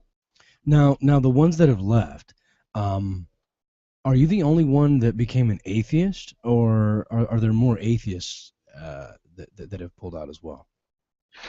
I have had one conversation with one of my nieces who said that she was listening to, I think she was listening to Atheist Experience. No, it was probably Dogma Debate, but go ahead. Yeah, that's what I meant. Atheist Experience, not Dogma Debate. And she said something along the lines of, and I think that's pretty much where I am. So that wasn't an open admission of reaching that point, but it got pretty darn close, and but other than that, as far as I know, there's no one else who just comes right out and says it. Do you think, this is Donovan, do you think because of knowing the tactics in the news and all that, do you think it's that the average person has made it more difficult for them to do their little protests and stuff? And, you know, you have the bikers come up and they make the big ring so that they can't get inside and those kind of things. Has it gotten harder for them to do their thing? Well, it's definitely gotten harder.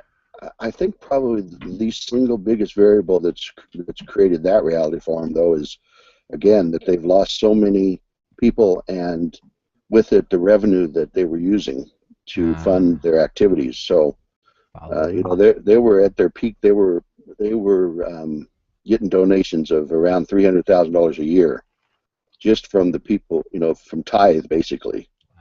And now they've lost a huge amount of that, right? So that limits their reach. Yeah. And that's also why you see so much them claiming that they're going to show up somewhere and then they don't show up, because they have discovered that all they have to do is post it on their website and it'll stir up a frenzy. So they didn't really have to do anything or spend any money, right? And then everybody starts pushing it out on Facebook, all these other groups, Christian groups, military groups, atheist groups, LGBT groups, and they all start spreading it on their websites. Westboro Baptist Church is coming to Dallas. Westboro's coming to Dallas. And they've kind of accomplished their goal by not even showing up, because now everybody's talking about Westboro. You know, That's kind of why I asked, because I'd seen 2 funerals where some people that I know were showing up to protect those funerals, and they never showed. It's kind of why I was asking. Sorry. Yeah, no, it's a good question, and it's good that people are kept up to date on what's going on with him, because that's the reality of it. But like you said, all they have to do is write their rhetoric, and then it gets passed on by all the people who are announcing their announcement. The good side of it, though, guys, is that people are still showing up, and they're still holding fundraisers, and they're still getting money to groups that are affected by what my parents are doing or my family is doing. And so there is a positive side to all of this. You know, about 2 years ago, when we first sat down to talk, I told you that I had a suspicion that not everybody there really believed this way, and that they were running it like a business because of, you know, law degrees, and they were attorneys and everything else. And you told me that time that you actually, being the one on the inside, you actually believe that they actually still believe what they're doing, and that they're not just running some sort of sham.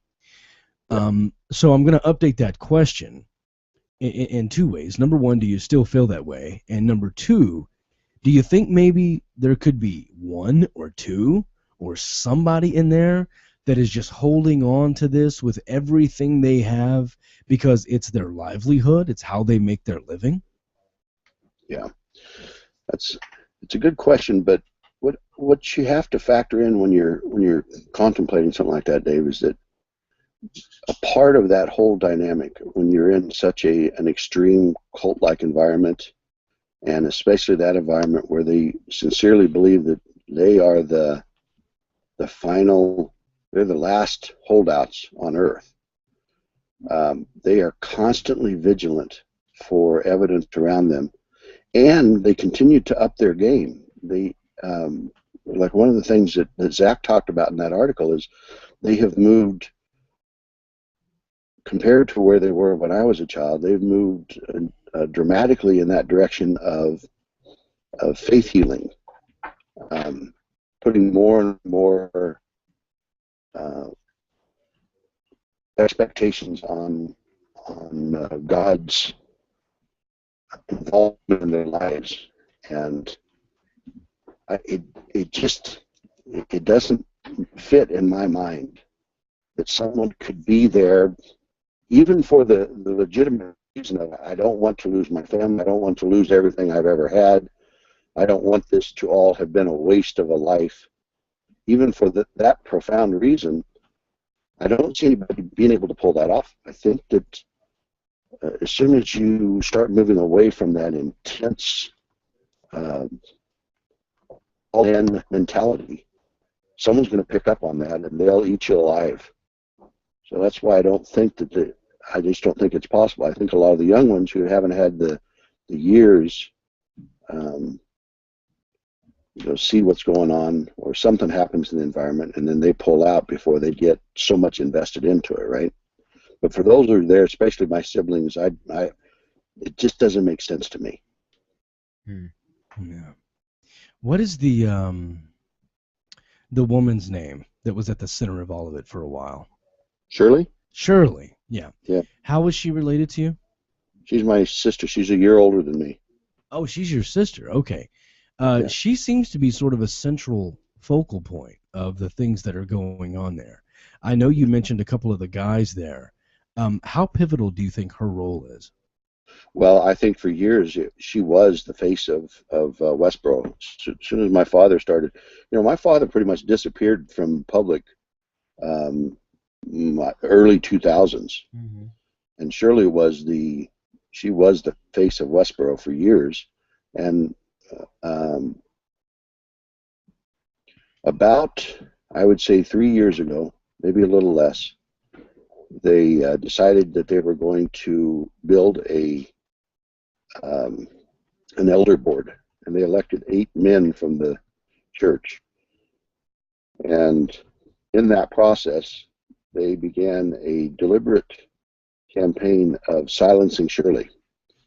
And that was one of the primary reasons that Megan and Grace, 2 of Shirley's daughters, that was their primary motivation for leaving, because as they explained to me, all the other previous ejections had been people that they didn't know well enough, so they accepted the story that was suddenly created about this or that person. But when it came to their mother, they knew the truth, and it opened their eyes, and that was when they realized that what everybody had been saying outside of that group was actually true. And so that was when they decided to leave, and that, as I understand it, broke Shirley's back. She was just devastated. But Shirley has basically disappeared from sight. If you see her, you see her as one of a group of protesters. She is no longer that primary voice. Oh, that's And interesting. that's on purpose. It's interesting that her daughter saw the injustice and how she was treated. They were able to leave, and even though the injustice was happening to her, she stayed. Do you think the Even belief? though she was devastated, Right. she stayed. Yeah. Well, But she's not only devastated by her daughter's leaving, but she was the one being mistreated by this new elder board. Yeah. So she was at the center. She was the focal point of the injustice, and she stayed. But her daughters, seeing the injustice, left. Why would she still be there? I mean, I know what you're going to say. I guess the indoctrination, the belief is just that strong. She's being mistreated by the ones that are there, and now her daughters have left her. It would seem like a no-brainer. Leave the injustice and go be with your daughters. It's a win-win. Yeah, you would think. But one other piece you have to understand about Shirley is that she was the, and I hope this doesn't sound jaded or bitter, but Shirley was the apple of my father's eye. She from the time she was a little girl, she emulated him. She insinuated herself to be by his side. That was her role in her entire life. So you not only have to accept that the males in a misogynistic environment have turned on you. You not only have to accept that you have lost 2 more and now 5 of your children, but you have to accept that your father was fundamentally wrong your entire life. I just don't. If she manages to leave, it would be nothing short of a miracle. And you know what I think about miracles. So, yeah. So do you think she also felt like a responsibility, like she had to stay just to make sure she finishes what he started? Yeah, that's what I think. I think that she can't fathom the possibility. Her brain as it tries to find answers or an escape, just can't even factor that in. So she's stuck. Wow. And you think about it, guys. Think Stockholm about syndrome. how powerful her testimony would be if she could pull away from that. The good that she could do in this world based on the history of all of this. Oh, and the videos of her and the outlandish things that she has said. If she were to somehow turn that corner, she could Yeah. affect so many lives. Yep. Absolutely. Her daughter Grace. There's been several stories in this last week where she had found out about these Jamaican street kids who were thrown out because they're gay, and has gone down there to work with them and be supportive of them. And that's huge. But she points out that that being outcast, being shunned and turned away because she didn't accept the status quo or she wasn't part of the norm, gives her the heart. And that's the kind of power we're talking about that Shirley could have, right? Yeah. Wow. That is just deep stuff, man. Yeah. Deep stuff. So what we're friends, and so I want to push journalism on one hand. On the other hand, I'm like, man, I love Nate. I'm not going to bother with that.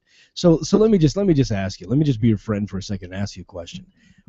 What's a question that you just hate getting asked about your family, about your life, about your history? Is there something that you're just so either sick of answering or you just think it's an unfair question? Yes. Okay, well, that There ends you this go. interview. I'm not going any further.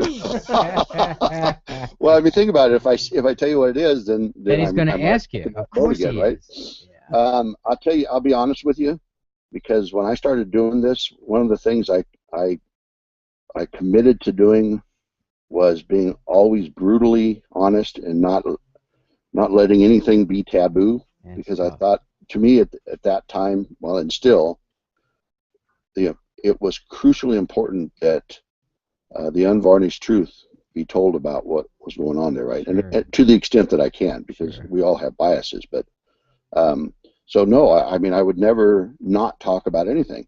But the one thing that is most difficult is when someone asks me if I have feelings for people in that environment. Do you love your father? Do you miss your mother, and that kind of stuff? Because I know what I feel. I know how I feel. I know the extent of my emotions.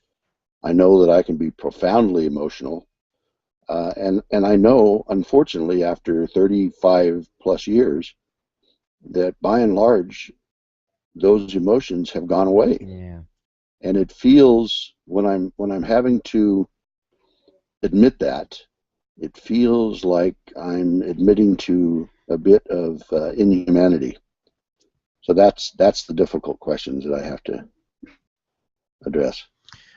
One thing that I wonder about, and I've asked you a lot about your father. I mean, the conversations we've had, because I know that I want people to understand what you went through, and I want to give you an opportunity to say the things. But doing research on the web, every now and then I'll be looking at something, or I'll go to some website and I'll see a picture of your father and people saying horrible things about him. And before I knew you, I never thought twice about it. It was like, oh yeah, there's that guy who's mean to everybody. It was like looking at a terrorist. Who cares if people are mean to him? And then I sat and I looked at you and I talked to you several times. We've spent hours and hours and hours together, both publicly and privately. We've spent hours in my truck. We've spent hours in my living room. We've spent hours just sitting out on a porch talking. I know you and I understand what you've gone through. And so now, honestly, I look at it differently. When I see people and I see a picture of Fred and I see, hateful things said about him, there's a part of me that hurts for you. There's a part of me that goes, that's still a man with a family, and there's a lot of indoctrination, and Yep. there was some abuse going on, and it's a symptom of things that happened over time, and I really wish we could have reached out and helped Fred, instead of hating him so much. If we would have put half the energy into helping him as we put into hating him, who knows? Who knows what we could have done? So I just want you to know personally, when I see that, it does make me a little uncomfortable. Yeah. And think about what you just said, David. That's exactly the point that I was making earlier, that's what keeps us apart as humans. Someone says or does or is something that we don't understand or that is out of line in our in the world we live in. Right. And that instinct is to hate and to dismiss and to dehumanize. It's the dehumanizing that just terrifies me, right? So we're all capable of doing that. It just depends on the messages that are in our head and the ideas that we carry about the way the world is, right? Yeah. So I'm assuming you get that same uncomfortable feeling, or probably a much more real one for you. Well, but it's then what what offsets it for me quickly is, I mean, I don't want to be. I honestly don't know how many. I've had phone calls, I've had email conversations, I've had text conversations. I honestly don't know how many people have told me that they knew someone who killed themselves, they knew someone who was terrified for, they were going through existential crises, they were falling back into that black hole specifically because of an encounter with my family.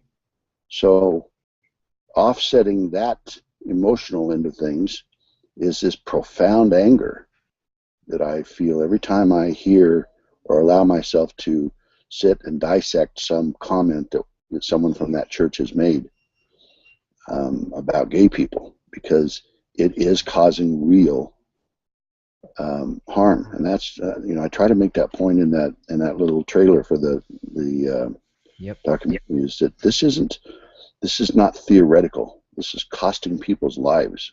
The ideas that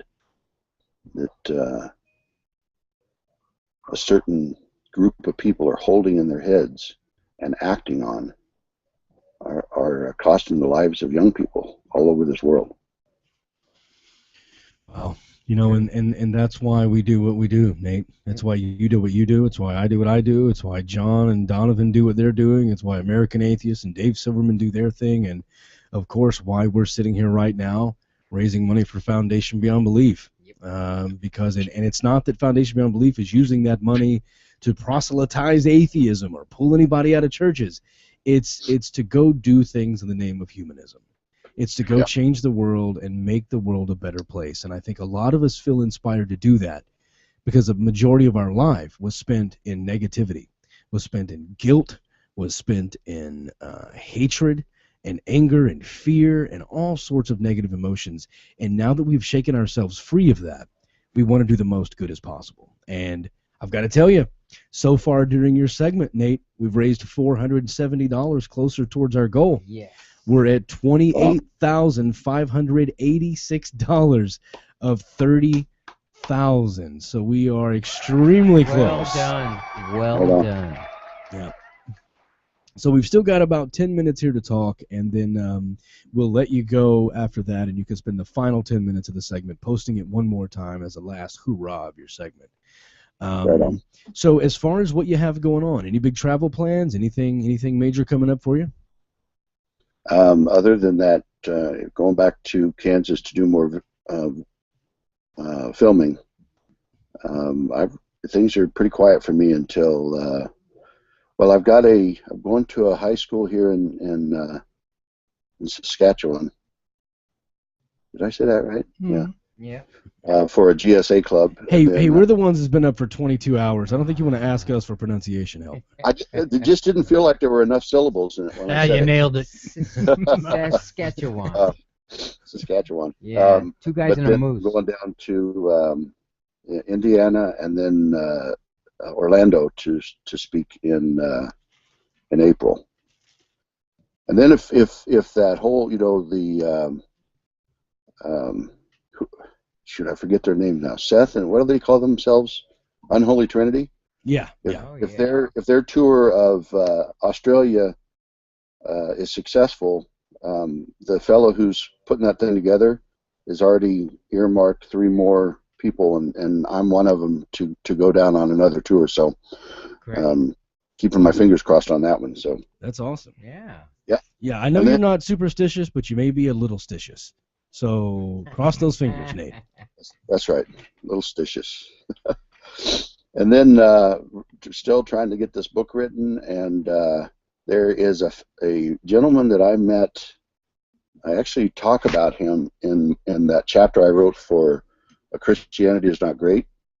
He's become a really close friend, and he was a victim of one of many victims of the priest abuse scandal, and he's asked me to help him write his book. So that's another project I'm looking at working on over the next couple of years. So, yeah.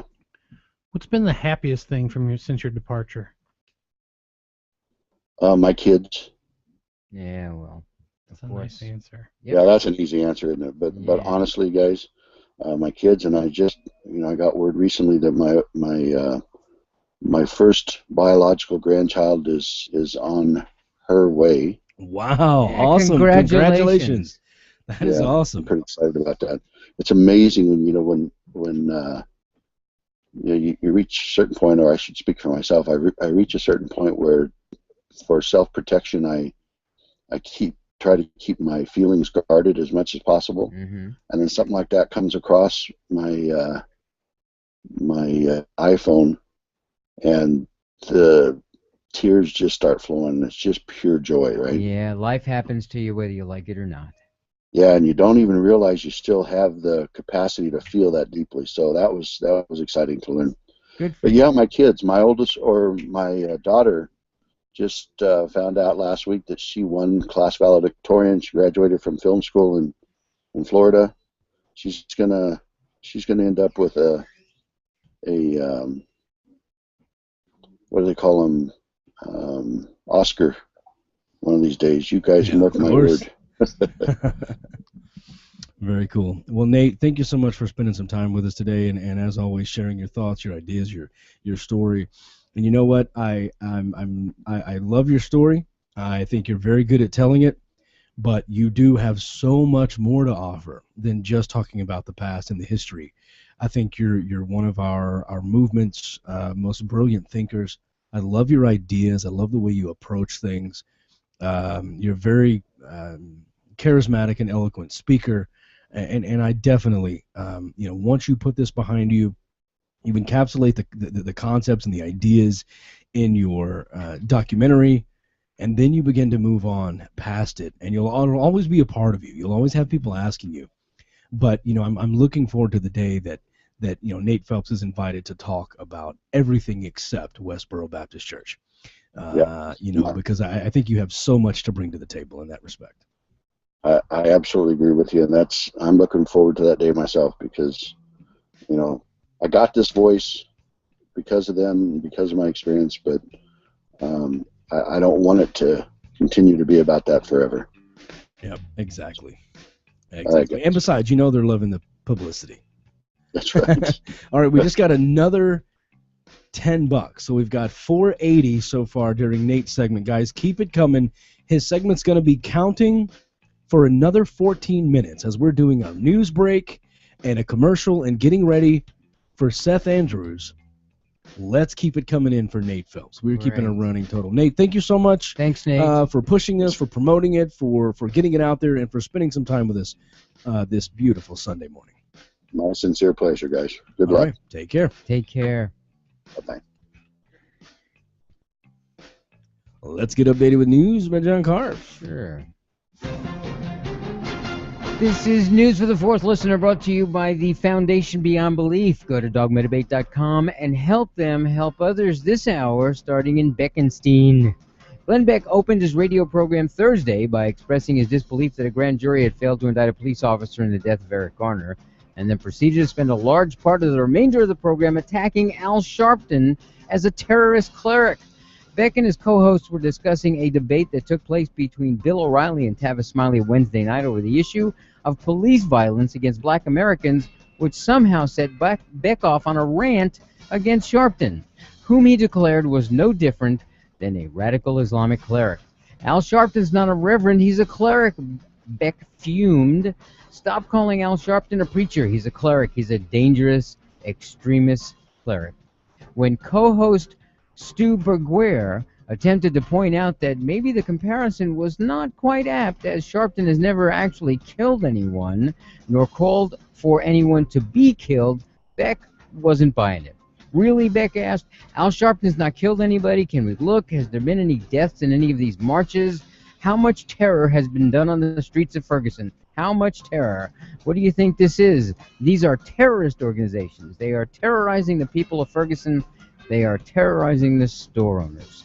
If the American citizens of Ferguson are terrorists, then so are the Christian pastors that call people broken. They are terrorizing people. Continuing on his television program Friday night, Glenn Beck interviewed Rabbi Daniel Lapin about the unrest in Ferguson, Missouri, which Lapin said was motivated by the same beliefs responsible for Kristallnacht, the infamous night of broken glass, during which Nazi paramilitary forces ransacked, looted, and destroyed Jewish homes and businesses. Quote, when the dark pathology of liberalism, not so much a doctrine as a sick, twisted pathology, manages to strip Judeo-Christian belief out of American society, congratulations, guys. Welcome to Ferguson. Lapin said, you succeeded. When Beck then asserted that the people behind the protests in Ferguson are the same people who were behind Occupy Wall Street, Lapin readily agreed. Same people, same beliefs, same nihilism, same delight in destruction. You know it's Kristallnacht in Germany. This is the rabbi who said if we had put all gay people in camps, then we could have controlled AIDS. I'm sure it would have said Arbeit macht frei over the gates. Finally, after telling the Christian Broadcasting Network's David Brody that he is feeling fingers from God to make a bid for the presidency, Ben Carson warned in a portion of the interview posted 2 days ago that gay rights advocates and abortion rights supporters are using hate speech to stop America from coming together. Carson, who would never ever use inflammatory or conspiratorial language, told the extremely sympathetic Brody that such activists are hateful people and the enemies of everyday Americans because they try to divide everybody up and incite people to anger and to hatred. A good example would be somebody who is pro-life. The insiders would come along and say, you're anti-women, you hate women, and they try to get women to hate you when in fact you love women. You just happen also to love life and love babies, but that's how they try to create the divisions. Somebody who is pro-traditional family, they'll come up and say he's a homophobe. They hate gay people. They're nasty. And they just try to incite all this stuff really to further their own agendas. Rather than following the teachings of Jesus, Carson explained, liberals are under the influence of Saul Alinsky. Well, they are both Jews. So, this hour, Glenn Beck called Al Sharpton, a +5 cleric. Rabbi Daniel Lapin seems to think concentration camps are a good idea, and Ben Carson is getting fingered by God. You may facepalm now. This has been News for the Fourth Listener, brought to you by the amazing people at Foundation Beyond Belief. You have 2 hours left to help them continue their work of helping other people. Go to dogmadebate.com, click on Broadcastathon donations, and help them help other people. That's at dogmadebate.com. For Dogma Debate Radio, this is John Carr. Here's what we all need to do, and I'll do it too. Everybody. Pull your pants down, say you're sorry. Pull your pants down, pull your pants down. It's pretty standard around here. It's kind of what we do. Pull your pants down, pull your pants down. Kind of what we do. Pull your pants down, pull your pants down. No. Pull your pants down, pull your pants down. It is a torture for us. Pull your pants down, pull your pants down. I was posing for a picture. Pull your pants down, pull your pants down. No, people want to see that stuff. Pull your pants down, pull your pants down. Does it make me weird? Mm-hmm. Pull your pants down, pull your pants down. I'm moved. Pull your pants down. Pull your pants down. Do this thing before you go to bed. Pull your pants down. Pull your pants down. If she's horrible, pull your pants down. Pull your pants down. Here is how you should act every show. Pull your pants down. Pull your pants down. Let's do this or be fired. That's so disgusting. Pull your pants down. Pull your pants down. That makes me feel weird inside. Pull your pants down. Pull your pants down. I was gyrating a little. Pants down. Pants down. What about the woman in California? Pants down. Pants down. This is not church. You can do it. I can't do that. To get your comment or question on the air, you can always live tweet during the show at David C. Smalley or give us a call at 214-377-1166. The conversation continues on Facebook.com/Dogma Debate. Seek the truth and free your mind at dogmadebate.com. This whole thing is all about Foundation Beyond Belief. They help people all around the world. Seriously. And now, you can too. Just go to dogmadebate.com and click that thingy that says Broadcastathon Donations. Like, right now.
Welcome back to Dogma Debate.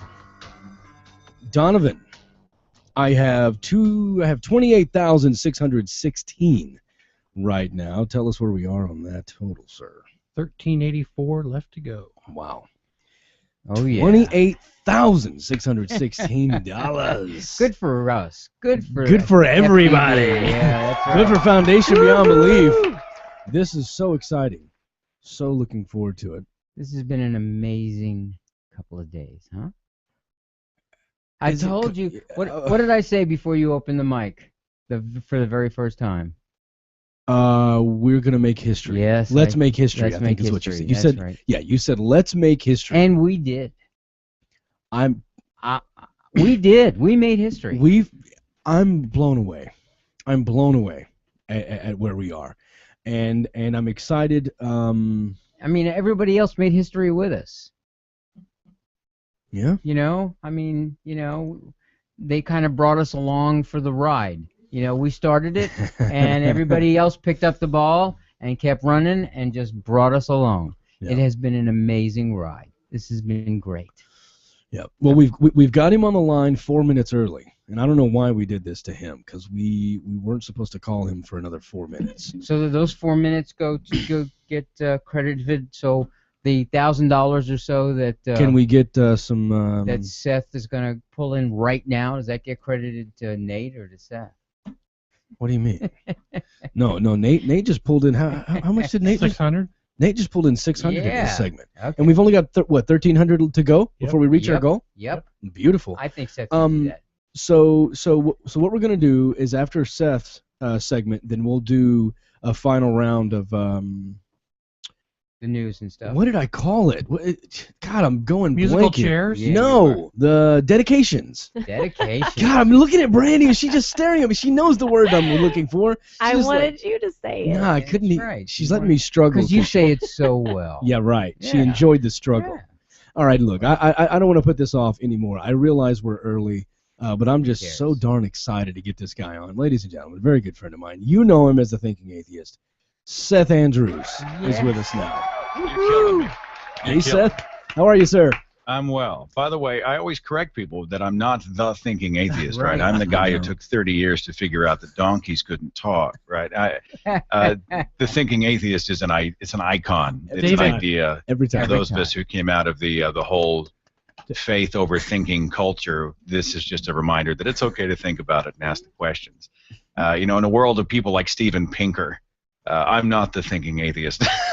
You know what I'm saying? Right. I'm just a schlub here with some expensive toys and I should have and a big said. mouth, I should have said you know him from the Thinking Atheist.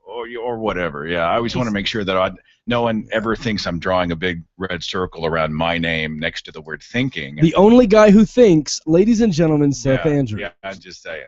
I'm just saying. So, Seth, thank thanks you. for allowing me to be a part of the broadcast, though. I've been following your success, and it's exciting to see it's a worthy cause, too. I'm really impressed with FBB and what they're about. So it's an exciting day for sure. Man, this has been quite the ride.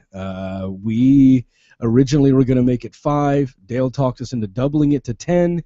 So we went live with a goal of 10 that we thought was so far out of reach it was ridiculous. And at the 10th hour, we had to triple it because we were at about 19,000. So here we are, 1,300 away from 30 grand, and I'm positive you can get us very, very close, Seth. No pressure. No pressure. Yeah. I mean, I'll give you what I got. We'll take it. We will take it. I'm glad to be. We did a deal for them earlier in the fall because I was looking for a way to sort of mark the occasion of Natalie and I's wedding, and I was like, please give a wedding gift, but don't give it to us. Give it to the Foundation Beyond Belief. What I like about them is that they're sort of an agenda-free. I say agenda. Their agenda is to help people, but they don't. They don't go in and when I was in Christian radio, I was a representative for organizations, these child sponsorship organizations, who did do some genuine good. One of them was called Compassion International, and they'd go in and they'd feed hungry mouths and provide medicine, and they would do some stuff. But their larger end game was to sort of spread a theocratic message. And so it was like Jesus on the mountain or on the hill feeding the 5,000. He fed them physically before he fed them spiritually. They were setting them up. And I've always felt like, doing good for goodness sake, doing good for its own sake is really what I want to be about. Let's go help people because we want to help people, and that's exactly what FBB does. Exactly. So they're great. They're a great organization to get behind. One thing that I've struggled with is whenever people say, I don't, and Brandy and I discovered this when we were raising money for a local shelter for abused kids here. We're going to go buy them lunch and dinner on Christmas Day. And we did this quick fundraiser online. We only needed to raise $600 to buy them both lunch and dinner. And it was supposed to be a quick thing, in and out, no big deal. People were taking the time, Christians were taking the time to come comment on the post to say, I will not donate to this because I will not give to any shelter through an atheist organization.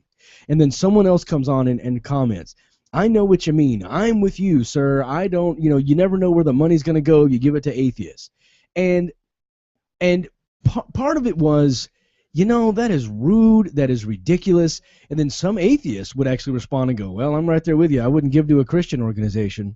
Yeah. And what hit me there was that's not the same thing. It's not black or white. It's not binary. It's not choose a 0 or choose a 1.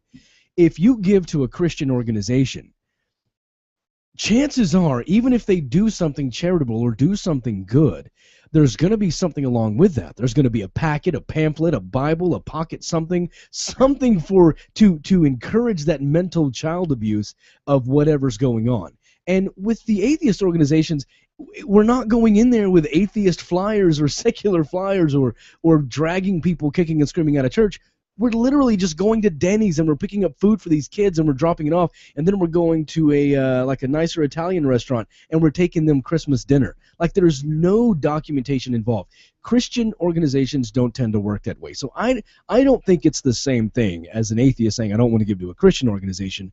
What are your thoughts on that, Seth? Well, I've taken some heat in the past because, I think we did deal with another organization called Charity Water a few years ago to have these freshwater wells put in in Ethiopia, and they're a wonderful organization. I believe that the founder and owner is Christian. I don't know if he's a fundamentalist or what level of Christianity he is, but I mean the guy is a Christian. Now, they are not an evangelical organization. They're an organization that's not about spreading the founder's faith, really. It's about going and providing fresh water. And the bigger picture says, hey, they're making a difference. They're not brainwashing kids. You know, they're doing something amazing. Let the founder can believe whatever he wants. I like his business model. I like the model of his charity, and so that's why we did that. And I think quite often we miss the nuance. We're so busy painting everybody and everything with these broad strokes that we miss opportunities to see, you know, a deeper picture. I was having a conversation thread yesterday. I took Natalie to breakfast. She had the morning off. I had got to go in late. So I'm like, baby, let's go out and grab something to eat. Let's spend the morning together. So we went out to this little breakfast nook, and we sat down, and we ordered our meal and drinking our coffee and just spending time together. It was just really nice. And there's a round table right next to us of probably 5 guys. These all 50, 60-year-old, pasty white, Sunday go-to-meeting Baptist prayer meeting is what was going on at this table. They all had a Bible open, and there was a leader, and he was giving his he was teaching, and they were having quote-unquote discussion about the scriptures. And those of us who come from this culture, and you're in Texas, Dave, I know you know what I'm talking about. Oh, yeah. So I mentioned on Facebook that, you know, there were some things that I overheard that made me want to just pop out of my chair and just go over there and say, well, actually, that's a fallacy, and no, that's actually an argument from emotion, and actually, no, this is scientifically bereft of any, you know. But I didn't, and a lot of people said, what's the matter with you? Why would you not go and correct the record? You're supposed to be a champion of truth, or, you know, you hypocrite or whatever. And the whole time I'm thinking to myself, this is a symptom of the larger problem of not knowing how and when to choose our battles. I didn't go there to have a debate. I went there to spend the morning with my lady. Right. And if I had gone over and thrust a chair into that table and said, by the way, you guys are all wrong, how many minds do you think I would have changed? You know, 0. They would have doubled down on whatever they'd already believed, and we would have only had conflict and negativity, and the interaction they'd had with this random stranger, this atheist, would not have been a positive one. There's a better way to do it. And so nuance, sometimes I struggle. I feel like we often get lost in these broad strokes when we need to evaluate every situation for what it is. And charity work is the same. You know, if they're going in with an agenda to spread lies, you know, I'm out. But if there's a guy somewhere who happens to believe, but the organization is doing genuine good, hey, I might get on board with some of that. You know, I guess how do you know? Because I would be of the exact same mindset, except I'm worried about being duped. And let me give you a quick example. There is the Plano Balloon Festival in October. Okay, every parking lot for miles and miles and miles is packed. Well, there's this huge megachurch that charges you to park in their parking lot. It's like $10. Oh. And they make a killing, because when you leave, there's no re-entry. Sign out front. And the 16-year-old volunteer with cones and an orange vest isn't part of the overhead, you know. And so they have their church group volunteering, usually the youth group, volunteering, waving people in, charging you to be there. You pull in their parking lot, and you're not even out of your car yet before they're running up to you with Bibles and with all kinds of stuff. And then they make it so that it's roped off so that you can only walk toward the balloon festival through a certain little exit of the parking lot. And they put a nice little canopy over it, and cones are guiding you there. And you're walking through, and there are 2 6-foot tables on either side. And both of them are handing out pocket Bibles and pamphlets and Jesus. And, I mean, they capitalize on this better than you could ever imagine. And so when I think, hey, there's a Christian organization that wants to go provide food for a shelter, if I'm not going to be there watching it happen, I'm going to have a hard time donating because, you know, as much as I want to help the shelter for whatever they're doing, I just don't trust that they're not going to say, here's some food and a pamphlet on why you're a broken human being. I mean, I never said I would support a church outright. I'm talking about somebody who may head an organization that is, it's not a church organization, but they hold to a personal religious ideal. I mean, Charity Water is not a church. It's not a religious organization. It's not fronted. There's none of that on there. But the owner, I believe, the owner-founder is a person of faith. That's my larger point. But yeah, if it was a church thing, there are better ways to do it. I mean, there are humanist ways to do it without having to align yourself with the lie factory that is the church. And so I totally agree with you. Seth, I'll probably interrupt you about 50 times. This is Donovan. I just want you to know Henry donated 500 just now, and Anonymous 100. And we just got another donation. We're under 500 left to go to get 30,000. Oh, that's exciting. That's Yes. exciting. Wow. Amazing. Seth, I pasted that link in there. I didn't know if you saw it or if you used it or if you already knew and you're already on top of it. I don't know, but it's in your Skype in case you didn't. I got you. Thanks for that. It's been a pleasant morning. In fact, while I was listening to you, we've been doing some quote exchanges on Facebook. I've been quoting one of my favorite films, The Big Lebowski, and so it's been an amusing day. I'm listening to you guys. I'm feeling good in my heart because we're seeing the numbers go up, and then I'm laughing my butt off over here because everybody's posting Lebowski quotes, which it's funny because I just finished my second book, and it's now going through the publishing process. And in the book, I talk about we sort of pinball around. This isn't a book talk. I have a point. We talk about some of the different stuff, the weird stuff that people do in different types of religions. And one of the things I discovered was there's actually like a Church of the Big Lebowski out there. Have you guys seen the film? Yes. Oh, yeah. Of course. Okay. I have not. I have not. Oh, well, that's All right. Well, the David main is character, Jeff culturally, Bridges, his name is the Dude. And there's actually a quote-unquote religion. It's all tongue-in-cheek. It's called Dudism. Yep. I've heard of that. Yeah. And you can log on, which I have done, and you can register, which I have done, to get Dude. ordained as a Dudist priest.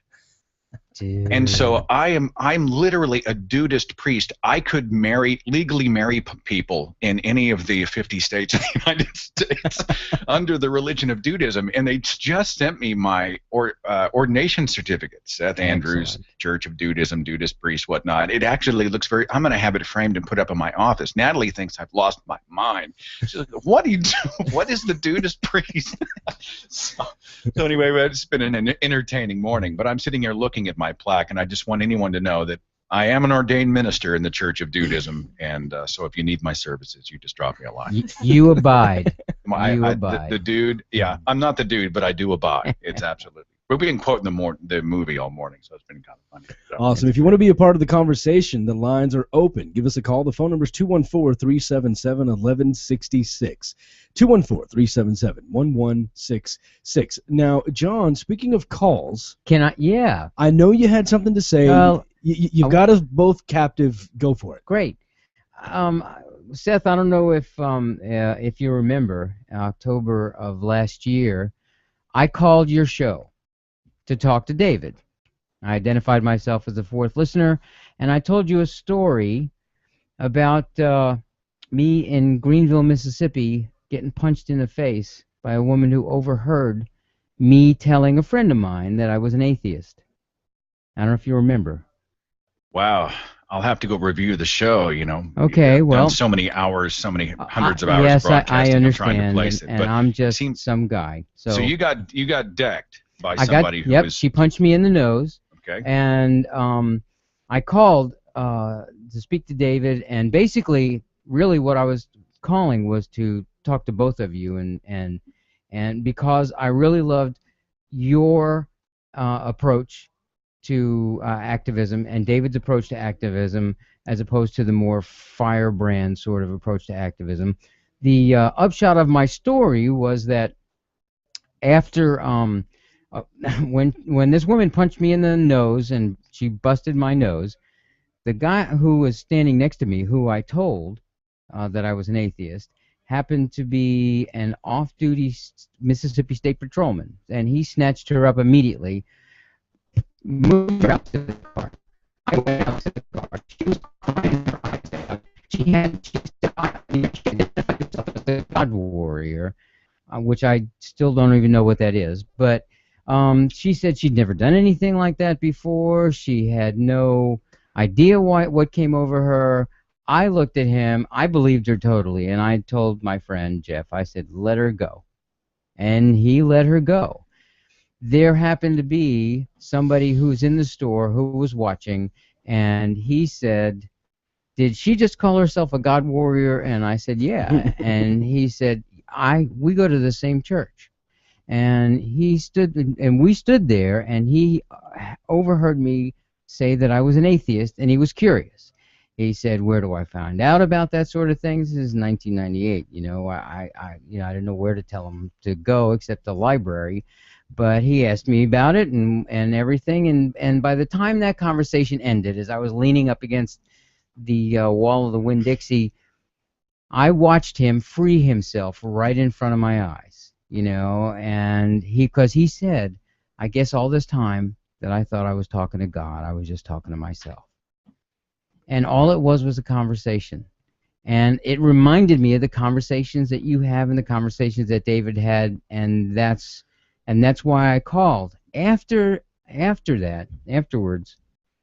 that phone call, niceties, we all said goodbye.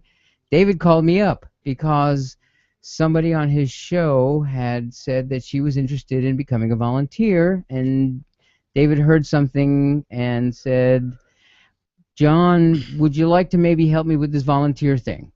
And I said, sure, why not? Let's do that. So here we are a little over a year later. We've got well over 40 volunteers. I became sort of just a volunteer to volunteer coordinator, chief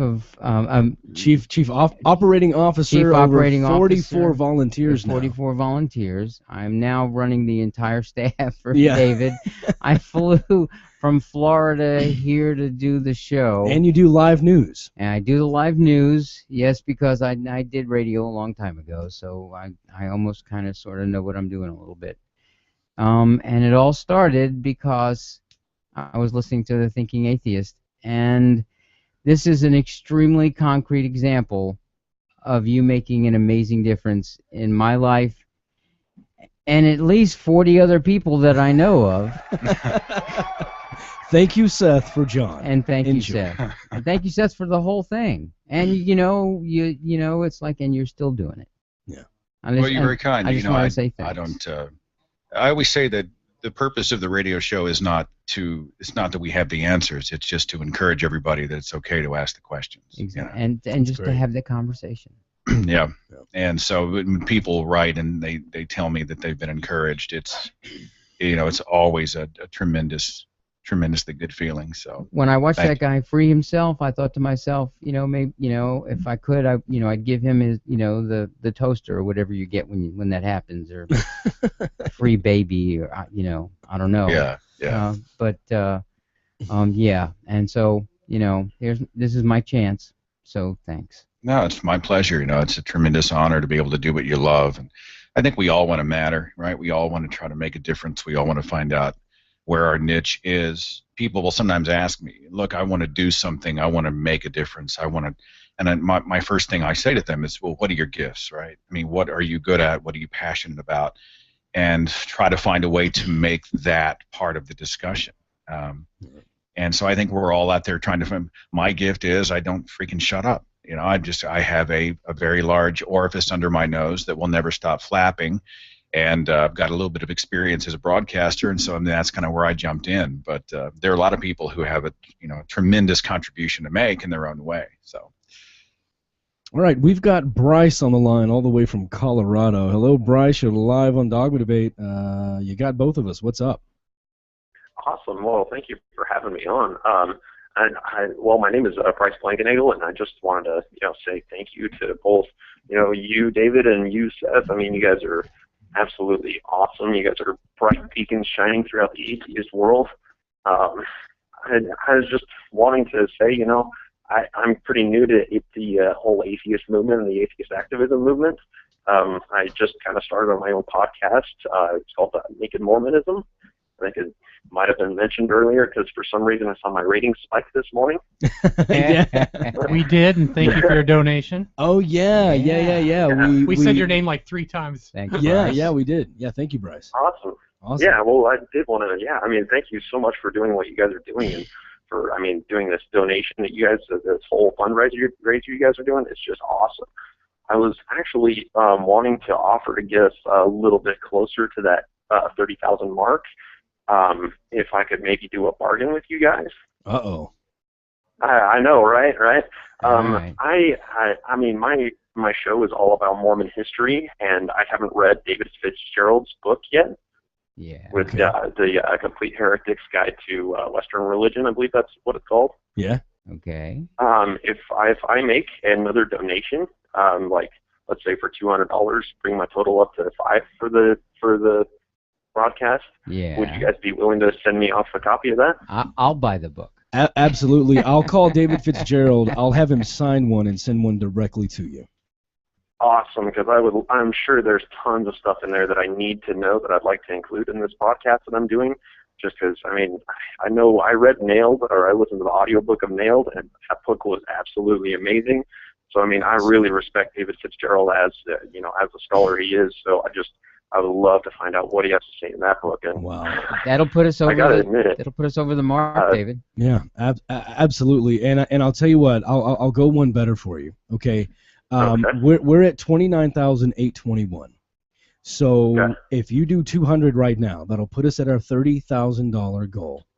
What I'll do is I'll call David. I'll have him sign one. I'll have him ship it to you, as long as you let our producers know your address and stuff, or if we have record of it. But then I'll also make sure I send you a promo code to download the audiobook, so you don't have to wait for any shipping. Oh, that would be fantastic. I would love that. We'll give you both. You can have the audio version now, probably by the end of tomorrow, and then Dave will send you an autographed copy. That would be so awesome. I would love that because man, I just love what you guys are doing and what David Fitzgerald has done. I mean, some of his work in Nailed. I mean, I didn't necessarily subscribe to mythicism until I read that book, and it just completely opened my eyes. So just understanding like what he has to say about Mormonism, I cannot wait. I would love that. Yeah, it's awesome. Your turn, Bryce. And David Michael says hi to you. Well, thank you very much, David. Hi back there. Well, very cool. Well, Bryce, thank you so much. That's amazing. I can't wait to see that come through. Do we have his info already? His information's on here. Email address and his shipping address? Yes. Okay, then we don't need you to hold on. You go make that donation, Bryce. You got it. Not a problem. Hey, thanks, Bryce. Thanks for everything that you're doing, brother. If you need anything, you reach out and let us know. Absolutely, and thank you for what you guys are doing. There you go. All right, man. Well, also as an added bonus, we'll throw in Kirk Cameron Saving Christmas on DVD. The worst movie ever no made. Way. You would do that for we're me? givers on this broadcast. Oh, you guys are awesome. I mean, the tiredness must be getting to you guys. We understand the origins of the Christmas holiday, thanks to Professor Cameron. And so we'll have that to you shortly.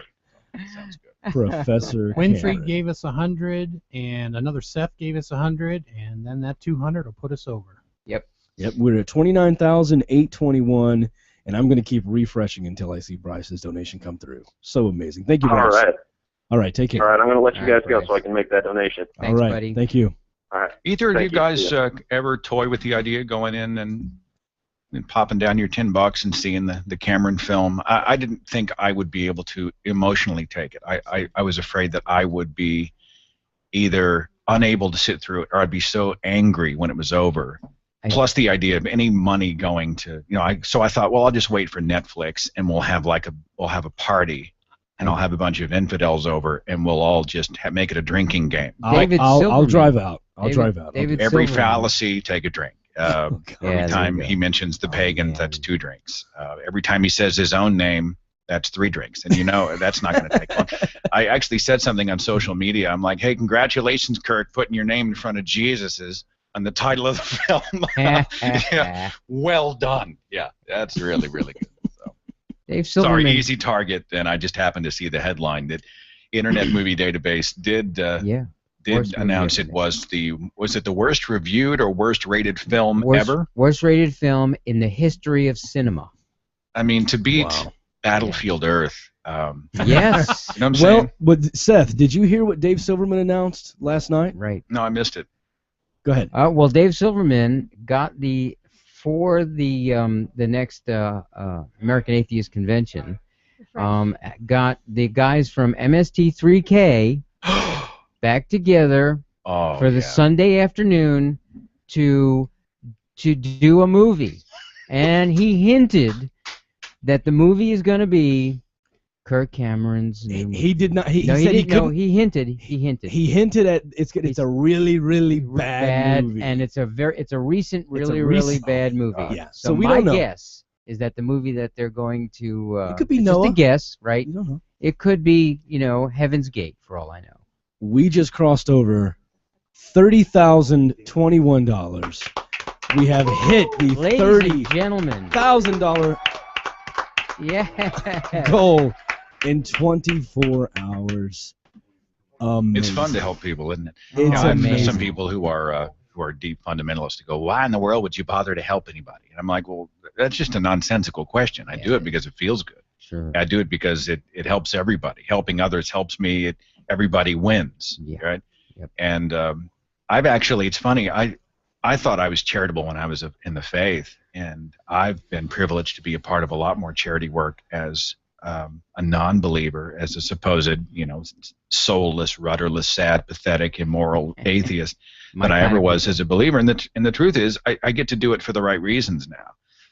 Back then, we always had Jesus in our back pocket, right? It was like a flyer. We got to feed their faces and give them medicine so we can give them the Jesus message. And now we just get to do it because it's awesome, because we get to see change happen.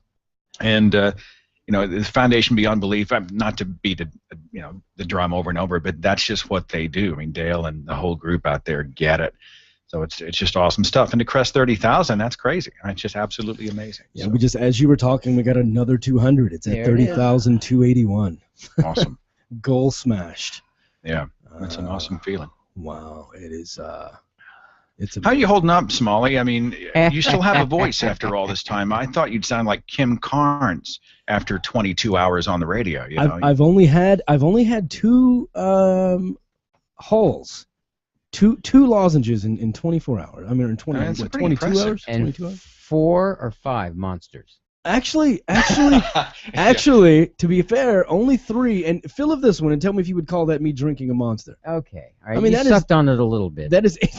Wow. I mean, I All do right. 2.5 hours of anything, and I'm shredded. We go out and do a convention or something, and we're speaking, and we're doing this and that.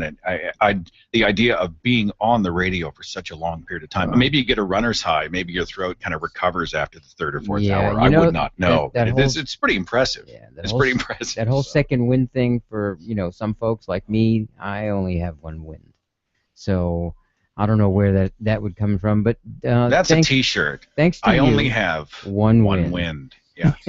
Beneath my wings. Thanks to you and an awful lot of other people, Dave did have a little bit of help. He didn't have to talk straight through for 24 hours. No, but I will say, when I do audiobooks, I'll record for 8 or 9 hours. Oh my God, how's that Yeah, possible? I don't know.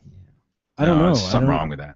He's got There's something wrong with that. I can stainless record 8 or steel 9. vocal cords. No, I recorded. I mean, I've done 9 voiceover audiobooks, and I've done. I think I did David McAfee's book in both of his books in 2 days each.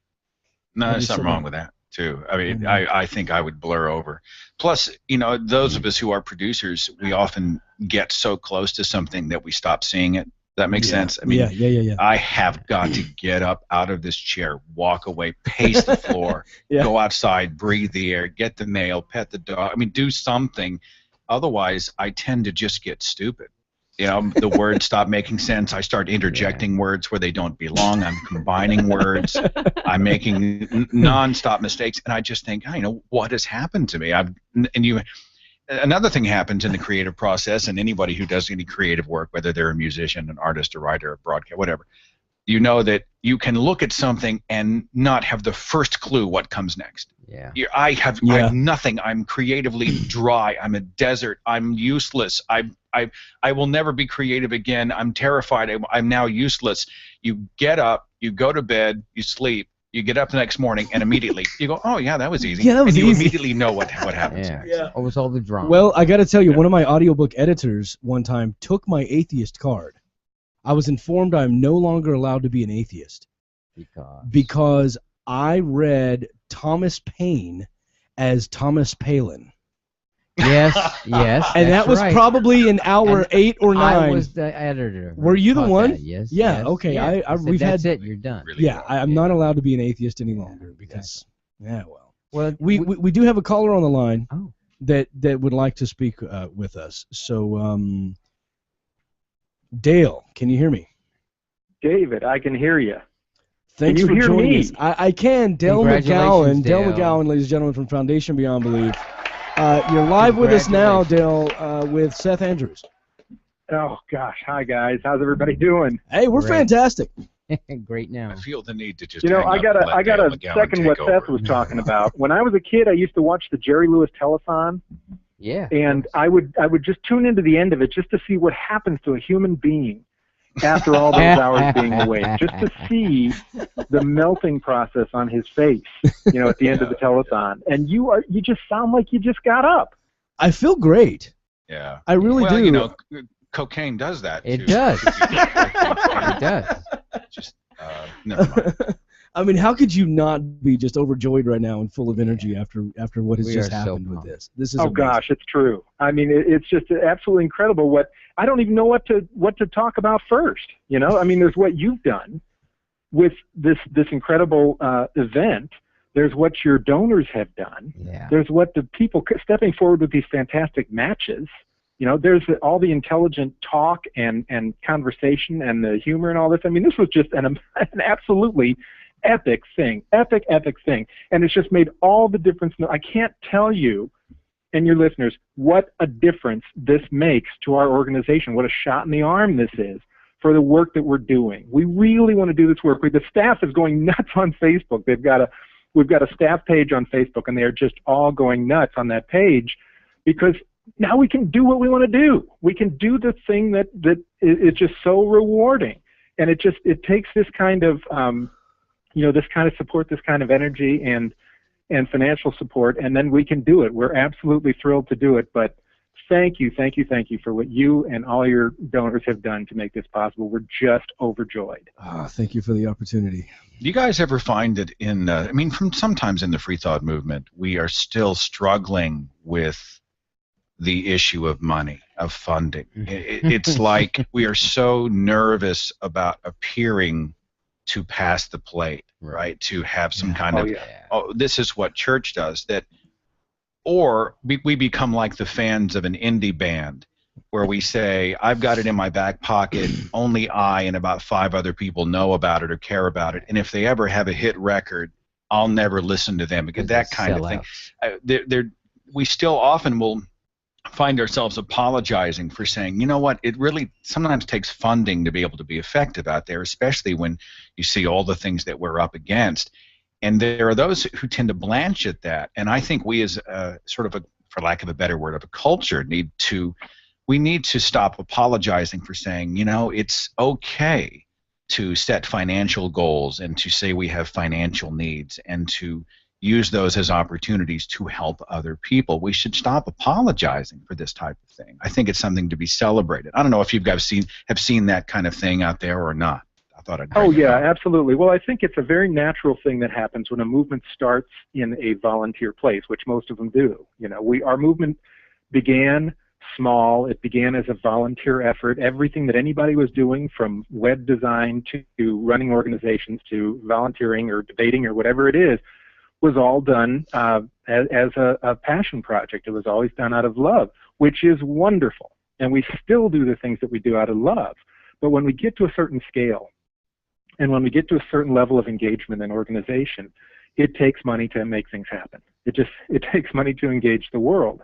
And so exactly what you said, that transition from a volunteer mindset to an all-volunteer mindset to one in which we actually have to pay the bills, is sometimes a difficult one. It's sometimes one that can feel like we're somehow selling out, we're somehow, you know, moving beyond where we want to be. But it's a reality. It's a good thing that we've reached the level that we actually have to pay for these projects and to make things happen. But it is a difficult transition sometimes, and I'm just really so thrilled that we're making that transition. Dale, this Amen, is brother. everybody here is just just overwhelmed with emotion. I mean, you know what?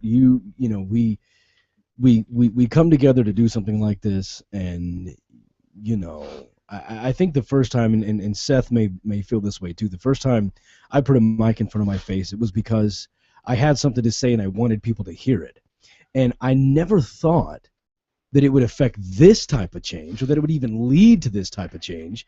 I knew I wanted to be heard, and then slowly but surely, it grows and people begin to come around and support the ideas, and then people get their own jobs and carve out their own volunteer sections, and the organization grows, and next thing you know, I mean, I'm looking up, in between Monster energy drinks and handfuls of potato chips, to keep me fueled, and I look up and suddenly there's $30,481, and what a cakewalk for Hemmant. You know what I mean? Oh, I mean, what a cakewalk for Hemmant. I mean, Well, they probably gave because they knew he was coming. I mean, Yeah, he yeah. front-loaded everything before, because I've heard him on the radio. I tell you, you just won't find a better guy out there. I mean, he's just a fantastic human being. To have him Oh, isn't capture that the truth? Yeah. your event is just a great choice. Just a great choice. I know what you're talking about, Dave. When I sometimes look around and I think, how did I get here? And maybe Dale and all you guys sort of know that. Sure. All I know, I was doing what I was passionate about, and I just wanted to make a difference. I didn't really know where the road would lead. exactly. And I think that the day I felt it the most, outside of perhaps the first day I ever showed my face in public, which was a terrifying and wonderful day back in 2011, but it was the day, I think in 2012, when I took the stage at the American Atheist National Convention, and I thought to myself, I was, how did I get here? How did this happen, right? I mean, I don't just look at all these other people. They're more qualified. They're smarter. They're more effective. I found myself sort of apologizing, looking around a bit disoriented. And I think we probably all felt a measure of that. And then we feel the euphoria of knowing that, wait a minute, I'm getting to do what I love. I'm getting to live a dream, and I'm getting to at least attempt to make a difference. And I'm sure that's the case with worthy organizations like FBB. I mean, you guys started out with a passion, and you're seeing that kind of growth. And sometimes you must look around and say, well, how did this happen? It must be amazing. Oh, absolutely. Oh my gosh, that's a daily experience. Yeah, and it's fantastic, and it's also really terrifying. I mean, you look at it and you just say, I need to rise to this. I accept that I'm here, and this is what I want to do, and this is what I want to pour my life into. But I've got to rise to it. I mean, I've got to really make it happen. And this is just exactly what's happened in this event. And something. You rose to it. You rose to the need of the moment, and that's just a fantastic thing to see. I mean, do you feel at any moment, though? I mean, I'm a little off track here, but do you feel the pressure of, I am terrified of screwing this up? I mean, every day. Jesus. Every day. I look around Every and I day. think Every I'm day. now a steward of something that is so much bigger than one person. Yep. We actually And- talked about that earlier in the show, where there was some point where we crossed over with Dogma Debate, that me skipping a day because I didn't feel that good or I had a scratchy throat, that those days are behind us. Now we pre-record, we pull a best of, we do something, we pull in another co-host, we make something happen because so many people begin relying on what you're putting out, that you feel a responsibility. And absolutely, I do not want to screw this up. Yeah, we are. Yeah. I mean, we're all humans, right? You're going to make a misstep. You're going to say something stupid somewhere. Something's going to happen that's not really optimal. But I do find myself thinking, I try not to think about it too much, right? I mean, you have no business doing what you're doing unless you're confident you can pull it off. And there's a difference there between confidence and ego that I think is very important to draw. Absolutely. But I mean, I come from a culture of broadcasters. We had confident people, but we had a truckload of ego. You know what I'm saying?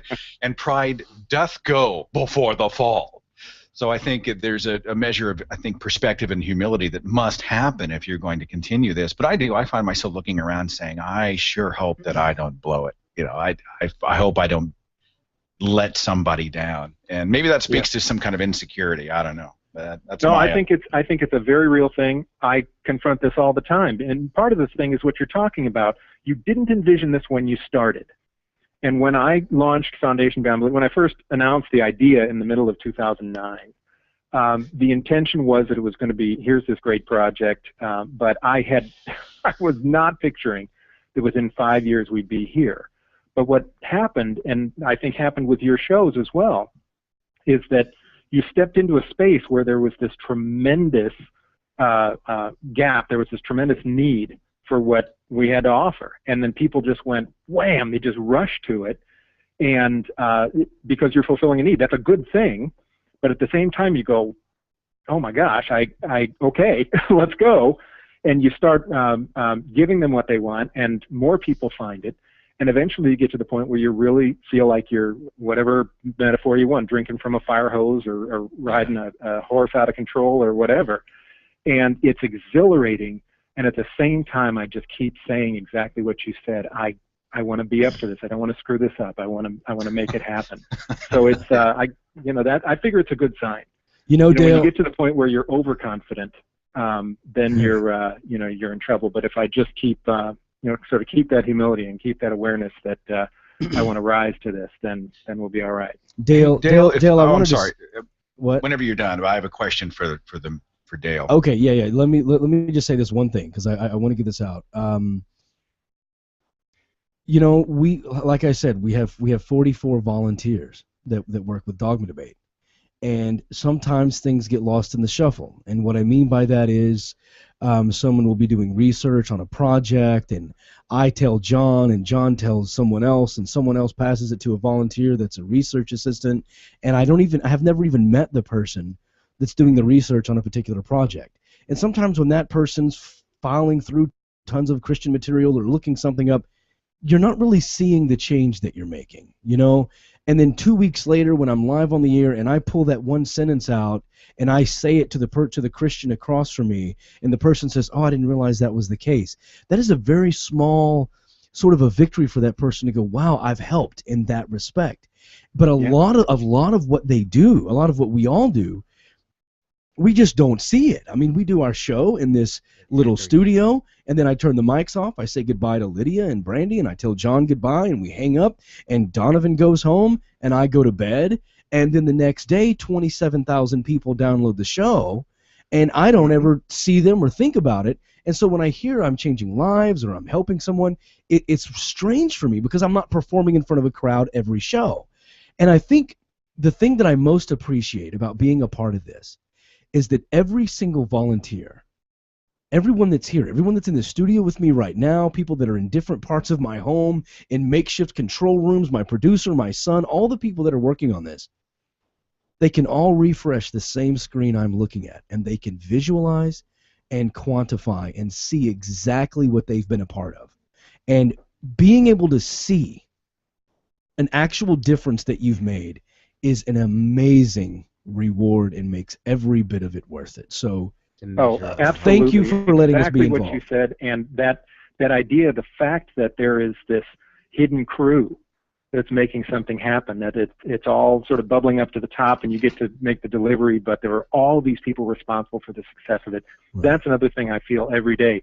We have the most astonishing staff in the foundation, the best people, the most committed people, the most positive and passionate people who know what they're doing, who are professionals in their work, and help us vet charities and run the volunteer network and build disaster recovery program and work up toward a humanist service corps. These are some of the most astonishing people I've met. I don't just mean met in the movement, but some of the really most decent and hardworking people I have ever met. And they're the ones that are making all this great stuff happen. So I really have to give a shout out to that incredible crew as well. I got to tell you guys, one of the challenges I have when talking about FUB is that your reach is sort of so vast because you have so many people in so many places. They go, well, what do they do? And I'm like, well, how do I encapsulate? If you bullet point it for people, I mean, what's the Reader's Digest version? If someone was to ask you how the Foundation Beyond Belief functions and what they do, what do you say to people? The answer is yes. Right, Dale? Well, the answer is you think of it first in terms of the 4 programs that I just listed: the Giving Program, the Volunteer Program, Disaster Recovery, and the Humanist Service Corps. So those are the 4 ways that you can divide it up. For each of those, we have a staff working. For example, in the Giving Program, we have a staff that does this astonishing 36-point vetting process for charities in order to choose the slate that we have each quarter. And then Giving to communicating what? with the What are you charities giving and helping to? them tell their stories. We have a communication staff that does a fantastic job getting it out in social media, not just telling our own story, but telling the story of each of our beneficiaries so that our members can make an informed decision about where their donations go. So that's the giving program alone. And there's a great deal more to that. But then in the volunteer program, we've got 103 volunteer teams in the network across the United States who are all at different places in their development.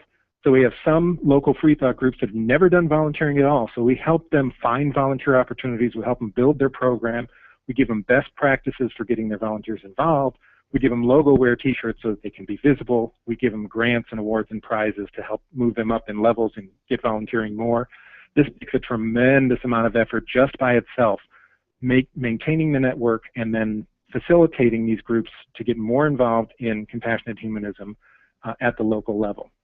Then there's disaster recovery. We have the typhoon in the Philippines, for example. This weekend there's a typhoon in the Philippines. And our staff was spending late hours in the last couple of days figuring out whether we would launch a drive or not. As it happens, the Philippine government had such an amazing response to this and such an efficient evacuation that the damage has been much less than was expected. And we decided in the end that we weren't going to do a drive for this. But that took untold hours and specialized knowledge by this disaster recovery staff, just an amazing staff doing this work. Then we have the one that I mentioned in the previous call, the disaster recovery teams program that's beginning to build a network of volunteers on the ground to organize a secular humanist response to disasters on the ground. And that is a matter of getting team leader training in place and creating a database and advertising it so that people know they can sign up for this database and preparing budgets and preparing strategies. And it's just, that's one that's coming from scratch right now into existence in the coming year. And then finally, the Humanist Service Corps, which is Connor Robinson's amazing project.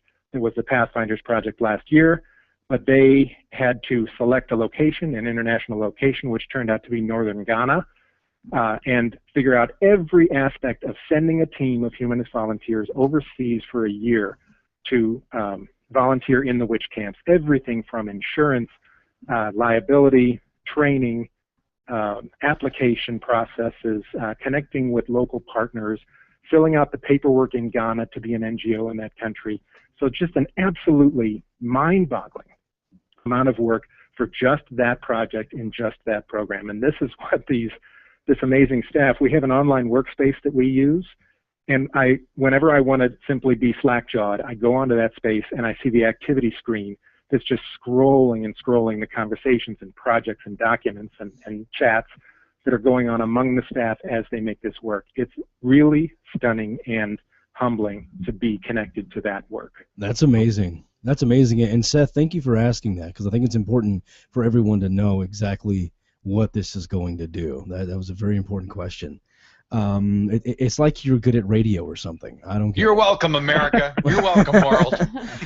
But Dale, is there some sort of and I have to do a side thank you, a huge thank you to Todd Stiefel for what he did and sort of helping launch this thing into that realm. And like you said, George and Philip with the big matches, and then we had Brad and then Bryce, of course, with other matches and big donations. And of course, everyone, regardless of what you donated, you're a part of this. You've made it happen. But I'll ask.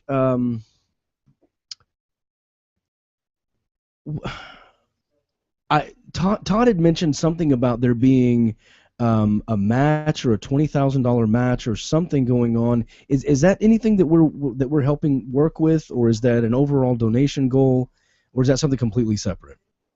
Oh, no, that's something that you made happen. We have a group of donors called the Foundation 50. These are people who pledge $50 a month or more to the foundation itself, to our operations each month. So that's one of our kind of mainstays that allows us to continue operating.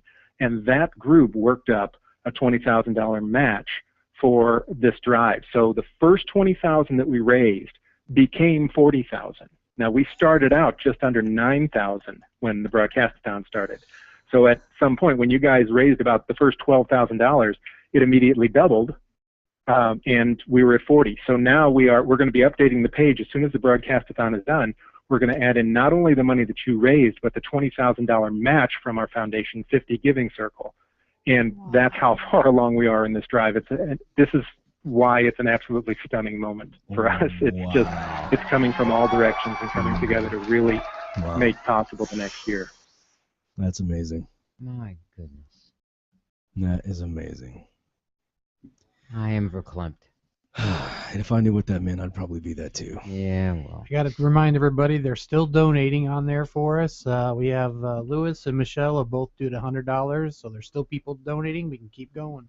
Wow. Please. Yeah, they sure are. Yeah. It is now at 30,726. That's We're bringing Hemmant on in about 12 minutes, so let's get one last news break and commercial, and then we're going to try to connect with Hemmant. Dale, thank you so much for calling and for letting us be a part of this. And hey, if you want to call back during Hemmant's segment, feel free. Okay, great. Good seriously. to know. Thanks, and if you have comments or questions, you want to get on the air, you can give us a call. The phone number is 214-377-1166. 214-377-1166. Our producers are standing by now. Seth Andrews, thank you again. so much. No, it's a pleasure. Thanks for allowing me to come and sit at the big table with all the grown-ups and be a part of this. It's been a lot of fun. The truth is, I have a tremendous amount of admiration for Dale, for his organization, for you, David, for Dogma Debate and its crew. It feels good to be a part of something, and so I'll be riding the wave for the rest of the day. To have been able to be a part of the conversation. We'll continue to hit it on the social media pages and. Up and away, man. Thanks again. Yep, awesome. Thanks so much, Seth. Take care. Thank you so much. All right. Oh, man. Let's get Hemmant on the line and wrap this up. How about one more? Sure. Congratulations, David. Congratulations, John. Thank you. Congratulations, everyone Yes. that came to make this Philip, all thank possible. you. Congratulations. Thank you, Donovan. Can't say it enough. Randy. Let's get updated with news. Okay. This is News for the Fourth Listener, brought to you by the Foundation Beyond Belief. Go to dogmadebate.com and help them help others. This hour, Scott Lively, an activist notorious for pushing anti-gay policies in countries like Uganda and Russia, appeared on True News last Monday, where he told host Rick Wiles that gay rights and the growing acceptance of homosexuality are going to destroy the United States. Lively called homosexuality an infection that society can only tolerate in small doses. Quote, society has an immune system also, and we can allow a certain amount of this infection without collapsing. However, he warned, now America is experiencing the forced participation in gay culture, and punishment of all dissenters is looming.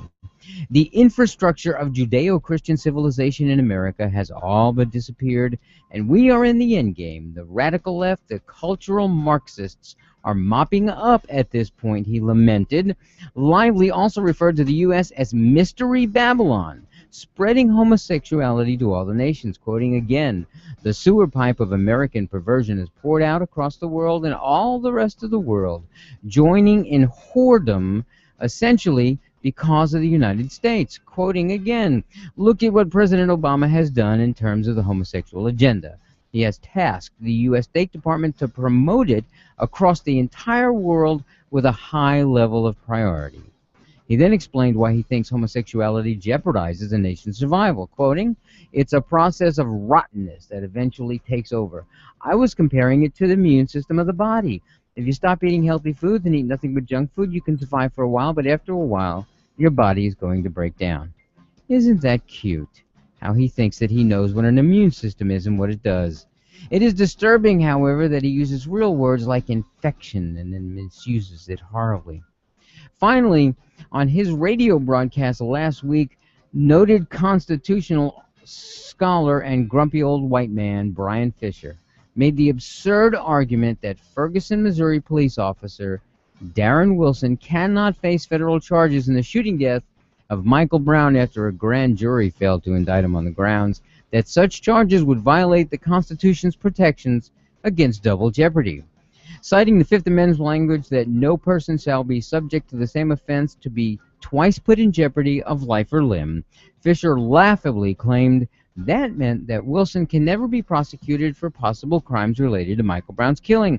Quote, he was just put in jeopardy of life and limb. No indictment was returned. He cannot be subject to the process a second time. Unfortunately for Fisher, this clause only applies to individuals who have faced trial, as it is designed to protect people from being tried multiple times for the same crime. Wilson, of course, was never put in jeopardy of life or limb, since he never faced a trial for his actions, precisely because the grand jury failed to return an indictment. Brian Fisher, still as dumb as a bag of hammers. So this hour, Scott Lively is obsessed with whoredom, and Brian Fisher isn't any smarter than we thought he was. You may facepalm now. This has been News for the Fourth Listener, brought to you by the amazing people at Foundation Beyond Belief. You have an hour, my friends, left to help them continue their work of helping other people. Go to dogmadebate.com, click on Broadcastathon donations, and help them help. That's at dogmadebate.com. Finally, for Dogma Debate Radio, this is John Carr. This whole thing is all about Foundation Beyond Belief. They help people all around the world. Seriously. And now you can too. Just go to dogmadebate.com and click that thingy that says Broadcastathon donations, like right now.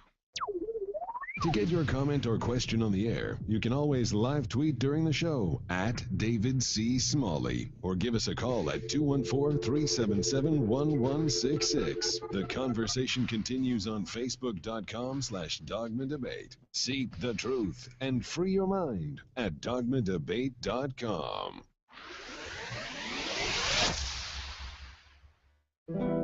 We are given one life, full of billions of small and large decisions.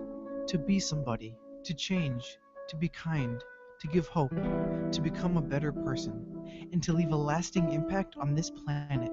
It is a decision to be made every single day while your heart is still beating.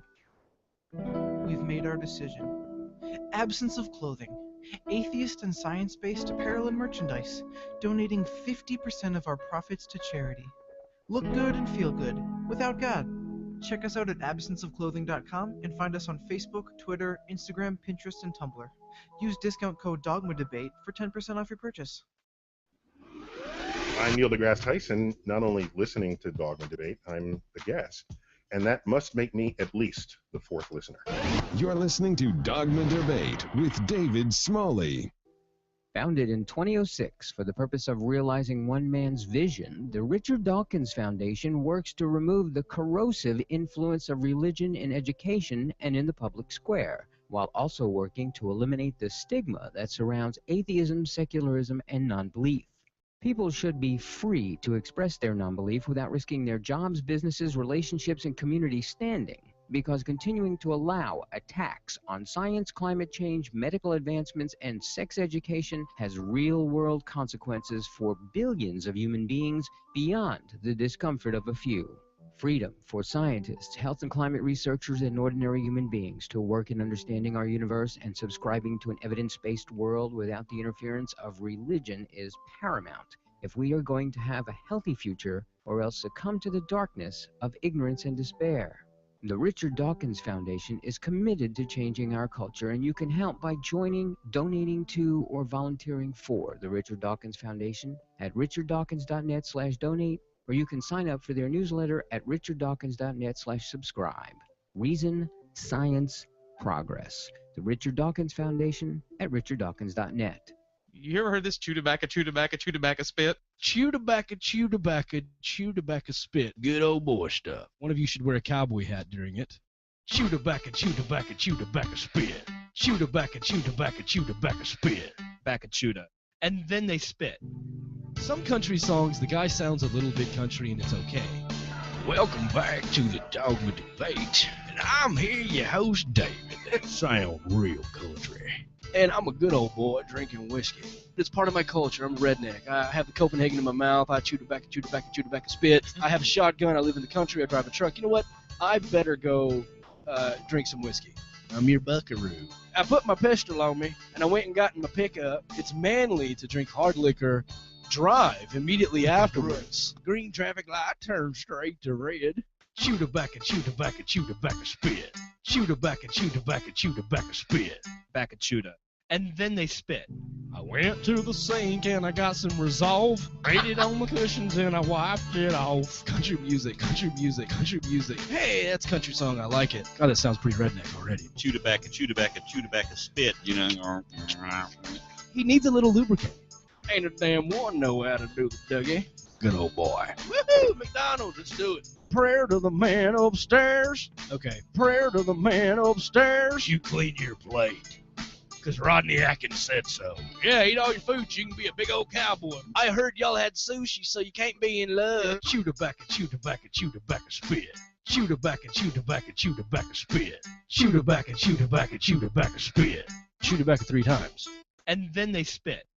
Jason, what the hell is going on in there? I keep hitting the wrong button. I am so sorry. To keep our 3 listeners coming back, we must be doing something right. And if you're the 4th listener, we thank you for the support. Be sure to sign up at login.dogmadebate.com and take advantage of your 4th listener status. Should I really allow you to live inside denial? Never criticize all of the bullshit in the Bible, or say that the Quran is not even special or vital, because both of them are the same except for a different title. They're legendary fables mixed with extraordinary myths, which I don't have a problem with until you assert that they exist. See, I question their veracity, point out their hypocrisy. I don't like my intelligence insulted while people lie to me. I figured it's the same. Everybody wondering the name of this song that we played all night, go look for Graydon Square.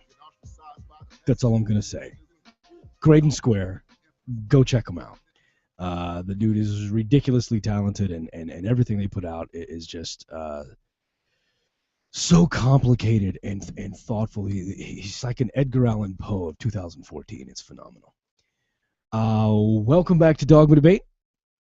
Our running total right now, $30,756. Excellent. Yep, that's a true statement. We are all set, and that's amazing. Before we bring our final guest on, I'm getting a note from the producer that we have a caller. So I'm bringing up the info now. Mike from Chicago, you're live on Dogma Debate. What's up? Thank you. Thank you for taking my call. Hey, no problem. I wanted to tell you guys how thankful we are that you're doing what you're doing. My family was Team Clemens out of western suburb of Chicago, but born and raised in Chicago. We love your show. We love Seth Andrews, and we enjoyed hearing him in the past hour. We've listened to every podcast of TTA, and we've listened to most of Dogma Debate. A little harder with Dogma Debate. Your shows are several hours long. Hey man, we put out an audiobook every week. I understand, and we appreciate the effort. We appreciate it. Yeah, and as a matter of fact, I have several of your audiobooks from atheistaudioBooks.com, and we love those as well. I drive a truck for a living, so I get to listen to those quite often. Jerry DeWitt, I really enjoyed his book. My wife, her name is Melody. She also is fans of the show and fans of Seth and what he's doing with TTA. And we just made a contribution in the last hour. So Thank awesome you. to hear that you guys finally broke that 30,000 mark. Thank and again, it's pretty amazing what you're doing. I also wanted to call during this time because of 2 reasons. Number one, I have some constructive criticism that I'd like to offer for you and something just for you to think about, something I heard you say. I don't know if it was this morning or last night. I've kind of been tuning in and out. So you buttered me up often. to smack me down. Here we go. What's up? No, it's not a smack. It's just I live near Wheaton, Illinois. Now, if you're not familiar with Wheaton, Illinois, they have the Wheaton College, which is I guess we could say the home to many the Christian apologists. Okay. And we'll just leave it at that. But so I have a lot of Christian friends in this area, and one of the debates and arguments that I had with one of them was there was a photographer who was approached by a gay couple, and the photographer was asked to photograph their wedding. They were getting married, and the photographer said, "No, I don't approve of the lifestyle in which you live, but I'll recommend another photographer to you. They would probably do it. I have no interest in doing that. Well, the photographer was eventually sued and lost the lawsuit, and my Christian friends were very, very upset with that, and they said that they felt that the photographer should have had every right to deny that service to them.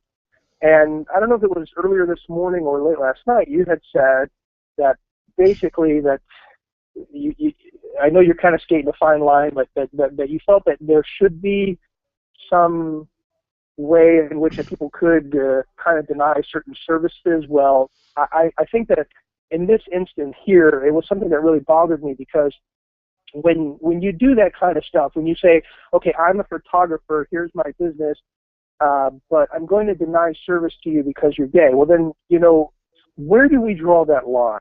Do we draw that line when we say, okay, a couple walks into a restaurant to get a meal, and they say, the management says, no, I reserve the right to offer service here. And I just kind of felt your approach on that could have been differently, and I just want you to think a little bit more on that. So I think. Okay, well, no, let's talk about it. Let's talk about it, because I want you to think about it more. Okay. We did an entire episode about this, all when Arizona was trying to push this thing. And and I can't spend a lot of time on it. We have him and Maida, the friendly atheist, on hold waiting for us. So I definitely want to get to him. But I want to address this because it's important. Basically, you have to think about it both ways, okay? I have turned down voiceover work for Benny Hinn.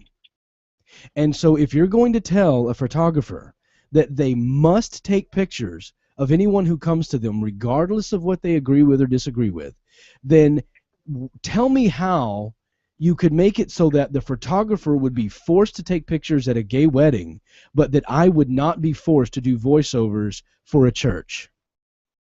Yeah, I get what you're saying with that, and I see the complications here. But I think the thing that you run into, and this is the thing that we need to consider, is if you live in a small town and there's only one photographer in that town, and that photographer has to be a Christian, well, now you're running into, well, I need a photographer. Yeah. You're the only photographer in this area, and you're reserving the right to say, well, I don't want to offer you service. And so now it's a and you're not offering the service not because it's a complication with your job. You're offering the service because it's a complication with your personal view on life. I think the difference. And so the same thing has come the other way. In fact, I don't know if it was on your show or if it was. No, hold on. John, go ahead. Respond to that. I think the difference is this: if you're a photographer, or if you're David, or you're somebody else, and you are freelance at what it is that you do, and you do not have a brick and mortar place, then you are not actually using the utilities of the municipality in which you live. Okay, so you are not using the streets and sewers and all that other sort of stuff as if you had a brick and mortar store. Right, you're not open to the public. That's exactly right. If you are a restaurant, okay, then the situation is different. You are responsible to the municipality in another way.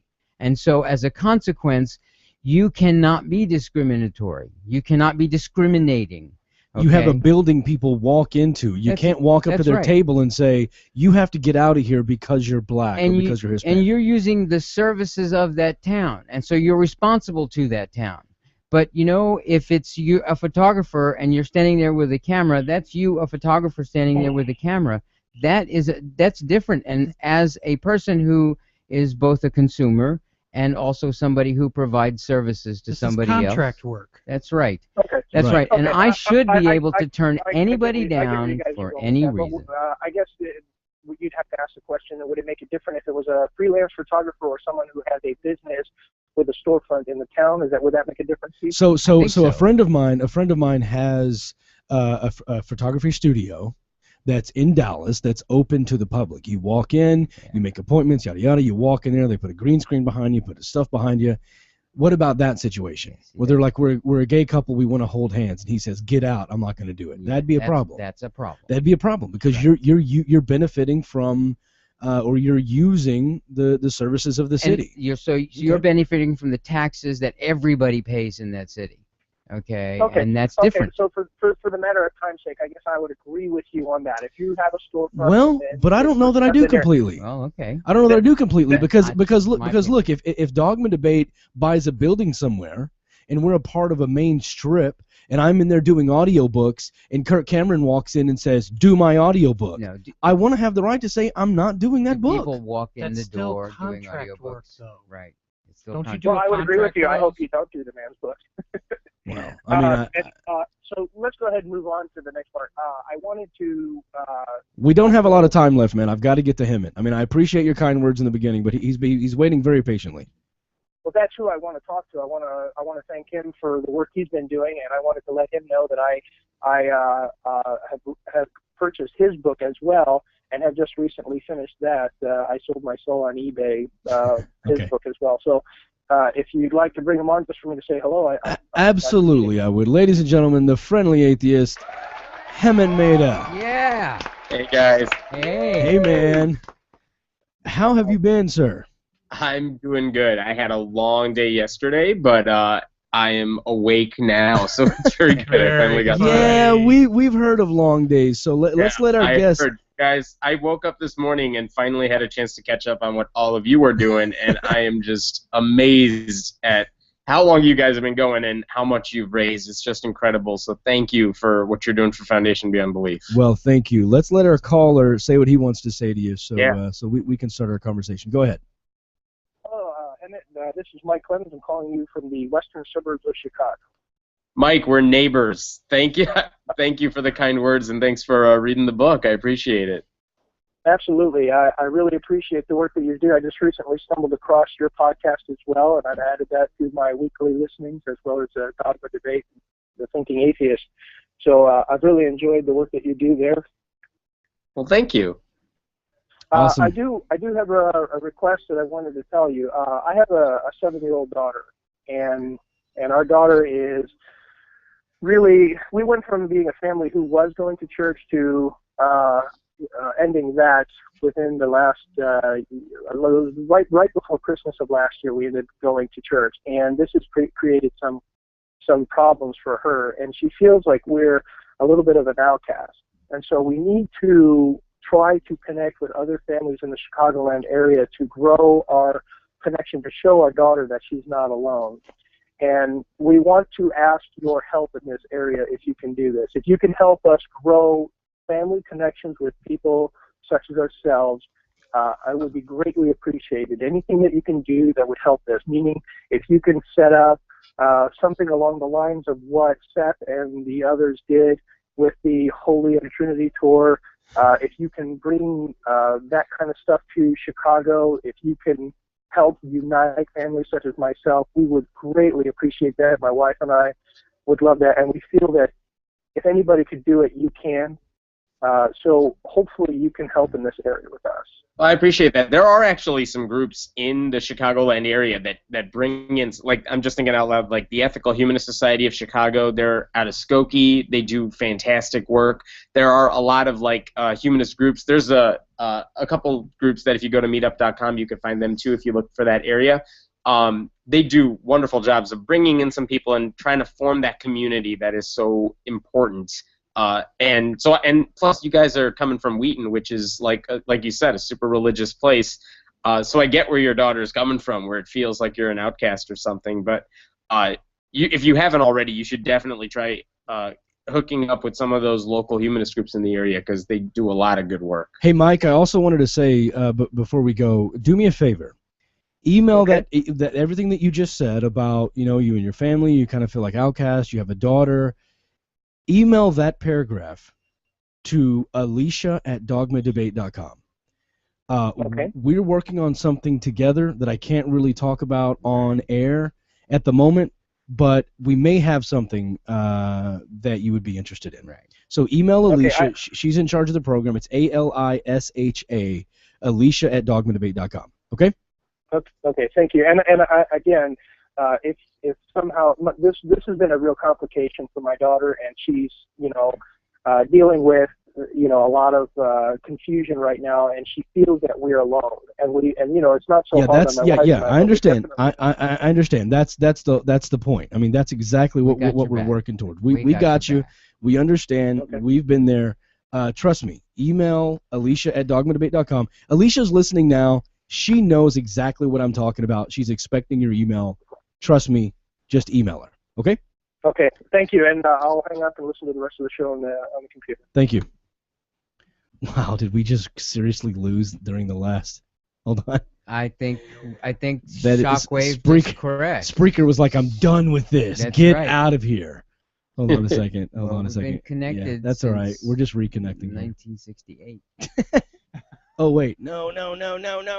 Stop it. Wow. So now we're going to have a 2-second podcast. God, that's ridiculous. Can you go log in and delete that, Donovan, please? I have to do. Sorry. Just It's all right. give us just a second. This is ridiculous. Really, during the last.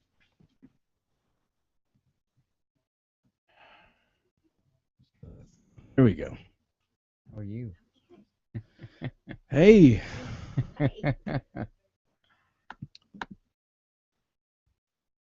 Yeah, everything just kind of crapped out. Everything died, so I've got. You're welcome. I've got to go nonstop, and then I've got to make sure. Hang on just a second. How friendly is the friendly ape?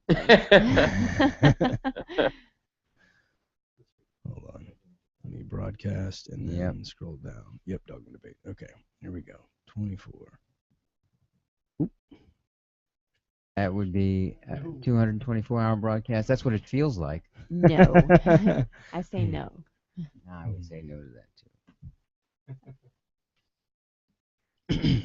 It's coming. It's a few more seconds. It's been a long afternoon. I don't see that one that you just put up. The 2-second one? Just wait. Oh, maybe it's not going to do it. Nonstop. All right, we're good. Yeah. Okay. And we're back up. Okay. And we're back. We're fine. All right. Hemmett. Hi. Hi.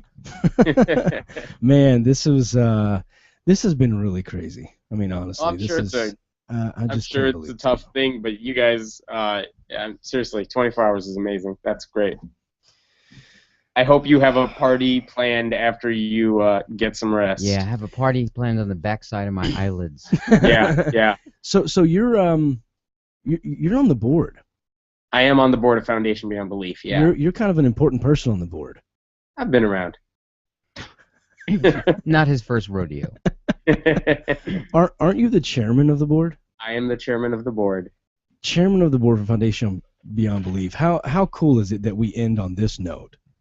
Oh, I'm thrilled. I'm excited, and I've gotten to hear a little bit today and a little bit yesterday morning, afternoonish. But yeah, it's been good, and it's been exciting because I was fortunate to be part of Foundation from like the very first day, kind of. So I got to see it grow into what Dale has made it, and it's so cool to get like a front row seat to all that. Yeah, definitely. You know, whenever I built the schedule out, I thought, you know, we might need a last minute push to get that $5,000 mark. And it was going to be this huge, you know, I'm thinking, you know, with Nate and then Seth and then Hemmett, you know, I know you're a fundraising maniac. I'm thinking, you know, these last 3 guys will bring the home stretch. And then when Dale emailed and was like, hey, I think you should double your goal. Like 2 days before, I'm thinking to go from $5,000 to $10,000. I was like, there's no way. And Brandy and I were like, let's just go ahead and do it. We almost even made the goal 5,000 because we were like, I don't know if we can do 10,000. And to be sitting here right now talking to you about raising $30,873. That's crazy. And we're not done. It's just insane. I mean, there's not a whole lot more I can say without just boring people to tears, right? This is so insane. Wow. So, what have you been up to? Let's just put all of this aside for a second. What's going on with Hemmett? Things are going well. I'm coaching a speech team that's kind of taking up the bulk of my time right now. So it's like a competitive high school forensics world. So yesterday we were hosting a tournament. That's where I was all of yesterday. And otherwise, I work on the website friendlyatheist.com, YouTube videos on the Atheist Voice channel, and not too long ago we started a podcast, and I've learned a lot from watching you. And I've been fortunate to be a guest on your show a couple times, and to see how you guys do it, it's really fascinating. Wow, now that's an honor. Him and Matos watched me. That's that's why I put this black sheet up over the window in here. I figured you were standing out there just kind of looking through. You know it. No, man. What is your podcast called? I heard you were actually when we talked in Chicago. Yeah. You told me about it briefly, and you were like, I think I'm gonna try to dive headfirst into this thing, man. But I'm so nervous, and it's like you were right on the cusp. And so when we got home from Chicago and you announced it, I was like, totally knew he was going for that. Well, it's not the same where it's not like a live call-in show like you guys are doing, but it's more of just an interview show, bring on some interesting people and see what happens. It's called the Friendly Atheist Podcast because, one, we're not original, and two, the acronym made me laugh, so we decided to go for that. Wow. But no, wow. It's been, Got it. It's been fun. It's really interesting to just kind of be able to talk to people, keep the interviews. They're relatively short and simple, but it's really interesting just to be able to talk to people about things that you can't really get when you're just writing on a website. You know what I mean? So it's a different way to kind of branch out and talk about atheism. It's really neat. It's that live interaction. It's that live communication with people. I thrive on that. I absolutely love it. The thing that you guys do that I can't do right now, but I really miss, maybe I'll be able to do it soon, is to have this face-to-face conversation that you guys do on some of your shows. Right. Right now, it's all like this. It's all over the air. It's all over the phone. So you miss out on a little of that interaction that you get when you're right next to someone, but it's still not. It's not too bad. No, that's cool, and I think we strive to have co-hosts that are in studio. Like we usually, we'll take callers and we'll have a guest for a segment or maybe two that's on Skype or over the phone. But we really have the bulk of our show right here in studio. Yeah. And that there's something. There's so many things that are kind of body language communication that you don't even think about. That just makes the chemistry sort of rise to the occasion, and it just makes it flow so much easier than to have 7 co-hosts and they're all in different parts of the country. It's very hard to keep up. It's very, very hard to keep up. Right. So, well, that's cool. Well, we wish you the best and all that, but we just hope you never get too popular to where you forget about Dogman Debate. That's of course not. That's our goal with you. So, how long have you been with Foundation Beyond Belief? Man, I think it's been about close to 5 years, even if that's not in an official capacity. Oh, so you were there at the beginning. Yeah. We were sketching. I remember Dale had some ideas, and we were sketching them out, and we met with people that we were like saying, "This is the idea. We'd like to get this started. What can we do?" And it took a while to even go from here's the idea Dale has to getting the 501c3 designation, which I think that took like a year to get before you could be official. And all the work up to we're gonna announce this, it's gonna be a thing, and are people on board? And man, it seems like an obvious thing now, but there are groups that didn't necessarily want to be a part of it only because one of the charities we give money to every quarter is a group that's doing amazing work, but they're run by religious people. And we thought that was a good thing to include because you could be religious and do good things, and those good things don't have to involve benefiting your faith. But that's the sort of thing that rubbed a lot of people the wrong way, and we were like, no, this is something we feel strongly about. We're going to go forward whether or not they support us because we feel this is important. So, having those type of discussions at the beginning, and now, to be honest with you, a lot of atheist groups have shown so much support to us. I haven't met anyone who has been like, Foundation Beyond Belief, what an awful group. No one says that. But right. there were times when people were like, oh, I'm not sure I can get on board with everything you're doing here. So it's been nice to see that transition happen. Well, we do have an announcement. Andy Wilson came on earlier, podcaster. He came on earlier and says that he's actually one of the organizers for QED 2015. Where do you say that was? Manchester? Manchester. QED Manchester 2015. And he said he wanted to give away two tickets Whoa. to QED. And he Wow. said it's worth about $250. And so we did a tweet, and we said, retweet. All you got to do is retweet this, and we put the link in it for the donations. We said, retweet this, and you'll be entered for a chance to win. And we have a winner. So the winner for QED 2015 tickets it's actually going to be April 25th through the 26th, 2015, Mr. Tim Dilks. You have two tickets. Tim. Congratulations, and thank you for retweeting that.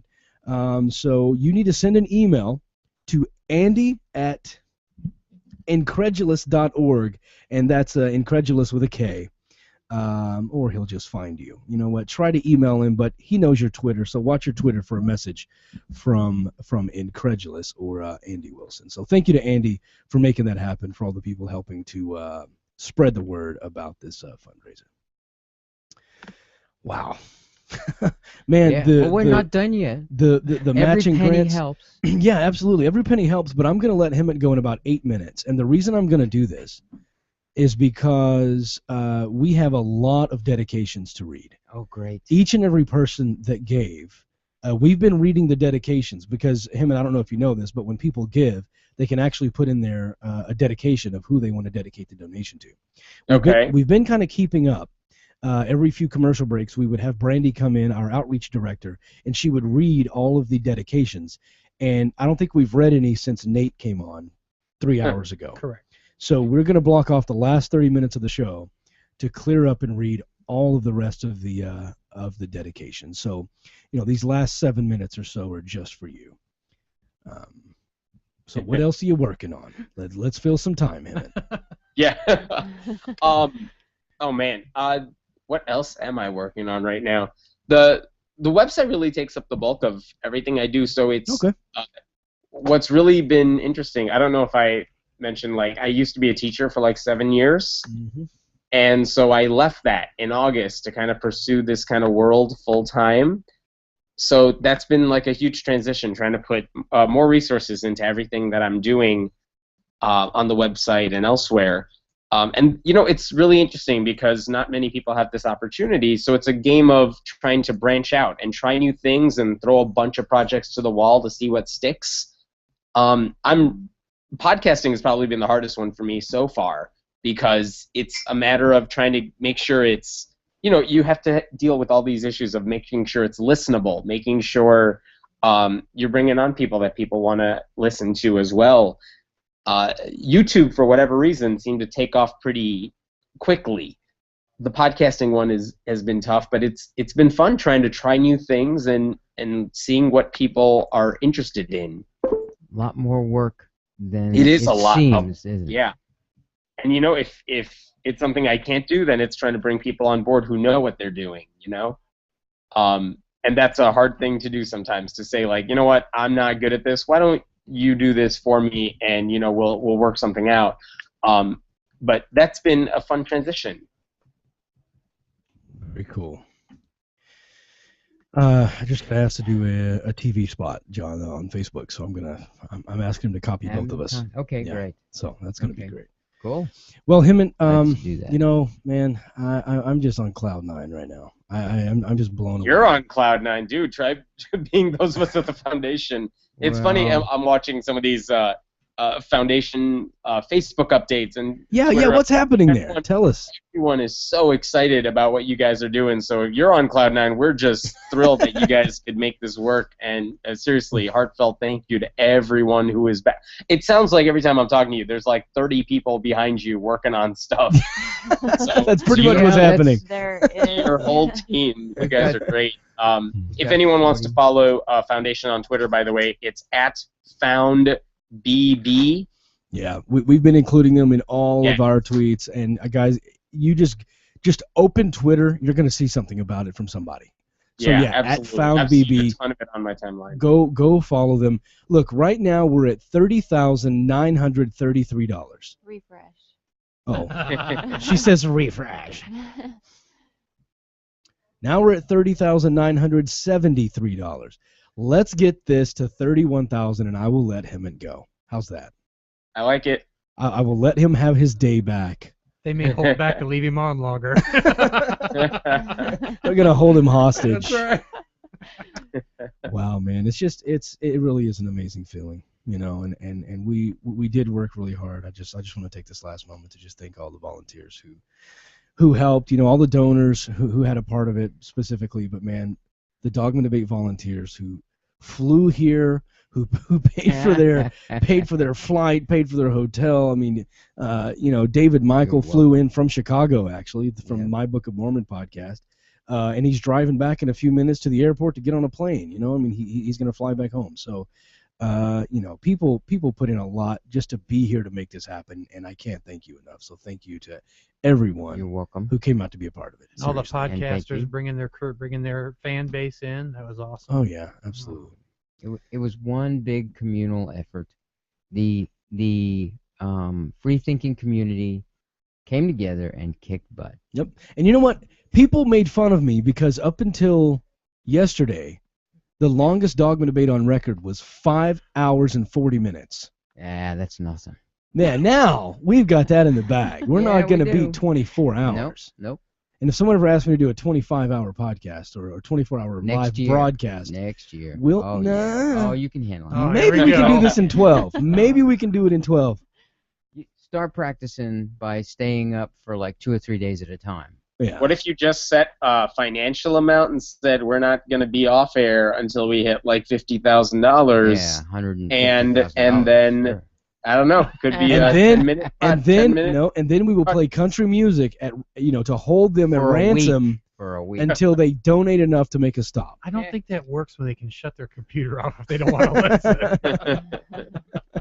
We're still at 30,973. Someone get us to 31,000. Come on, $27. Come on, someone do $27.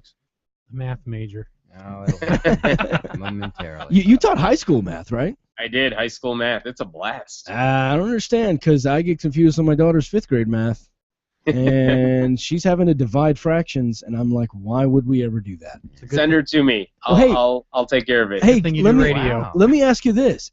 Yeah. She asked me the other day, of course, because Brandy is really good at math, and Brandy walks out of the room, and Talissa looks at me and she goes, Dad, seriously, when am I ever going to divide fractions in real life? Yeah. And I was like, I have no idea. Welcome to the question I got like every day for 7 years. So what did you say to that? What do you say? I was like, maybe when you're cooking and you're alone? I don't know.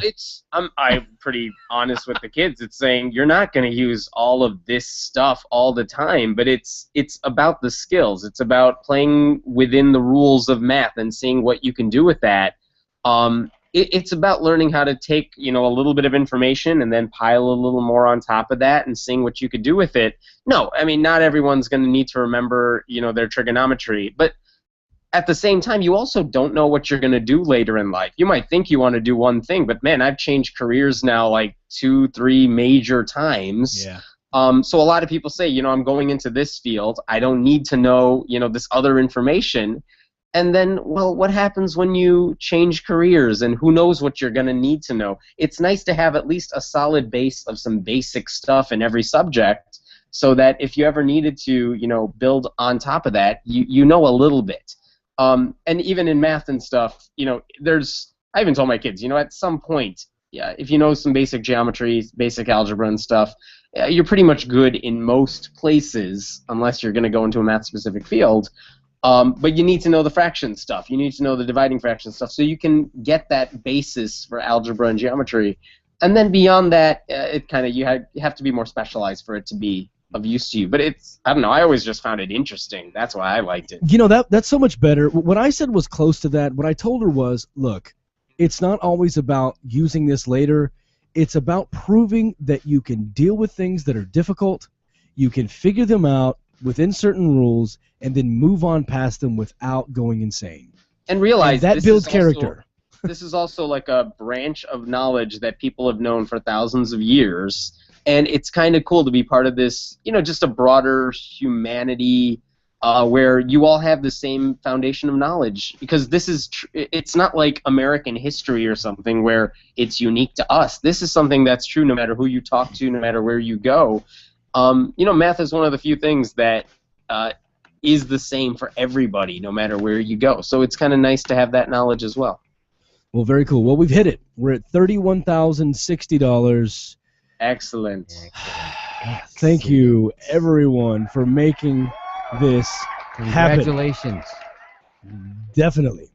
Now, Hemant, What's that real number? what's that? What's that real number? What do you mean? Yeah, that's exactly what I was about to ask. I'm sorry, someone needs my attention. 280 donors? Well, I don't think that's accurate because that my number doesn't count. Brandy, how many donors do you show? Wrong timing. Hold on. 279. Yeah, 280 donors. It's updated. There's actually a $20,000 match, right, Hemant? Right. Oh yeah. So 51,000. So on top of this 31,000, another 20's coming in. This means $51,060. You guys are amazing.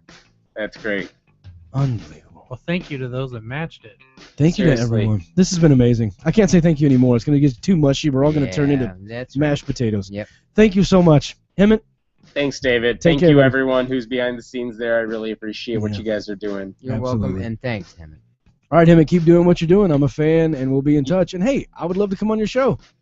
Bring it on, man. Let's set it up. We'll do it. All right, Have cool. a good one, guys. All Get right. some rest. Yeah, we will. As soon as we come down from this high, we will get some All rest. right. All right. See you later. Bye. Bye-bye. Well, folks, we did it. Yep.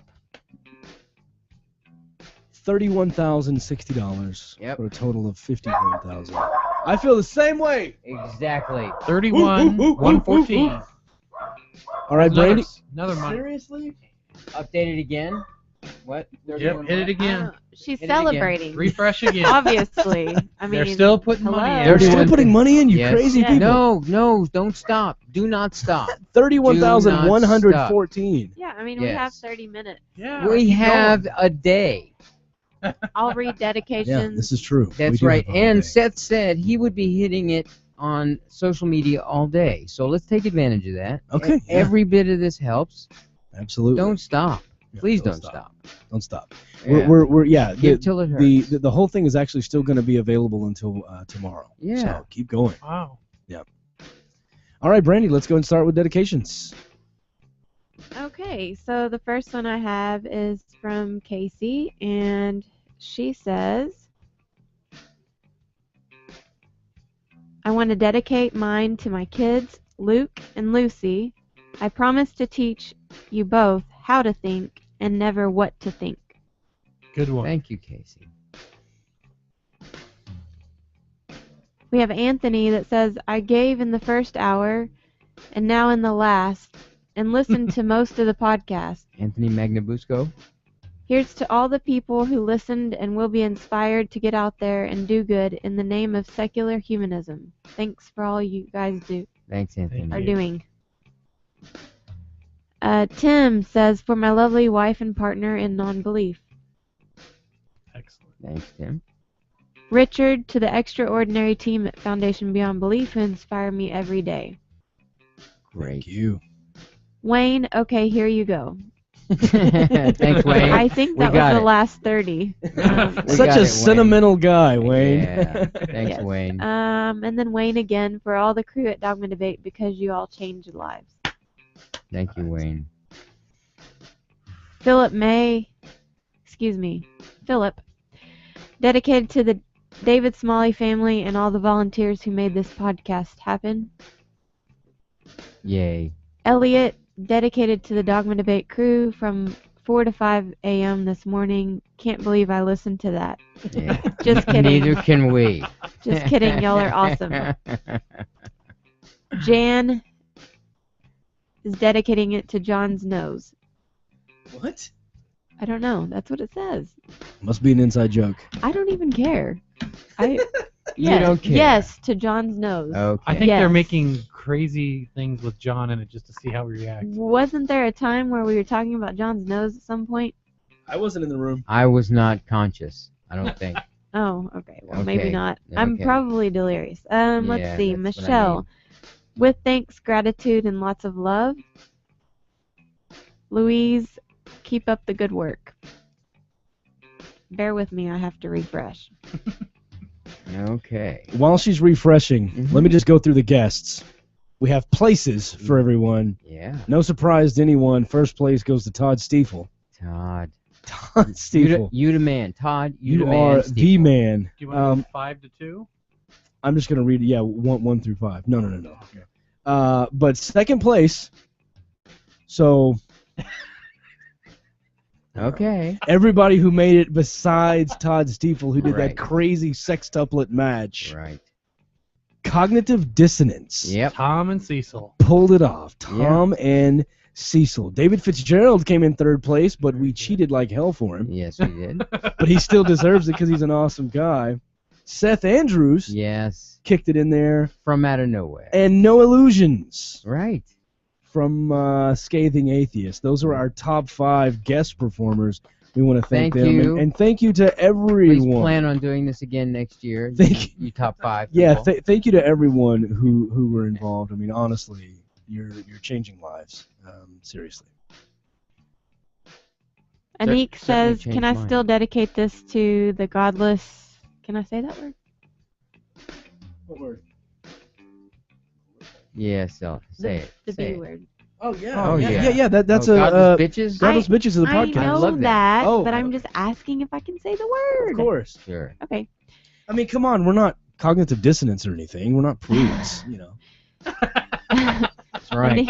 Those guys, they turn red at the drop of a hat. It's ridiculous. Anik says, "Can I still dedicate this to the godless bitches? Without them, I wouldn't have been a part of this amazing effort because I wouldn't be an atheist." That's Great job.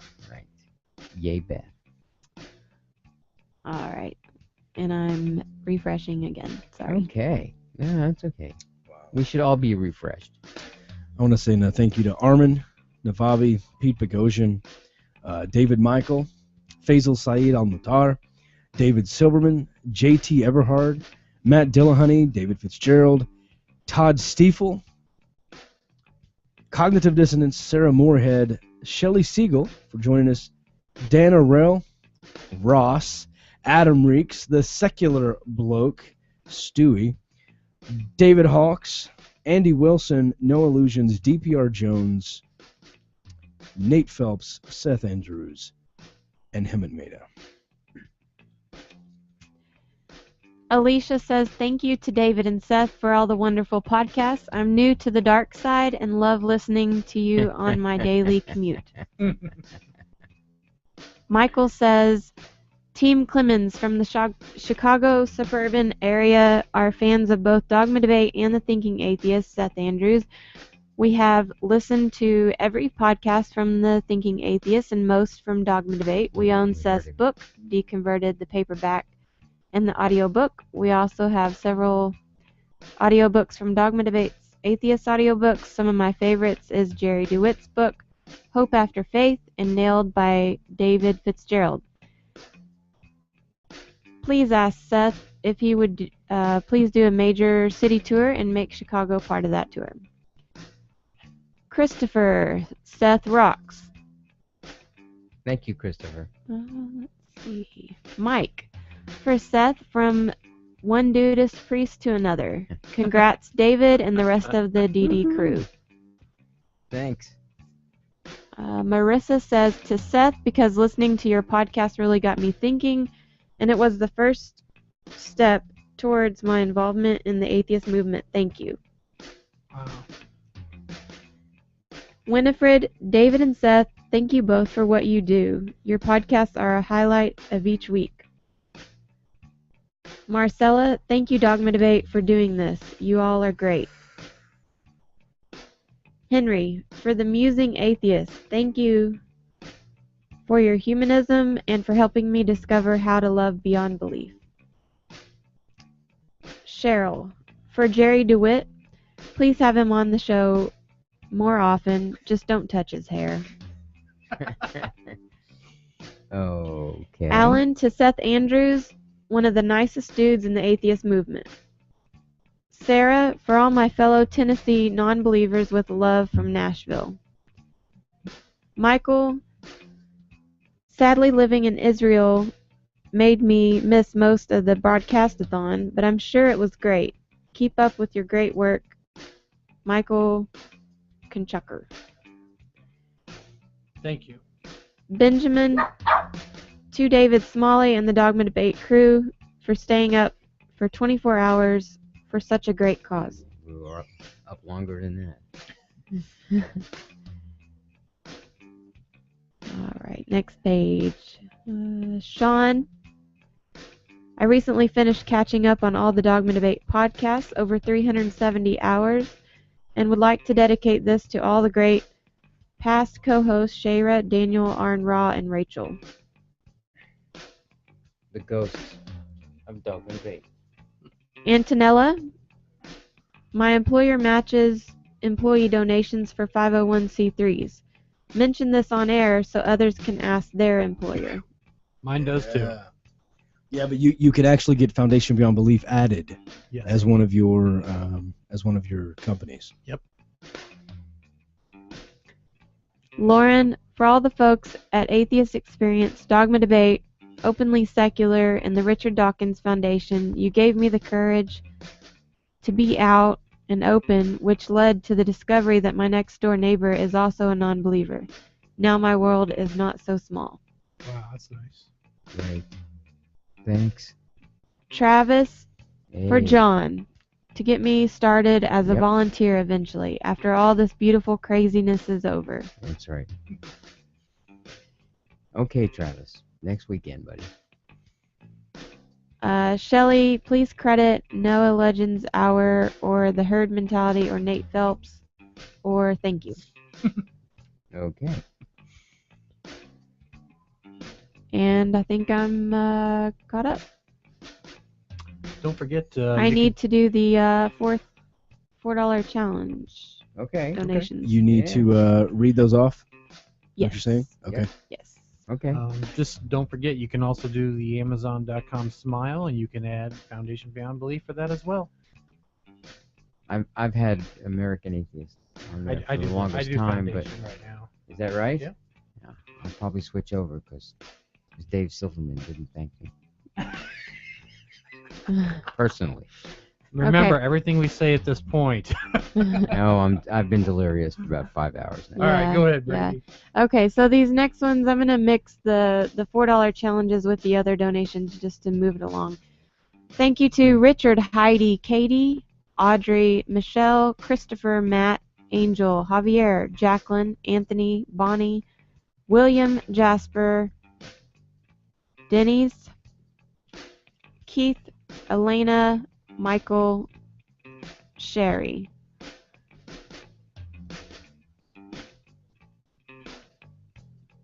And I believe we are caught up on that one. So we're all caught up on dedications and $4 challenge.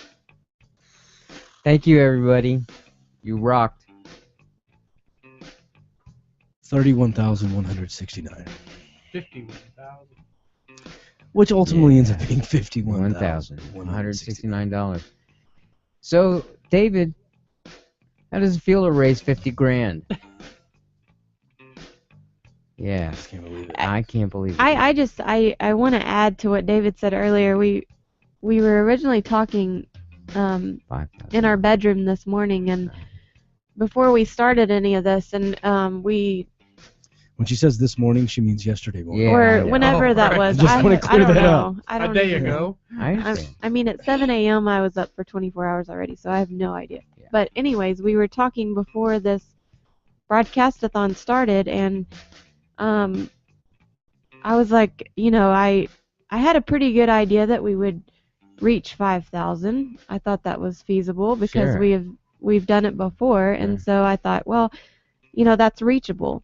And then when Dell changed it and said that we could do 10,000, David and I had this discussion, and I said, well, I appreciate him trying to, have, courage in us and everybody else that's donated, but I really David, I just don't know. I think that we'll probably get to 7,000, but 10, that's just, I don't know. I feel like it's out of reach, really. And I wasn't saying that because, I mean, I wanted to believe that we could get to Sure. 10,000, of course, but Sure. in the back of my brain, this is what I was thinking, so this is what I said. And to look up now and see, that 31,169, and then another match of $20,000, I just, It's I like don't a even dream. know what to say. It's like not even real. Yeah. Yeah. And to see everyone in the studio once we hit 30,000, just every single person in here when I looked around was in tears. Yep. And it's just really, really a great thing. And so we appreciate every single moving part to this donation, whether it was a $4 donation, whether it was staying up all night with us, whether it was whatever, whether it was you popping in for 10 minutes. We don't care. You helped and you made this possible. Because without you, I can guarantee you, we don't have 31,000 in our bank to give. Right.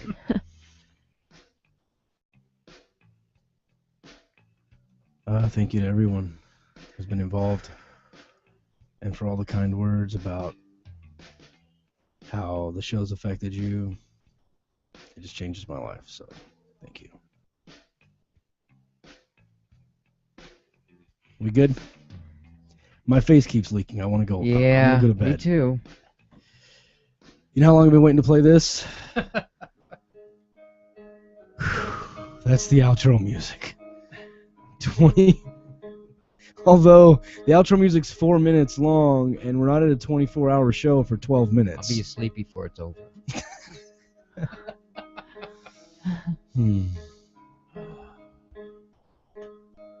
As always, the conversation continues somewhere at Facebook.com/dogmadebate and dogmadebate.com. We'll see you Wednesday.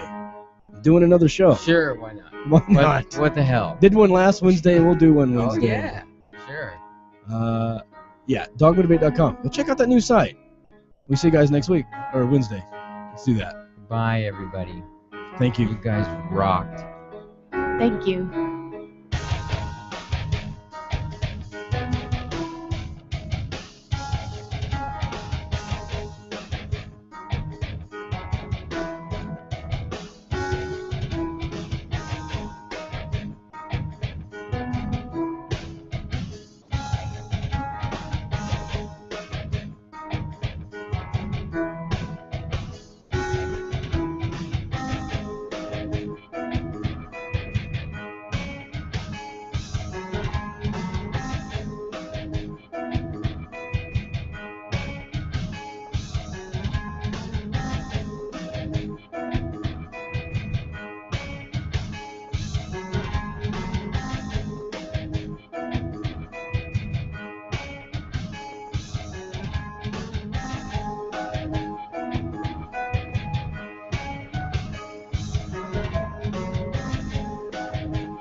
If I were God, I'd expect children to obey their parents.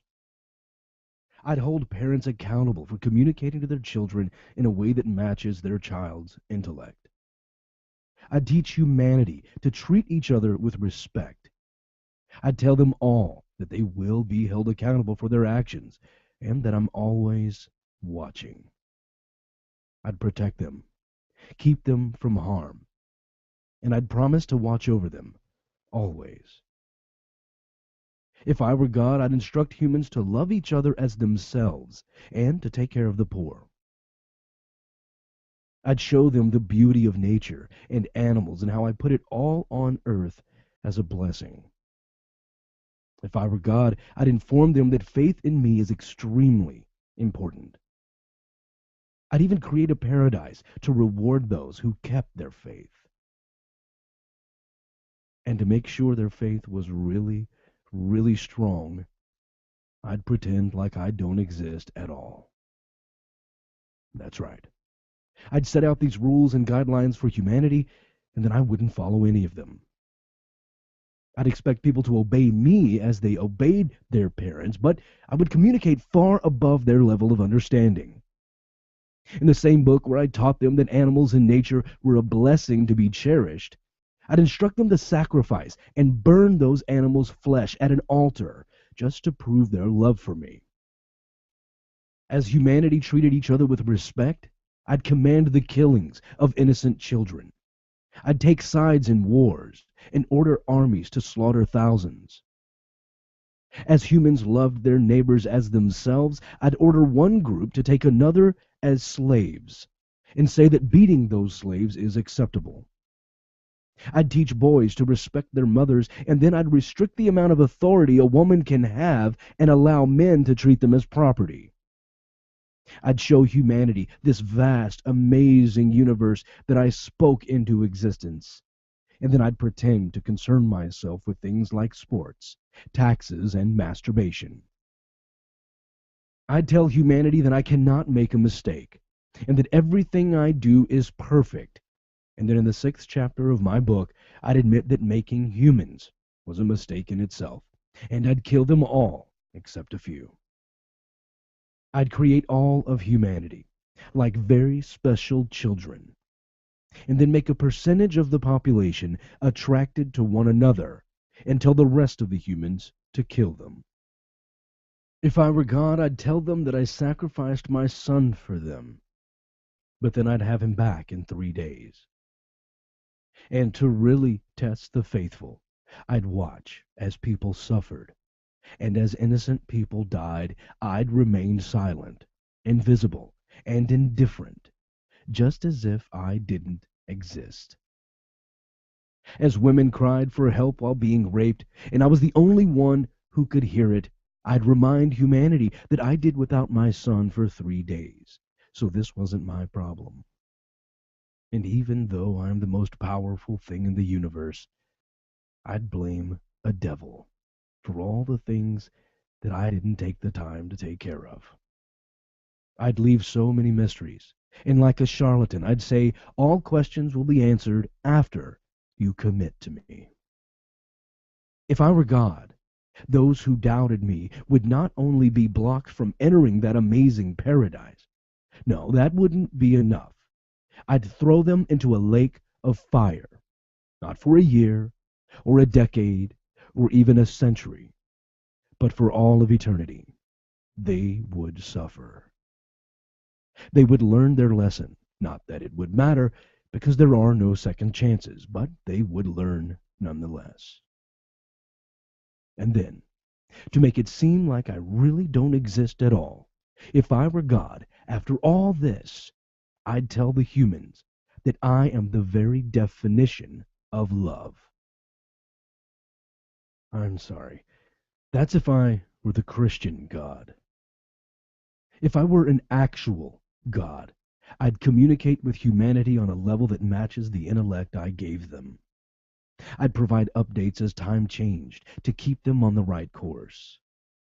Each human would understand their bodies and never have to wonder about an illness. I'd never take sides in wars. I'd speak out against them. I'd say rape is detestable, oppression is detestable, and slavery is an abomination instead of shrimp. I'd move to stop child molestation, and I'd fight against hatred and for equality. I'd strive to create an environment which does not need natural disasters to thrive. A population that wouldn't want to harm one another, in which everyone is truly equal, and I'd create a biological system that would eradicate even the purpose of cancer. Above belief, above faith, fear, above threats, I'd put happiness as the ultimate goal. That would be doing the right thing, the godly thing. It would be my responsibility, but that's only if I were God. Right? Or maybe, since there isn't one, I'll just do those things anyway.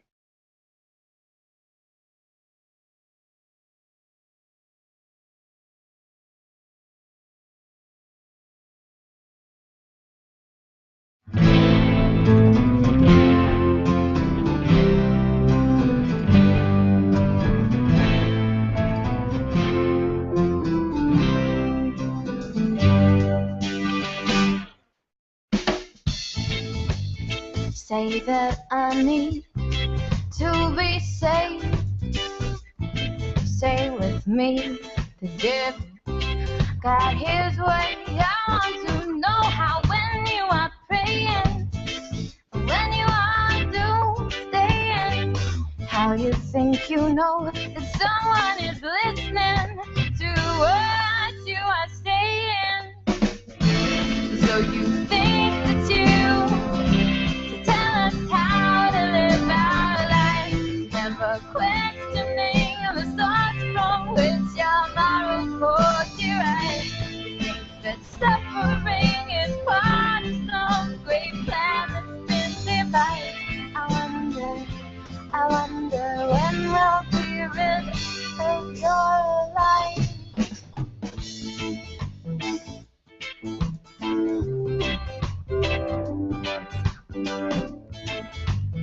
Say I need to hear the truth. The sales pitch of eternal life and eternal youth. All these blessings you are bestowing upon the one you say is all knowing. Are they really deserved if you're sending me where you say I am going? So you think that you tell us how to live our lives, never questioning the thoughts from which your moral course derives. You think that suffering is part of some great plan that's been devised. I wonder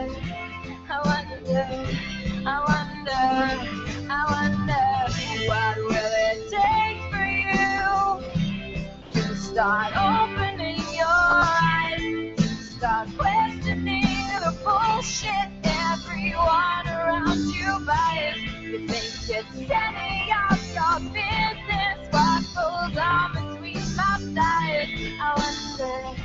I wonder when we'll be rid of your life.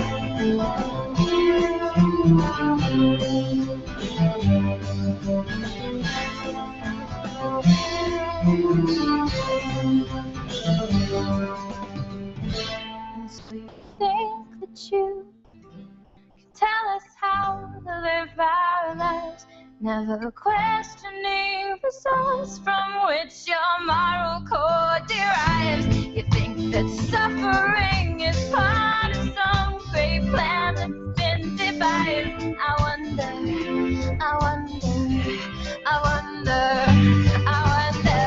what will it take for you to start opening your eyes, to start questioning the bullshit everyone around you buys. You think it's setting up your business, what goes on between my thighs.